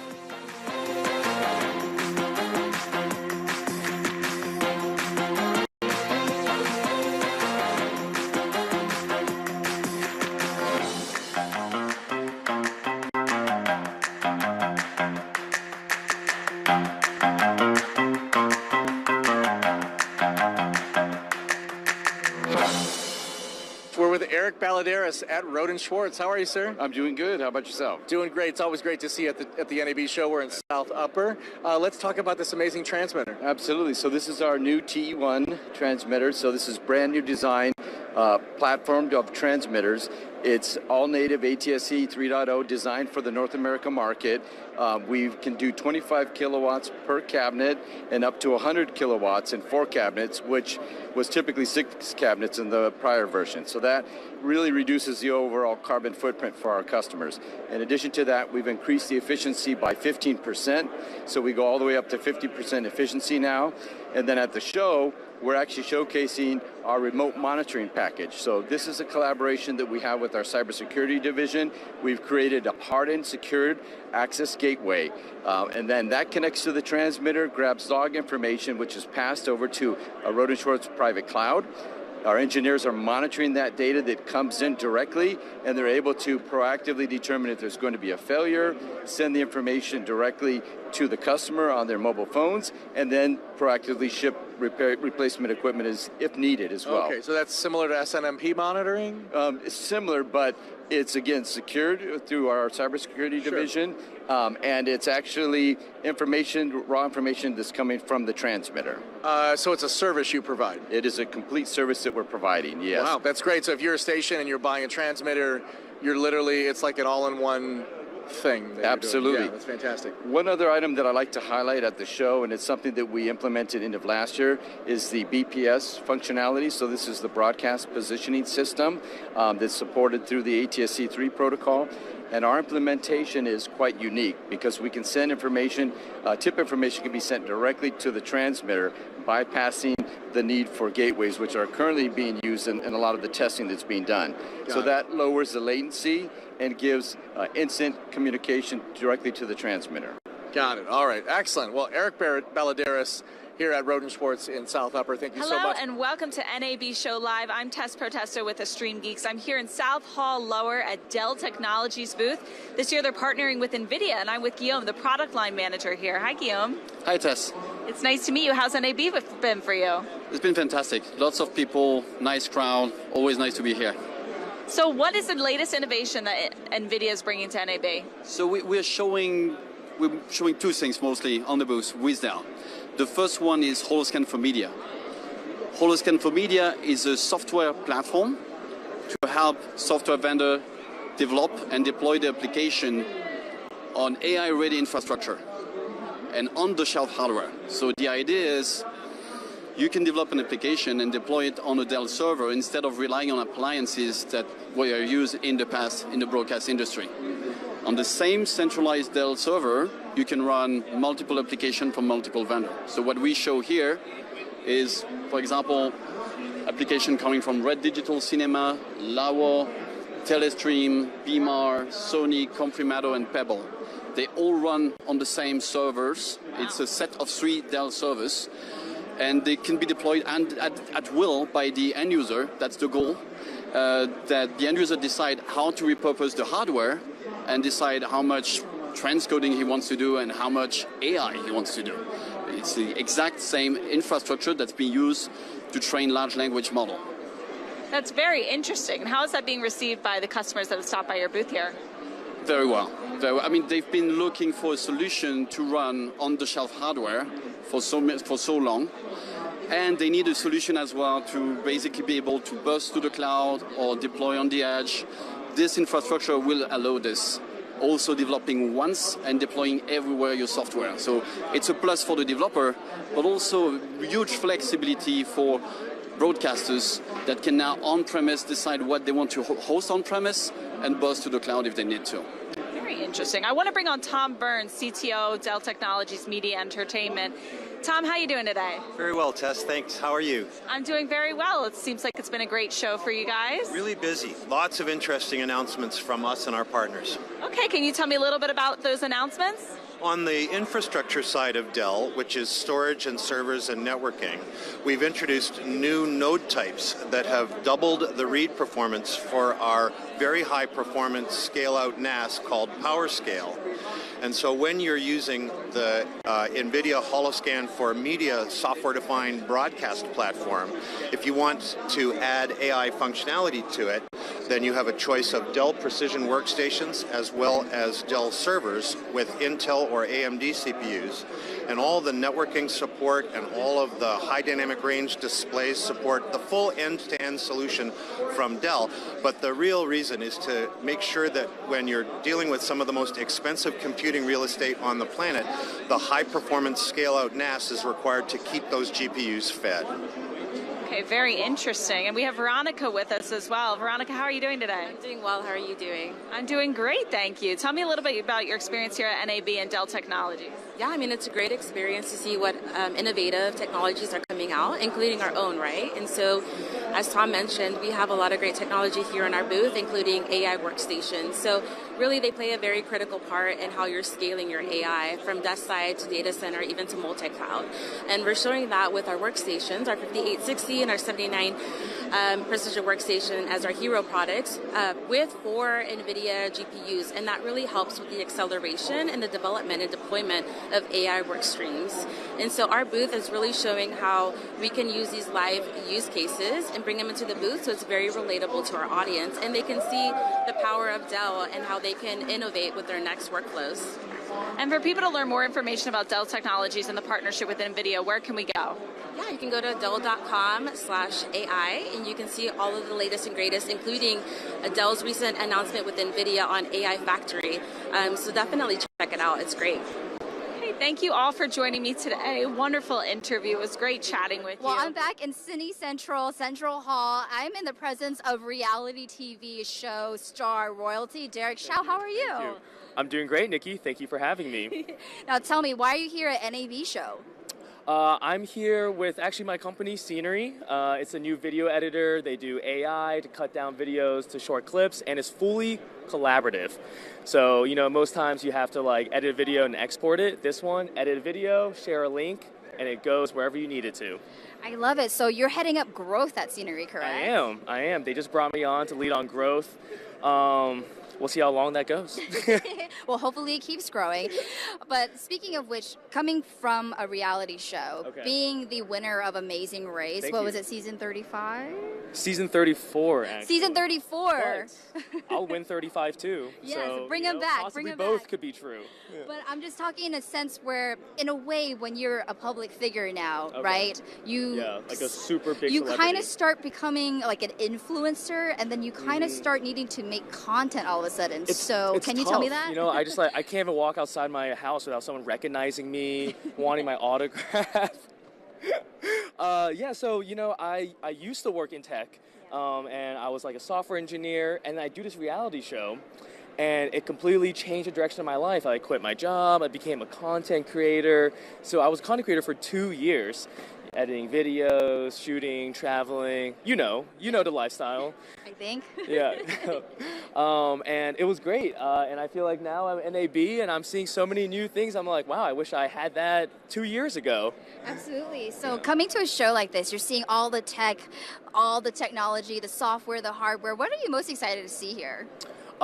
Definitely some of the software. Look, I'll say my background, I'm not really like a videographer, so I'm shooting on like my iPhone. I have like a little Sony camera. Don't say little, okay? Because at the end of the day, it's an iPhone 14. Put some respect, okay? Yeah, this is a good iPhone. But, there's some really cool, if you just look behind us, look at these amazing cameras, and I just would not know at all how to operate that. So I'm here, the software is really awesome. There's so many things that can just speed up your workflow, and, you can get from raw footage all the way to an edit in, 30 seconds, and that's what I love. Yeah, and from a first-time attendee at NAB show, what was your first thought walking into the show floor doors today? I was exhausted. I think I walked in, I immediately started gasping for air. I was like, I want water, I want food. This place is huge. How many people, how many exhibits? Usually between 60 to 100,000 people come to this show. That's crazy. Yeah, I think I just wanted to share, I hope that I don't put you on blast here, but I was just visiting Derek at the scenery booth back at West Hall. Yeah. We did an impromptu interview at the AWS news desk, thank you very much. Yes. And he was like, oh, I thought it was going to be easy because right after our interview here, we're just going to go right there. I'm like, nope. We shared a moment in the Vegas loop, right? We should we had to take a Tesla. We had to go underground. It's a process. That's how big this place is. Wow. Yeah. Well, okay, so what is your plan afterwards? How are you navigating NAB show? And what do you want to, see the most outside? Here, this is my NAB show survival plan, all right? You need to download the NAB show app, and you need to mark down the places you want to go to, and you need to freaking plan that out because it will not happen and you will get lost. So that's my plan. I have 10 places. I'm like, oh, that looks cool. This looks cool. Yeah. One of them is scenery. Yes. And then you just mark it down, put it in the map, and then you just do your route. Yeah, and then plug scenery a little bit more. Is there anything else happening at your booth that folks need to make sure that they get on their map and their calendar? Yeah, so right now, actually with scenery, everyone who stops by our booth, we're giving away 1 free month of our pro plan. With that, you get unlimited projects, you get upgraded storage space, so we give you 100 gigabytes of cloud storage, and then also you get to use our AI editor completely for free. So if you have a podcast, you have long form YouTube videos, you upload that footage, you take the 1 hour long footage, and then we can cut it down immediately to 30 seconds for you to upload to social media. So well, speaking of which, I think we're going to do something really special with this interview, right? Yes, exactly. Well, speaking of cutting things to social media, part of what we're doing here, I'm going to put this interview into our editor, and then we're going to cut this, and I'll say, give me every moment that Derek was hilarious and made Nikki laugh. And it'll just give me 2 hours of footage back because, that happened so many times. And the AI is that good as well. It's that good. It really is. Yeah. So stop by our booth. You can get the 1 month free, and we'd love to say hi. Yep. And make sure if you want to see what Derek is doing on scenery, check out our Instagram. Plug your Instagram really quick. You can follow me at DerekXiao_. Amazing. Well, thank you so much. Thank you. And enjoy the rest of the show. Bye. Hello and welcome to Broadcast Beat Studios. I'm Ryan Salazar, the founder, here to give you a special behind-the-scenes tour of our facility. Let's go.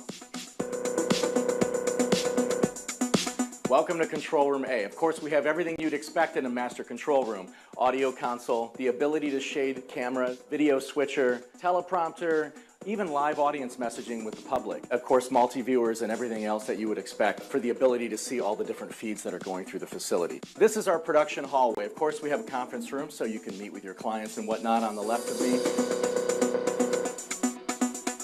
And then here is Control Room B on my right.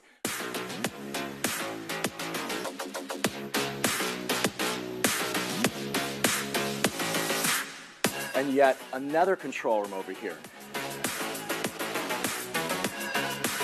This room is our live shot room. So in our live shot room, We have the ability to go live on any of the television networks worldwide. We work with Fox News, CNN, ABC News, TBN, all sorts of networks all over the world, even Al Jazeera, for the ability to get their guests live on national and international television. We also have a second location in downtown Fort Lauderdale, and that's what it specializes in. So now we're going to go back down our production hallway just a little bit more. Of course, we've got a nice little kitchen, and then our data center. Our data center is really the heart of the facility because it allows us the ability to connect with facilities all over the world and be able to do all sorts of special things. The facility is built like a television station. So we've got news rundown systems and graphics servers and ISO recorders and even the ability to transmit over LiveU and LTN or IP, even traditional satellite. So this is our data center. We've got a second row behind this rack, and then now we're going to take you into hair and makeup. So in hair and makeup, of course, when you're doing a large production, you need the ability to handle multiple talent, organize wardrobe. We even have a wardrobe department upstairs and have 4 or 5 makeup artists simultaneously for a film or whatever you're doing. This is our green room, and in our green room, of course, is where people chill out and get ready to go on the air. So now we're going to go back into the second part of our facility, and that is down at the other end by Studio D. We've got laundry, by the way.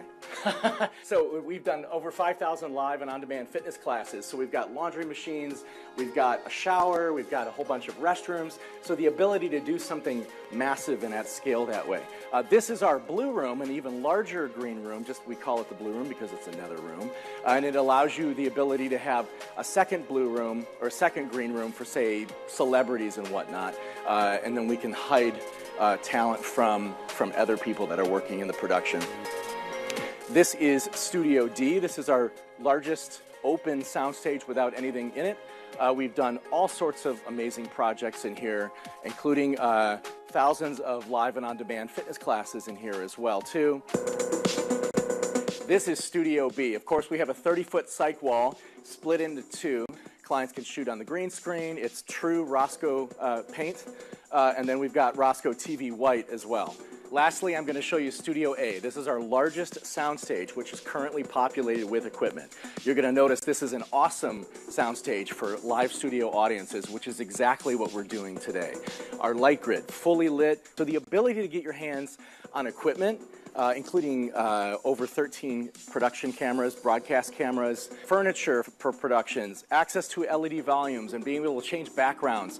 All that stuff, we're able to turn productions up almost literally overnight. So if you're interested, give us a call, 754-238-3200. That's 754-238-3200, or visit us online at broadcastbeatstudios.com. Welcome back to NAB Show Live. My name is Tess Protesto. I'm with the Stream Geeks, and here I am today in the South Hall Lower at PTZ Optics booth with Paul Richards, the Chief Revenue Officer of PTZ Optics. Hi, Paul. Hi, Tess. Thanks for stopping by. And no problem. Always happy to be with you. How's the show going? It's great. We are here showing off a variety of new products. Our brand new PTZ Optics Move SE, which is our entry-level 1080p PTZ camera with built-in auto tracking. We've won several awards for this camera because it has everything that PTZ Optics customers love, but built into a modern interface where we have auto tracking, we have auto framing, we have group tracking, a lot of great features with a 5-year warranty, and we've just been listening to our customers and building all of the things that they've asked for. With the Move 4K cameras, our kind of higher-end 4K models, we are doing some really interesting things. While some cameras require like a software to do auto tracking, we've built auto tracking directly into the cameras, and the 4K cameras can track up to 300 feet away. Wow. These cameras we're building in directly to the joystick controllers, so the joysticks here can control the PTZ cameras, and I want to show quickly how easy it is to launch an auto track. So what I'm going to do, Tess, I'm going to try to auto track you. So here we go. I'm going to click one button on the joystick to start auto tracking. And essentially, it's got you right there. You can see on the screen, we've got a box around Tess. And what this is telling us is that the camera itself is ready to track Tess. So I'll go ahead and select you, and you can go ahead and just do a little walkabout. You're gonna have to walk with me. Oh, because no, I'll let you out. You take it then. Okay, so this is gonna auto track me supposedly. So, oh, there we go. I'm moving around, and the camera is following me, and that's pretty darn seamless. All right, that's so cool. So auto tracking is a big deal, but the biggest thing that we're offering this year is the PTZ Optics Hive. So I want to take you guys over here really quickly and show you our brand new cloud-based video production software. This is PTZ Optics Hive. We've taken a video production system and a PTZ control system and made it so that you can share access with anyone in the world just by clicking a button. It's as easy as sharing a Google Doc. Whether you're on the local area network or whether you're anywhere in the world, you can just type the person's email address in and determine whether they want to be a camera operator, a producer, or just a viewer of all your cameras. The other thing we've done is we've really changed what it means to have pan, tilt, zoom control. I really think this is the next level of PTZ control. And what I'm going to show you here is called fast frame. And what you can do, if you can you see this on the screen here? What you can do is you can just select an area of the screen, click it, and the camera will go exactly there. With the pan, tilt, zoom joystick, you got to pan, you got to tilt, you got to zoom, you kind of got to steer it to a specific location. With this, you can literally look at an entire baseball field, pick a specific spot, click a button, and the camera's going to go there. So this is the PTZ Optics Hive. It's currently launched here at NAB. We'll be doing a beta for about a month and a half, and any of our customers can try it for free. There will always be a free option. Great. So it will always be free for one camera. It will be $50 a month for 3 cameras and $145 a month for unlimited cameras. So we're really interested to get everyone signed up for the beta so you guys can get access to it. So if you're using PTZ cameras, this is not just for PTZ Optics. This will work with Sony, Panasonic, Canon. It works with 400 different cameras, and we support direct camera drivers. So this is not just basic pan, tilt, zoom. We support all of the iris, the shutter speed, the color correction in all of these tools to give you a seamless experience that you can share throughout the world and really just revolutionize what it means to be a PTZ camera operator. Tell me, you've been at NAB for how many years? So this would be, our company is celebrating our 10-year anniversary, and I'm going to say this is probably about 8 years of NAB for me. What's your favorite memory from NAB? So my favorite memory from NAB is when you start to have people coming back to the booth and giving you recognition for saying, wow, you got a bigger booth this year. Wow, you're legitimate. And so by being here at NAB, customers really can see that we're a serious company. We've been in business for 10 years. We're here to stay. And NAB is kind of a testament to that, where our customers can come here and shake our hands and realize that we're here to do real business. We are not just an online company. We're real people solving real problems for real customers. And where can people learn more about PTZ Optics? So you can go to ptzoptics.com. All right, thank you so much. This has been Paul Richards from PTZ Optics, live from the NAB We show. are still in Central Hall. This time I'm here with Joyce, who is the CEO of Riedel Communications. How are you? I'm doing good, thank you. I just have to say, first of all, yes to female CEOs. It's a rarity sometimes at a big show, a convention like this, but it's really inspiring personally, just to feel like we are here, we belong here, we deserve to be here, and here you are. Thank you very much. It's, I've been in this industry a long time, longer than I care to really say. But yeah, being a woman in a industry that's very dominated by men has had its challenges, to say the least. But it's been fun. It's been a great ride. Riedel is a great company, very diverse. They prop women up on a pedestal, so I really appreciate working for them. Thomas Riedel is an amazing entrepreneur and just very inclusive. And so it's a very inclusive, diverse company overall. So I feel really proud to hold this position as President and CEO of the Americas. Absolutely. Could you give us a little bit information about what your company does? So Riedel is basically known for an intercom company, but we do so much more. We do video infrastructure, distributed routing. We have a line called MeteorNet, which is a IP-based line, as well as a baseband line, and we have bridges that take you into the future. we have obviously we have comms, so we have our Emmy Award-winning Bolero Wireless, which has just catapulted us in the Americas, and then Artist Intercom system. And then about 2 years ago, we purchased a small company called Simply Live, and with them we have replay and capture and ingest and live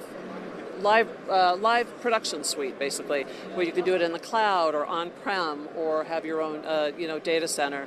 So we've really expanded just in the last 8 years that I've been with the company. So it's very exciting. And to see our booth, it's much bigger than it's been in the past, and we keep growing in population. We have over 1,000 people now worldwide, and I'm just real proud to be a part of Riedel. Absolutely. And we were talking before, and as I understand it, you mentioned that Riedel has been here at the NAB show for maybe 35 plus years now? The company is 35 years old. I think they probably have a presence at NAB of probably in the mid-20s, like 24, 25 years, something like that. I've been coming to more NABs, once again, that I want to mention, with a little bit of a break in there, very, very small break. And it's great. I mean, I just love coming to the show because it's like a big reunion. Yes. So I've been in the industry for a long time, and I see all my old friends, and I make new friends, and it's just fun. It's a lot of work. It's tiring. It takes about 2 weeks to get over it once I get home, but it's fantastic.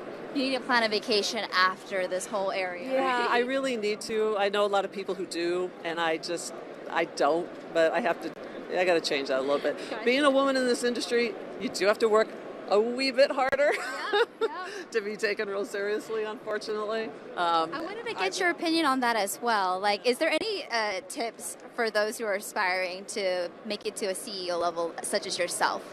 Well, I guess it's just, don't limit yourself. Don't put yourself in a corner. No one puts baby in the corner. No one puts baby in the corner. Don't do that. And it's not easy. I can just say that right now. It's still, even in this day and age, it's not easy. Sometimes it almost seems like it's getting worse again, maybe before it gets better. So I would just like to see more women in tech. I'd like to see more powerful women. I'd like to have more, like-minded women that we could meet with and talk. And I think it'll get there. Yeah. But the young ones really need to work it. Yeah. They really need to step up, and we need to help them. Amazing. And then could you share a success story of being at a show like NAB show? Oh, a success story as far as like business or something we've... Yeah, I mean, like sometimes when you come here, you meet new people and new partners or new exhibitors and realize this is the way that technology is going and we're adapting. Let's see. A success story. I could talk about a customer success story. Sure. We usually have meetings established when you come to a show and your calendar's booked. But every once in a while, just a random customer comes in and they look around the booth. They're like, "What do you guys do?" And it's like, "Oh no, another student or another somebody who's just here." Hanging out, doesn't know anything about the industry, and then you start talking to them, and then they become interested, and the next thing you know, it turns into a $5 million sale, which has happened. Wow! So it's a customer we had no awareness of. No, it was in the house of worship. This particular one was in the house of worship vertical, and those things happen more frequently than you realize. But those really big ones, that's a rarity. Very cool. Well, you heard it here. If you want a $5 million acquisition, you might want to come here. But thank you so much, Joyce, for giving us your time, sharing what Riedel does, and for just inspiring additional women in tech, women CEOs. Thank you for your time today. Thank you. And welcome back to the 2024 NAB Show live stream. I'm Paul with the Stream Geeks, and I'm joined with Andy from AMD, who's going to tell us a little bit about what they're doing in the live streaming and video production industry. So thanks so much for having me, Paul. Today we're showing off AMD technologies for the data center as well as for workstations. So one of the products we're showing off is a product that we call the MA35D. This is our Emmy-winning technology for video transcode. We're also showing off our Threadripper Pro processors as well as our Radeon Pro graphics processors for workstations. We're featuring solutions here from some of our key partners like Dell, HP, Lenovo, Supermicro, and others. It's such a cool. Which one do you want to start with? Because you've got such a great display here. So one of the things that I think is going to be compelling to start with is right behind us. This is a technology called View One from our partner at View. And so this is a turnkey virtual production solution. So it uses hardware from our partner Puget Systems. And then again, our partner View takes that Puget Systems hardware and creates the virtual production in a box solution behind us that you see. Very cool. What's next? I mean, that is a really cool solution. Yeah, so as we walk around the booth and look at some of the technologies around here, you can see the solutions that we've got from Supermicro, our partner Stratuscore. So they're showing a solution from Devant for AI workflows with, like I said, taking a picture and then putting it in different backgrounds with stable diffusion. We're also showing our latest mobile workstation solution. So you see mobile workstations here from our partners HP and Lenovo with an external GPU enclosure. So again, if you want to have the performance of a desktop workstation and the portability of a mobile workstation, you can put into this docking station and get the full capabilities of a desktop workstation running from a mobile workstation. And then on this side of the booth, this is where we've got solutions from Dell, HP, and Lenovo. So these are their latest workstations using AMD Threadripper Pro processors. Again, we're showing the latest Blackmagic design and Adobe workflows on the newest processors from AMD. This is really cool. Just giving the audience a moment to soak this in. All of this technology coming to you from AMD. So let me ask you, Andy, what was your favorite moment at NAB, whether it was a past NAB or this one this year? So where we kicked things off yesterday, we met with our partners View. They did a summit that they called the Virtually Everything Summit, and that was a phenomenal experience. We had about 500 customers and partners talking about where virtual production's at now and where it's headed. We also had the opportunity to participate with our partners Mesa and CDSA at their summit, talking about content delivery and security. So again, it's early in the show, but it's been a phenomenal experience so far. Well, thank you so much for taking the time to talk to me today. All right, thank you so much. Thanks for having me. Thanks, Andy. I'm Brian Salazar with NAB Show Live. We've got Caleb Christopher from NewBlue. How you doing, sir? Great. How you doing? Doing great. You know, NewBlue, I love you guys. You guys have amazing software. Todor, the CEO, founder, is so willing to work through issues and create new technology. You guys are super innovative, and thank you for doing all you do for us as Broadcast Beat Studios. But tell us about NewBlue, what you do, and how you got started. Yeah, absolutely. Well, thanks for saying that. We do envision ourselves as a really collaborative company with a focus on customer needs. So we definitely try to solve real-world solutions. Our whole background is in post-production, and we built a really powerful graphics titling engine, and then that naturally evolved into a live graphics titling engine, and which has grown into a basically an all-in-one switching streaming, but we still have that graphics first visual polish type of center to our product, and we integrate really well in a lot of different environments. So whether you're using us for the end-to-end or just the graphics component, we can be a really good fit for a lot of different types of productions. Cool. And you guys have it's not like you have one product. You have a series of products that do different things. You utilize NDI, so it makes things very flexible. But yeah, you're developing stuff as clients need them too, which is really great. So maybe talk about the various products that you have, whether it's related to like a sports production or just broadcast titling, that kind of thing. Yeah, absolutely. Well, our software, we have both software and hardware solutions. So the software is available on Windows or Mac. And in terms of what you're referring to with the versions, we have our present and sport versions, which are kind of the entry-level versions. Then we have our full broadcast software version. And then we go all the way up to our Fusion devices. We just at this show are introducing the Fusion M, which is a meetings-themed, has Zoom integration and things like that. And then we also have our full Fusion units. So we have both NDI and SDI versions. So again, very versatile in terms of what kind of ecosystems we can work with, and scalable in terms of the different options that we have available. Wow, super cool. So what does a show like the NAB show mean to a company like you guys?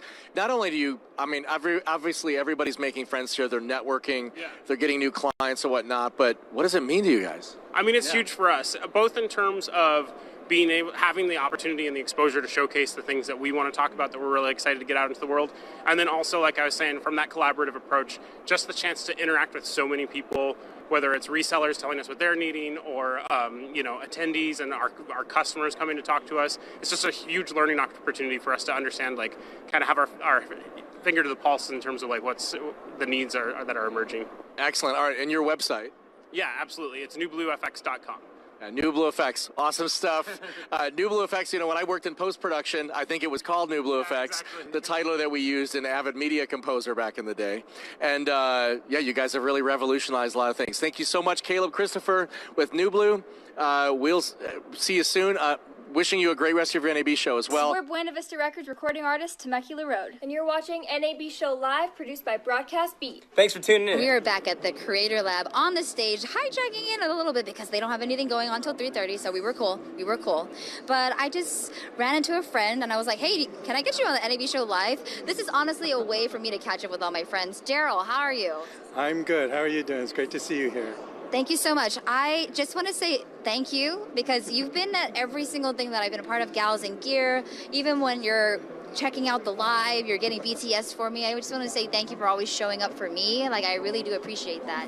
Well, this is like, I think, our 5th anniversary. I met Nikki here at NAB back when she was, just starting out, and she was always been a great hostess. And I love seeing her, and I love seeing how she has taken her career and just skyrockets. I'll pay you $5 later for saying that, Daryl. But I just want to ask, because you've been to the show for how many years now? Oh gosh, I don't know. It's probably maybe my 8th or 10th show, probably. Yeah. So. I always love talking to the veterans of the show because there's a reason why we keep coming back. So what is that reason for you? I just like seeing all the new gear. That's the main reason I come. I come to the expo halls, just walk around, wander the booths, and try to see what the latest gear is. Because the industry is constantly changing. We need to keep up with it. So you got to keep up. Now I know I told you to take off your badge, but I couldn't help but notice that you were able to clear Creative Genius as your title. I typed it in, they let it go, so why not? Yeah, I'm going to have to borrow that from you and do that for mine. But yeah, tell the viewers what you do and how can we see your work and how can we support? Well, primarily I'm a photographer. I'm a photojournalist, but I was transitioned partly into video because I'm doing documentaries now. So my latest documentary is on atomic bomb survivors, and my next documentary is going to be on victims of Agent Orange. Oh, wow. Why was it so important for you to tell that story?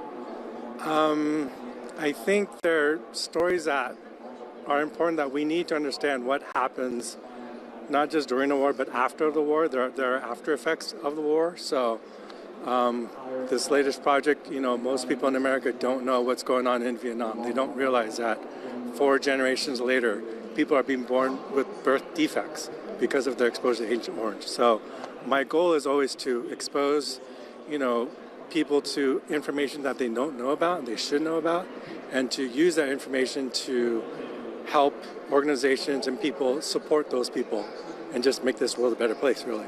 Well, thank you for sharing that story and telling that story. And obviously, you need the tools to tell that story. So when you're at NAB show, do you go into it with this is what I'm working on, how can I partner? What is your strategy when you come to a show like this and you want to also be able to work with new people while keeping up with the latest technology? Well, that's about it. Keeping up with the latest technology and understanding what's available out there that can help make your job easier, like AI video editing now. Oh my gosh, that's like a game changer for me. I know, I feel like we're geeking out. Yeah. So anything to make our jobs easier, quicker, and better, will make the product better. Yeah. And that's what the goal is for me, to come here and see all the new products. Okay, so year after year, I know game plans have changed. I'm sure we forgot everything year one. What do you have to have every time you go to NAB show? What do I have to have? Yeah. A visit with Nikki. Again, I will double that. Give you 10 later, Daryl. Ka-ching. But no, for real, I feel like I've learned so much just following you, because I mean, you've been at the show longer than I have, and then you're seeing like the whole content creator generation. Does that excite you, or do you feel like, oh no, these folks are taking over? I'm wondering what the perspective is from veterans who are seeing this next wave of generations of content creators, and how you view that. Well, it's always interesting because, well, obviously I'm getting older, and everyone coming here is getting younger, but it's because I'm getting older. But it's good to see people excited about this industry, because I remember back when I first started, I was excited. I was like, ooh, photo, I got to see everything photo.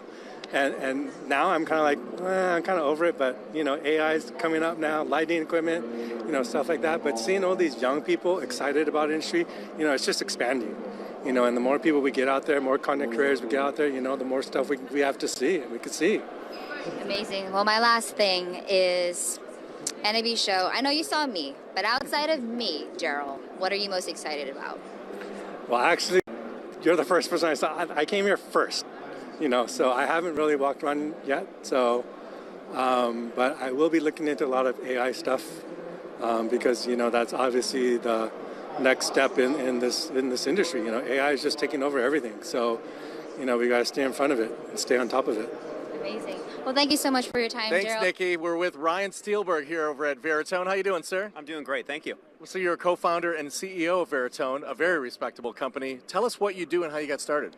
We do a lot of things in AI, but we've been around for over a decade now and building enterprise AI solutions for a few different market verticals. Media and entertainment is a big one. This is kind of how we started this company, and the vision very simply was, could we build a platform that could ingest hundreds of thousands of hours a day of audio and video content and leveraging advanced AI to index, organize, and now create and monetize. And so the industry's grown, but we've been here for kind of a while, and we have a lot of the same customers, so it's great. Interesting. So you work in government sectors as well, too? Same core stack, but you're right. Just like we process audio and video for ESPN and movie studios, we are now applying that same technology to the public sector, like body cameras, dash cams, closed-circuit television systems, and the like. Got it. Okay, so let's talk about your focus at NAB show. I assume it's media asset management and processing of media? That's correct. So we help companies like an ESPN or an iHeart or studios first ingest all their content, right? Whether it's digital native content like podcast or it's linear streaming content. Ingest it all, leverage disparate AI models to index it all, and then prepare it for advanced workflows downstream. It could be preparing it for redistribution on social media, hyper-personalization, or even like CBS News is a big partner, actually monetizing and selling their content on the secondary market. So again, it's just trying to, once you sort of build that archive, it's just continuing to layer on intelligent AI-based workflows to solve different problems. So hyper-personalization, just give me an example of that. Well, I mean, today, short-form video is, we can sit on TikTok forever, right? But now, let's say certain of our customers are on the advertising side, and they want to have literally a different ad for every single individual based upon what time of day it is, where you are, and what you're looking at, right? There's no way you can build enough creative manually to do that. So now, partners of ours are leveraging generative AI to create really infinite number or an array of different ad objects to coincide with a personalized TikTok video that they're watching. So it just keeps getting, so you start with these big archives, and you think of it as just cutting it down into hyper-personalized versions. And by the way, we can convert it into 25 different languages as well. Amazing. Yeah. Anything else you'd like to share? No, it's great. I think that this is my 10th NAB. You were saying it's your 14th. 14, yeah. So it's great. It keeps getting bigger and more exciting. So it's great to be here. Excellent. All right. Thank you so much. Welcome back to NAB Show Live. How cool is it that I'm here sitting at the Condor Blue booth with one of the creators of one of their cables, Matt Johnson. How are you? I'm doing so great. So glad to be here. Yeah, I was just walking around just 5 steps away from the Adamus booth, and literally you got recognized by so many people giving you daps saying, I love your stuff, man. So by the way, you're a really, really awesome YouTuber creator for the community. Thank you for all that you do. It's so fun because I just sit at my room and I talk to a camera, so it's nice to get out and see people and oh, you are watching. Okay, good, great. So fun. Yeah, what has been the most joyful part about coming back to a show like NAB Show year after year? Oh my goodness. I'm like pure extrovert, so I love this and I'm like, this is great. I'm getting to meet people, I'm getting to see really cool camera stuff. I'm getting a lot of free swag. I brought my backpack empty yesterday, full by the end. You just want free stuff. you gotta come. Okay. So great. Well, even just plug that, like, cause hook your girl up because I need to go travel on the show floor. Who do I need to go get free swag at? Okay, well, it was like a DJ influencer thing, so I don't know if you're gonna be able to get it or not. Okay. But they have like a Lego set that they're giving out, and I was like, Legos? I got a sleep mask. I got an airline pillow. I'm comfy. I'm doing great. This is beyond just bags at this point. No. Like, oh yeah, there's so many bags. I have so many extra bags. I'm like, but I got 2 free check bags on Southwest, so I'm just gonna like ship a lot of it back. It's gonna be great. I love it. So tell me what you do for the viewers on nabshow.com and how being at a show at NAB Show has been able to help you in your career. Definitely. So I film weddings, and I help other people film weddings and create films, create videos, etc.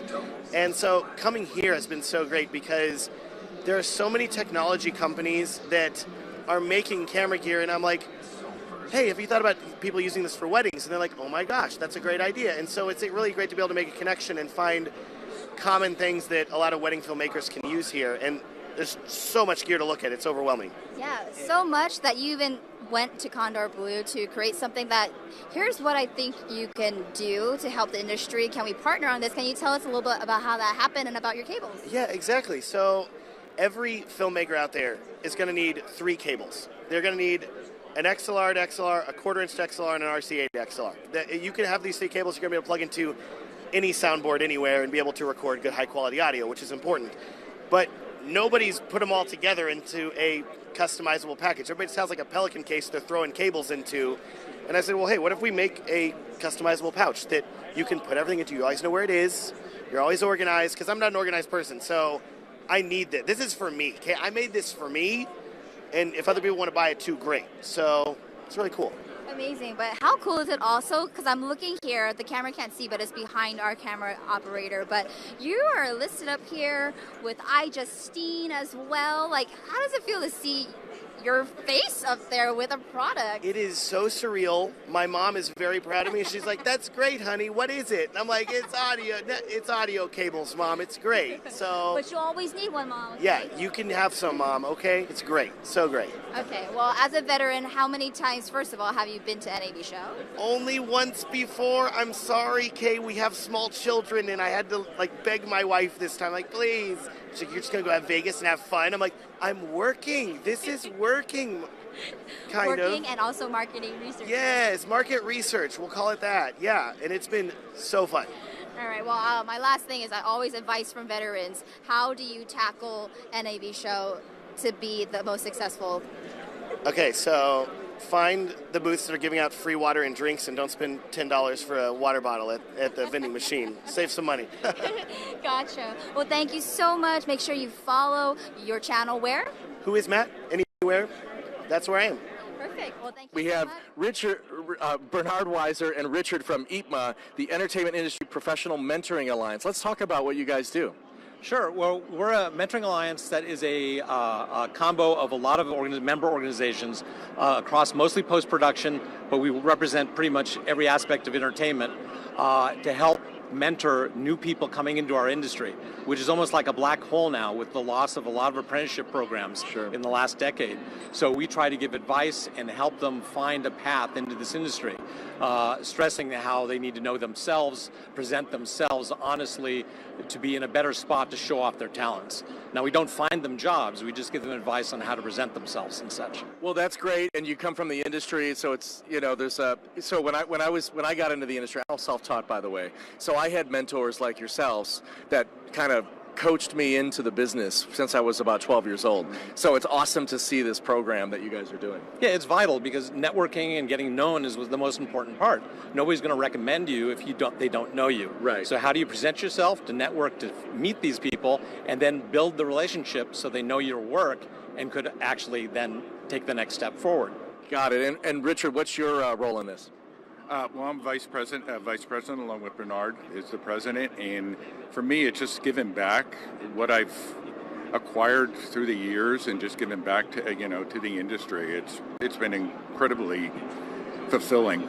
Yeah. So what I always have said, so I consider myself like I wrote an article years ago called the new IT director versus the old broadcast engineer. Right. There has to be a respect for where our technology was and where it is today, and there's still a crossover that you have to understand to actually be able to really efficiently do what you do in a career of our business today, correct? Well, yeah, things are changing so fast. In fact, adaptability is a major thing that we try to explain to people. Yeah. Also, workflows. It's hugely important today, and it changes. Literally, project to project, it's different. Mm-hmm. So adaptability, and then learning what's changing, because within months, there's new programs, there's new ways to work, and of course, the terrifying word right now is AI, and how is that going to affect that flow? And it's going to change things, not necessarily for the worse. In fact, mostly for the better. Right. But people are still afraid of the potential. Because they don't understand. They don't understand it. So I think right now, education of what AI brings is really, really important.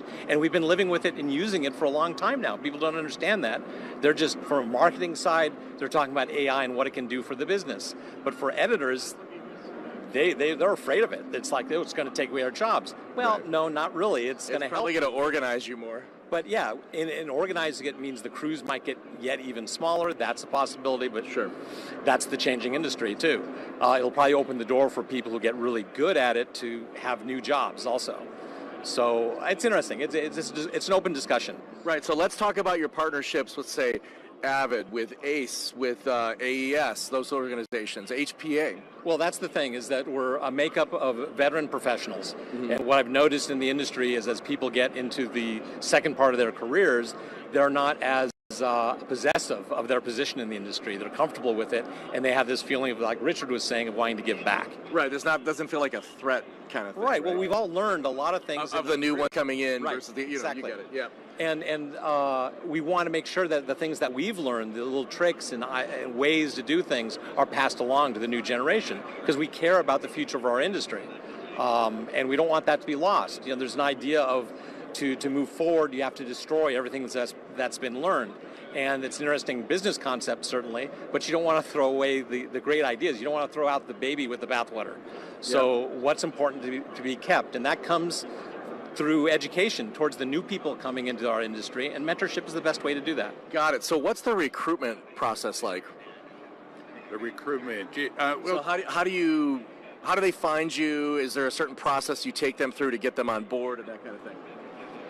Yeah, I mean, a lot of them come to us. Yep. I mean, we have a website that actually we do a lot of podcasts. We've done different theme type of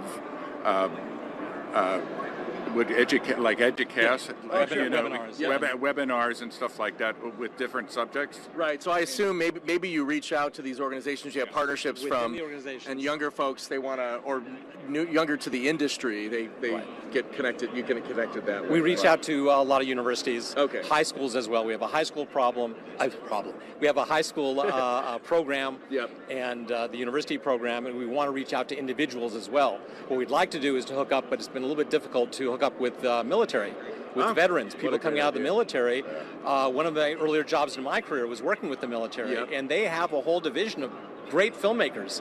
Well, when they come out, they're lost just like everybody else, and how do they get a foothold and show off their talent? We'd love to help with that too. Wow, so let's talk about some of the stuff you've been working on too, just a quick show off a little bit. Oh, myself? Well, recently last year I worked with Michael Mann and supervised Ferrari. Okay. And co-supervised on Ted Lasso before that. Wow, that's so cool. So I was on all three years, and it was great. It's an example that we tell the students as well, is when you have good chemistry, and both those crews, amazing chemistry, everybody got along, and becomes a lot of fun. Yeah. Michael's not always the easiest because he's so into his creativity and story that he puts pressure on people, but it's a good thing. Those are the type of people you want to work with. He's a perfectionist. Yes, absolutely. Yeah. And it pushes everybody to meet up to his standards and do the best they can. We're very proud of Ferrari. Yeah. And on Ted Lasso, it was the same type of thing from top down, this collaboration that everybody had. And we talk about that with our mentorship, is collaboration. You can't do everything yourself. Right, so that's what's so cool about NAB Show. I get to meet people like you guys. You guys get to meet other folks. It's just amazing, the networking. This is year 14 for me. What is it for you? Actually, 6 years, I think. Okay, that's great. How about you? Well, it's over 15. Yeah, it's right. Yeah, I'm getting old. I've been here 14 years now. I can't believe it. And I thought this was year one. It felt like yesterday. So thank you so much. Yeah, it's a family event, right? We're all getting together as a industry family and doing our thing. And exactly. It actually fits into the larger scale of this, even in business. The collaboration and the networking, it all starts with places like this, like NAB. Exactly. Well, that's why NAB show's so great. IPMA, Entertainment Industry Professionals Mentoring Alliance. Go to ipma.org, EIPMA.org. Thank you so much, Bernard and Richard. Have a great NAB show. Thank you. Hi, everyone. I'm meteorologist Craig Adams from CBS 6 WRGB TV in Albany, New York, the world's very first television station. You're watching NAB Show Live. Good afternoon, it's Nikki Sun here with NAB Show Live, and Charlotte of QScript. How are you? I'm doing okay, thank you, Nikki. I hear that you just flew all the way from London to be at NAB Show. How long was the flight? Are you settled? Oh, a good old long flight. 10 hours, 45 minutes. Just about settled, just about got a voice as well, because it went just before I was leaving. I was like, no, this is not the week. This is not the week. So, I've just about got into the swing of the time zone, thanks. I love it. And how many NAB shows have you been to? This will be my 19th. 19! So I must ask them, because for those who are coming here for the first time, what's your game plan? Do you have a strategy for tackling a show like NAB? Oh, water, and lots of water. And just, plan where you're going, try and have a look at who's where, because as we know, to get from one hall to the next is quite a mission, but just try and plan it out.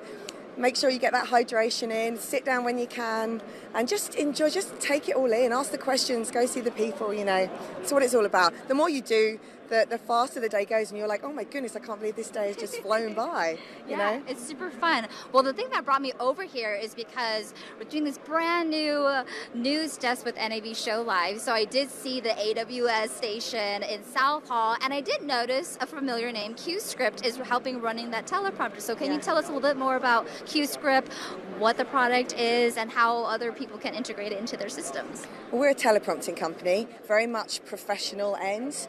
So NAB provides the perfect platform for us for that. Of course, there's up and coming productions and people who want to aspire to use our products, which is so nice and so humbling.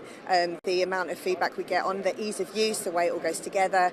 We really listen to what the customer wants in terms of prompting, because it can really make or break a show sometimes, So what we've done for you guys is we've got our 2 PTZ systems just on stands so that you can move them about really easily, and it just means that any information can be fed, a script can be fed, but it could be key points as well, It doesn't always have to just be script, but that it means that there's a good interaction between the presenter and the audience, It can really, really help. Used well, teleprompting is a fantastic tool. Absolutely, and I would just say on camera for the record that I don't use teleprompters, so my knowledge of teleprompters is not as versed as it should be. What has changed within the teleprompter industry that makes users go, QScript is the next level because X, Y, and Z has happened to make teleprompting kind of like the next level? Well, conventional video is still very much out there within studio networks. But we've built in the IP infrastructure as well, whilst keeping those connections that are needed. So we've kind of allowed the customer to grow with us, or for us to grow with them. Rather than having a line that's specifically IP and analog, we've been able to combine the two. So whatever stage they're at, if they're out on location and they suddenly need a little tiny prompter or something, they've got everything there to their hands, to their fingertips, I should say, of what they might need. Because there's nothing worse than getting somewhere and realising you haven't got that cable, or you need that particular, I'm sure you've been there and done it. But it's those fine details, knowing what a teleprompter user requires, and because we specialise in it, we like to think that we take that problem away from other people needing to think about it. That's what it's about. Customer service is so paramount to us. We've got a 24-hour support team. They bend over backwards for a newsroom, 24-hour news productions as well. So we're global. There's nothing we won't do, to get that particular customer on air should there be an issue or anything may have cropped up that they want to achieve. So yeah, it's all out there to play for at the moment. There's so many different lines of prompting, but we've tried to just remain that elite level. Well, thank you so much for giving me a really nice crash course into teleprompting, how they've evolved, and thank you also for supporting our NAB Show live team, both in person, on nabshow.com. It's just been such a pleasure, and I hope that you have a very safe travel back to London. Thank you. Yeah. And I hope you have a great show.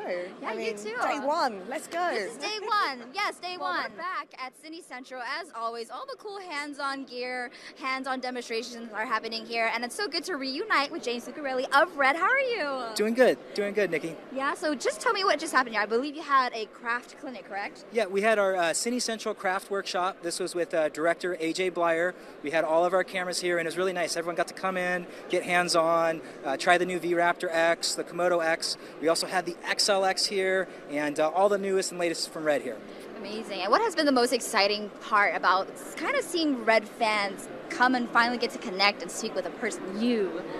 I think that's always been something that's very exciting for Red. We got our first start here at NAB, and I think every year everyone tells us that this is where they get the chance to come and see the products. So, yeah, it's just nice to get back to being here and interacting with the customers. Yeah, so I know this is a very new area. This is the first time they're doing hands-on anything, and so it's really, really cool. How many years have you been here at a NAB show? Oh gosh, I've been with Red for 13, and other than the 2 years we took off, this is my 11th year. 11th year. So from all those years before to now, I guess just describe how having something like this makes you feel.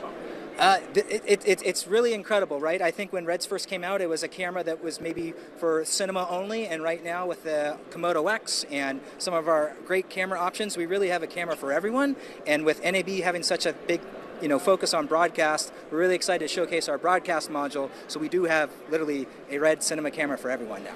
Yeah, I know that we talked about specs a little earlier, but I always like to call this section Go Off, James. So go off, what are the cool specs or anything about what you showed me when we were at Red headquarters a couple weeks ago, actually? Yeah, we got to showcase our completely global shutter lineup, right, with Red's new Komodo X, V-Raptor X, and XLX. All of our cameras have a global shutter. I just pulled out an iPad Pro and connected all three of those cameras.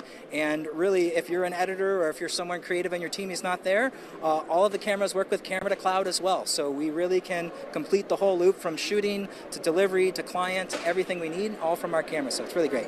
And I imagine that you're also at several other booths here, right? Do you know any information to tell our viewers watching on nabshow.com right now where to go to catch Red? Yeah, you can see us. We are going to be at the Nikon booth, the Nikon and the MRMC booth. You can also see us at some of our other partner booths, like I'm looking right now at Able Cine or Film Tools or Digital Glue. Those are our Red authorized partners. And you'll also see us in any of the other camera support groups. Like I see a lot of Reds, even just in eyesight right around here. Yeah. Well, obviously, elephant in the room.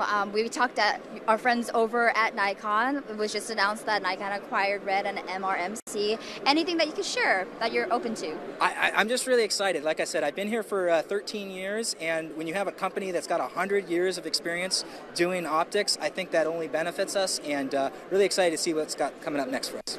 All right, and then as a veteran to now, any advice for first-timers at NAB Show? How do you navigate a show like this to make it the most successful for you? Get in early and drink lots of water and be strategic on what hall you start at, right? Yeah. Where the good pickup and drop-off spots are. Yeah, and where do you normally start off?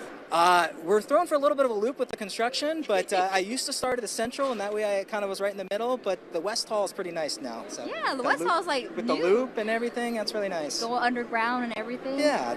I love it. Yeah. Well, my last thing is, what are you most excited to see in regards to NAB Show? I think it's most exciting to see all of our customers, all of our partners, all of the people that shoot on Red, and then it's also good to see what's new from everyone else as well. And from someone when we used to have a red camera with a red workflow and a red everything, it's nice to see how everything here now accepts red, and it's more of a collaborative stuff, so you can see us in every booth. I love that. Well, thank you for sharing your story about how Red really started here. Thank you for speaking with us after your craft clinic, and I can't wait to see what else is in store for Red in the future. So thank you so much, James. Thanks, Nikki. This is Chuck Todd of NBC News' Meet the Press in Washington. If it's Sunday, it's Meet the Press. But if you're here, then you're watching the NAB show live.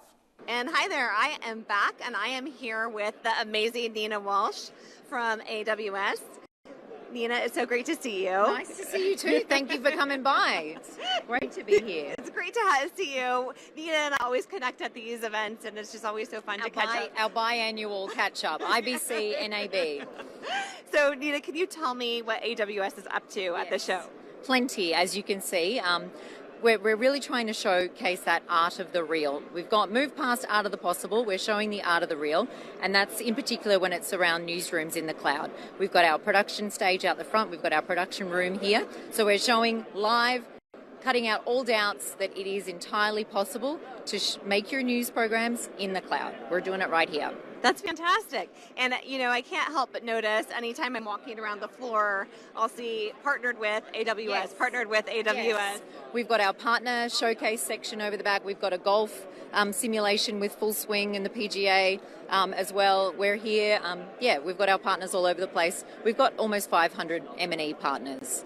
Wow, that's fantastic. Just M&E partners. Yeah. Now, here on the booth, we've been showing 70 demos. We've got 83 partners intertwined in those demos. Obviously, generative AI. We've got our Gen AI playground over the back as well, where people can come and play with Amazon Bedrock, Party Rock as well. Give that a try. Oh, and Amazon Q, of course, which is really exciting for us. But I think, for us, it's about being here, supporting the industry, getting those insights, and people being able to touch and feel what it is that we're doing and how they can potentially, integrate it into their businesses. Can you talk a little bit about one of your favorite Gen AI products that AWS is doing right now? Because I think that is just such the buzzword right now is Gen AI. And so I would just love to know what is one of your favorites that you're showcasing right now on the booth? Okay, so for me, admin, not my favorite task. For those that don't know, I've come from the visual effects and animation background, so I love being creative. So for me, admin, it's part of life, but ideally, I would like to minimize that. So using Amazon Q, bringing that into our workloads, I can start to try to, get some things off my plate, get some processes in place that can handle that a little better than I can necessarily. So, like what are you getting off your plate? Because of course, I would love to use that as well. So we've got a writing culture here, so always trying to figure out how can we improve our writing processes and how can we speed up that process. So for me, I think it's about putting ideas out there. When I'm going to write a doc, for an example, putting some ideas out there, getting some feedback that I can then integrate when I'm actually writing it as a human, but getting those insights that can help me move a little bit faster and iterate a little bit quicker. Yeah, and I think, you just touched on something that I think is so incredibly important, right, which is that there's still that human element. So even though, and I think you probably more than anyone, because you come from that VFX world, right? And so you've seen that disruption in the marketplace, and the fear that sometimes goes into new tech, but that you still need that human element. You still need that human element. Absolutely you do.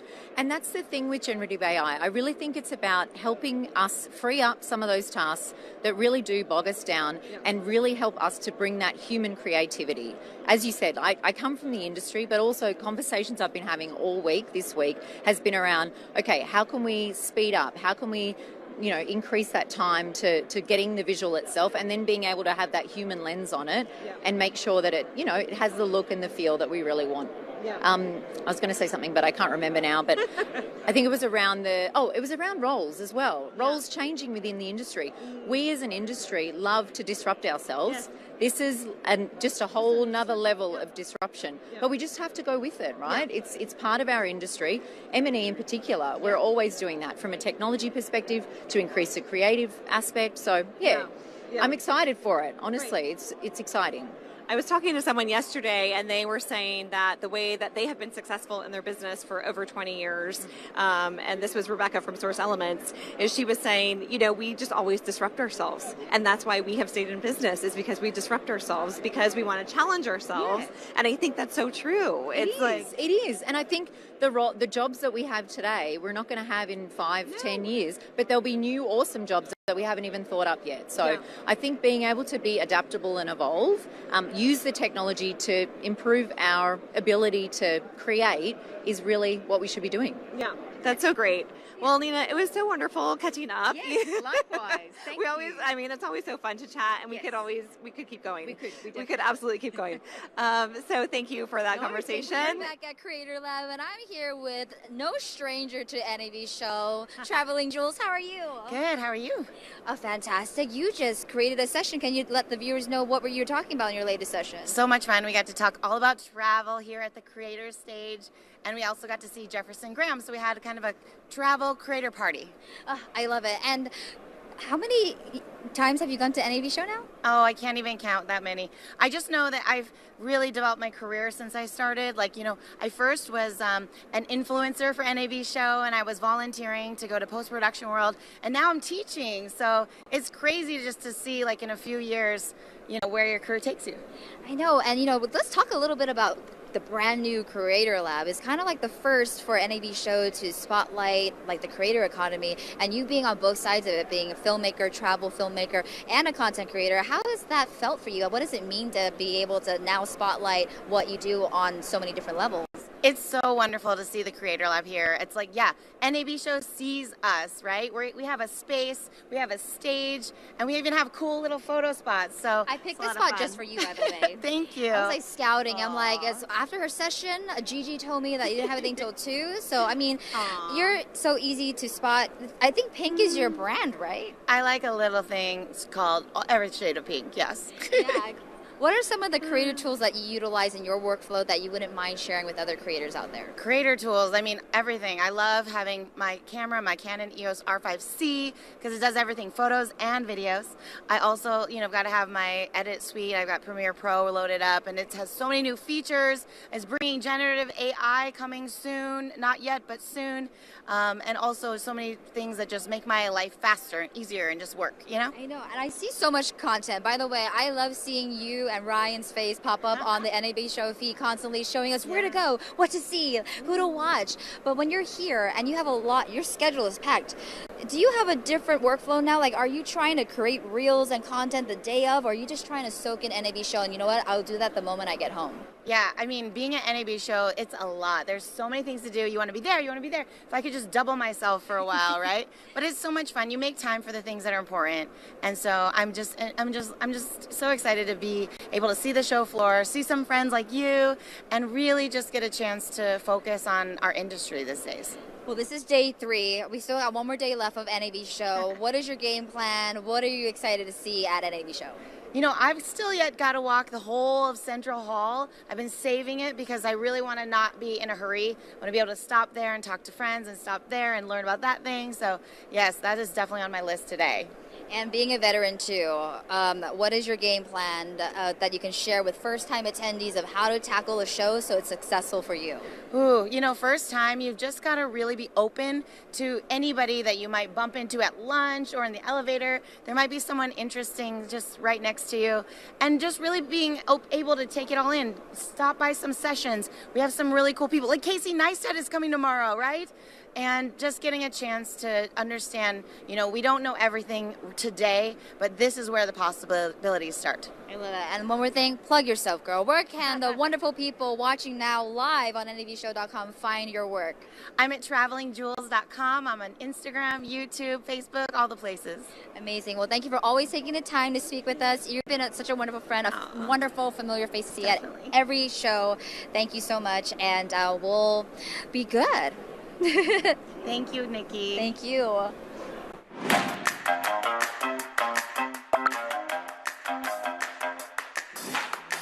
Welcome to Broadcast Beat Studios in South Florida. This is Studio A, and right behind me is a Brainstorm Infinity set.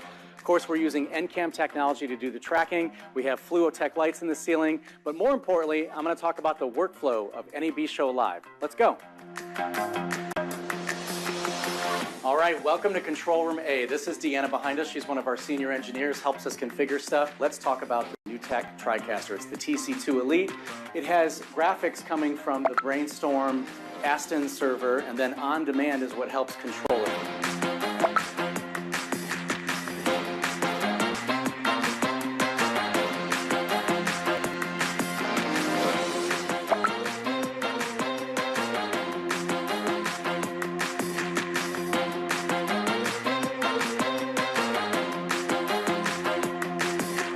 This is the Behringer Wing audio console. We've got a lot of Dante audio signals that are going through the facility, doing all kinds of fun stuff, and I'll talk about that in a little bit.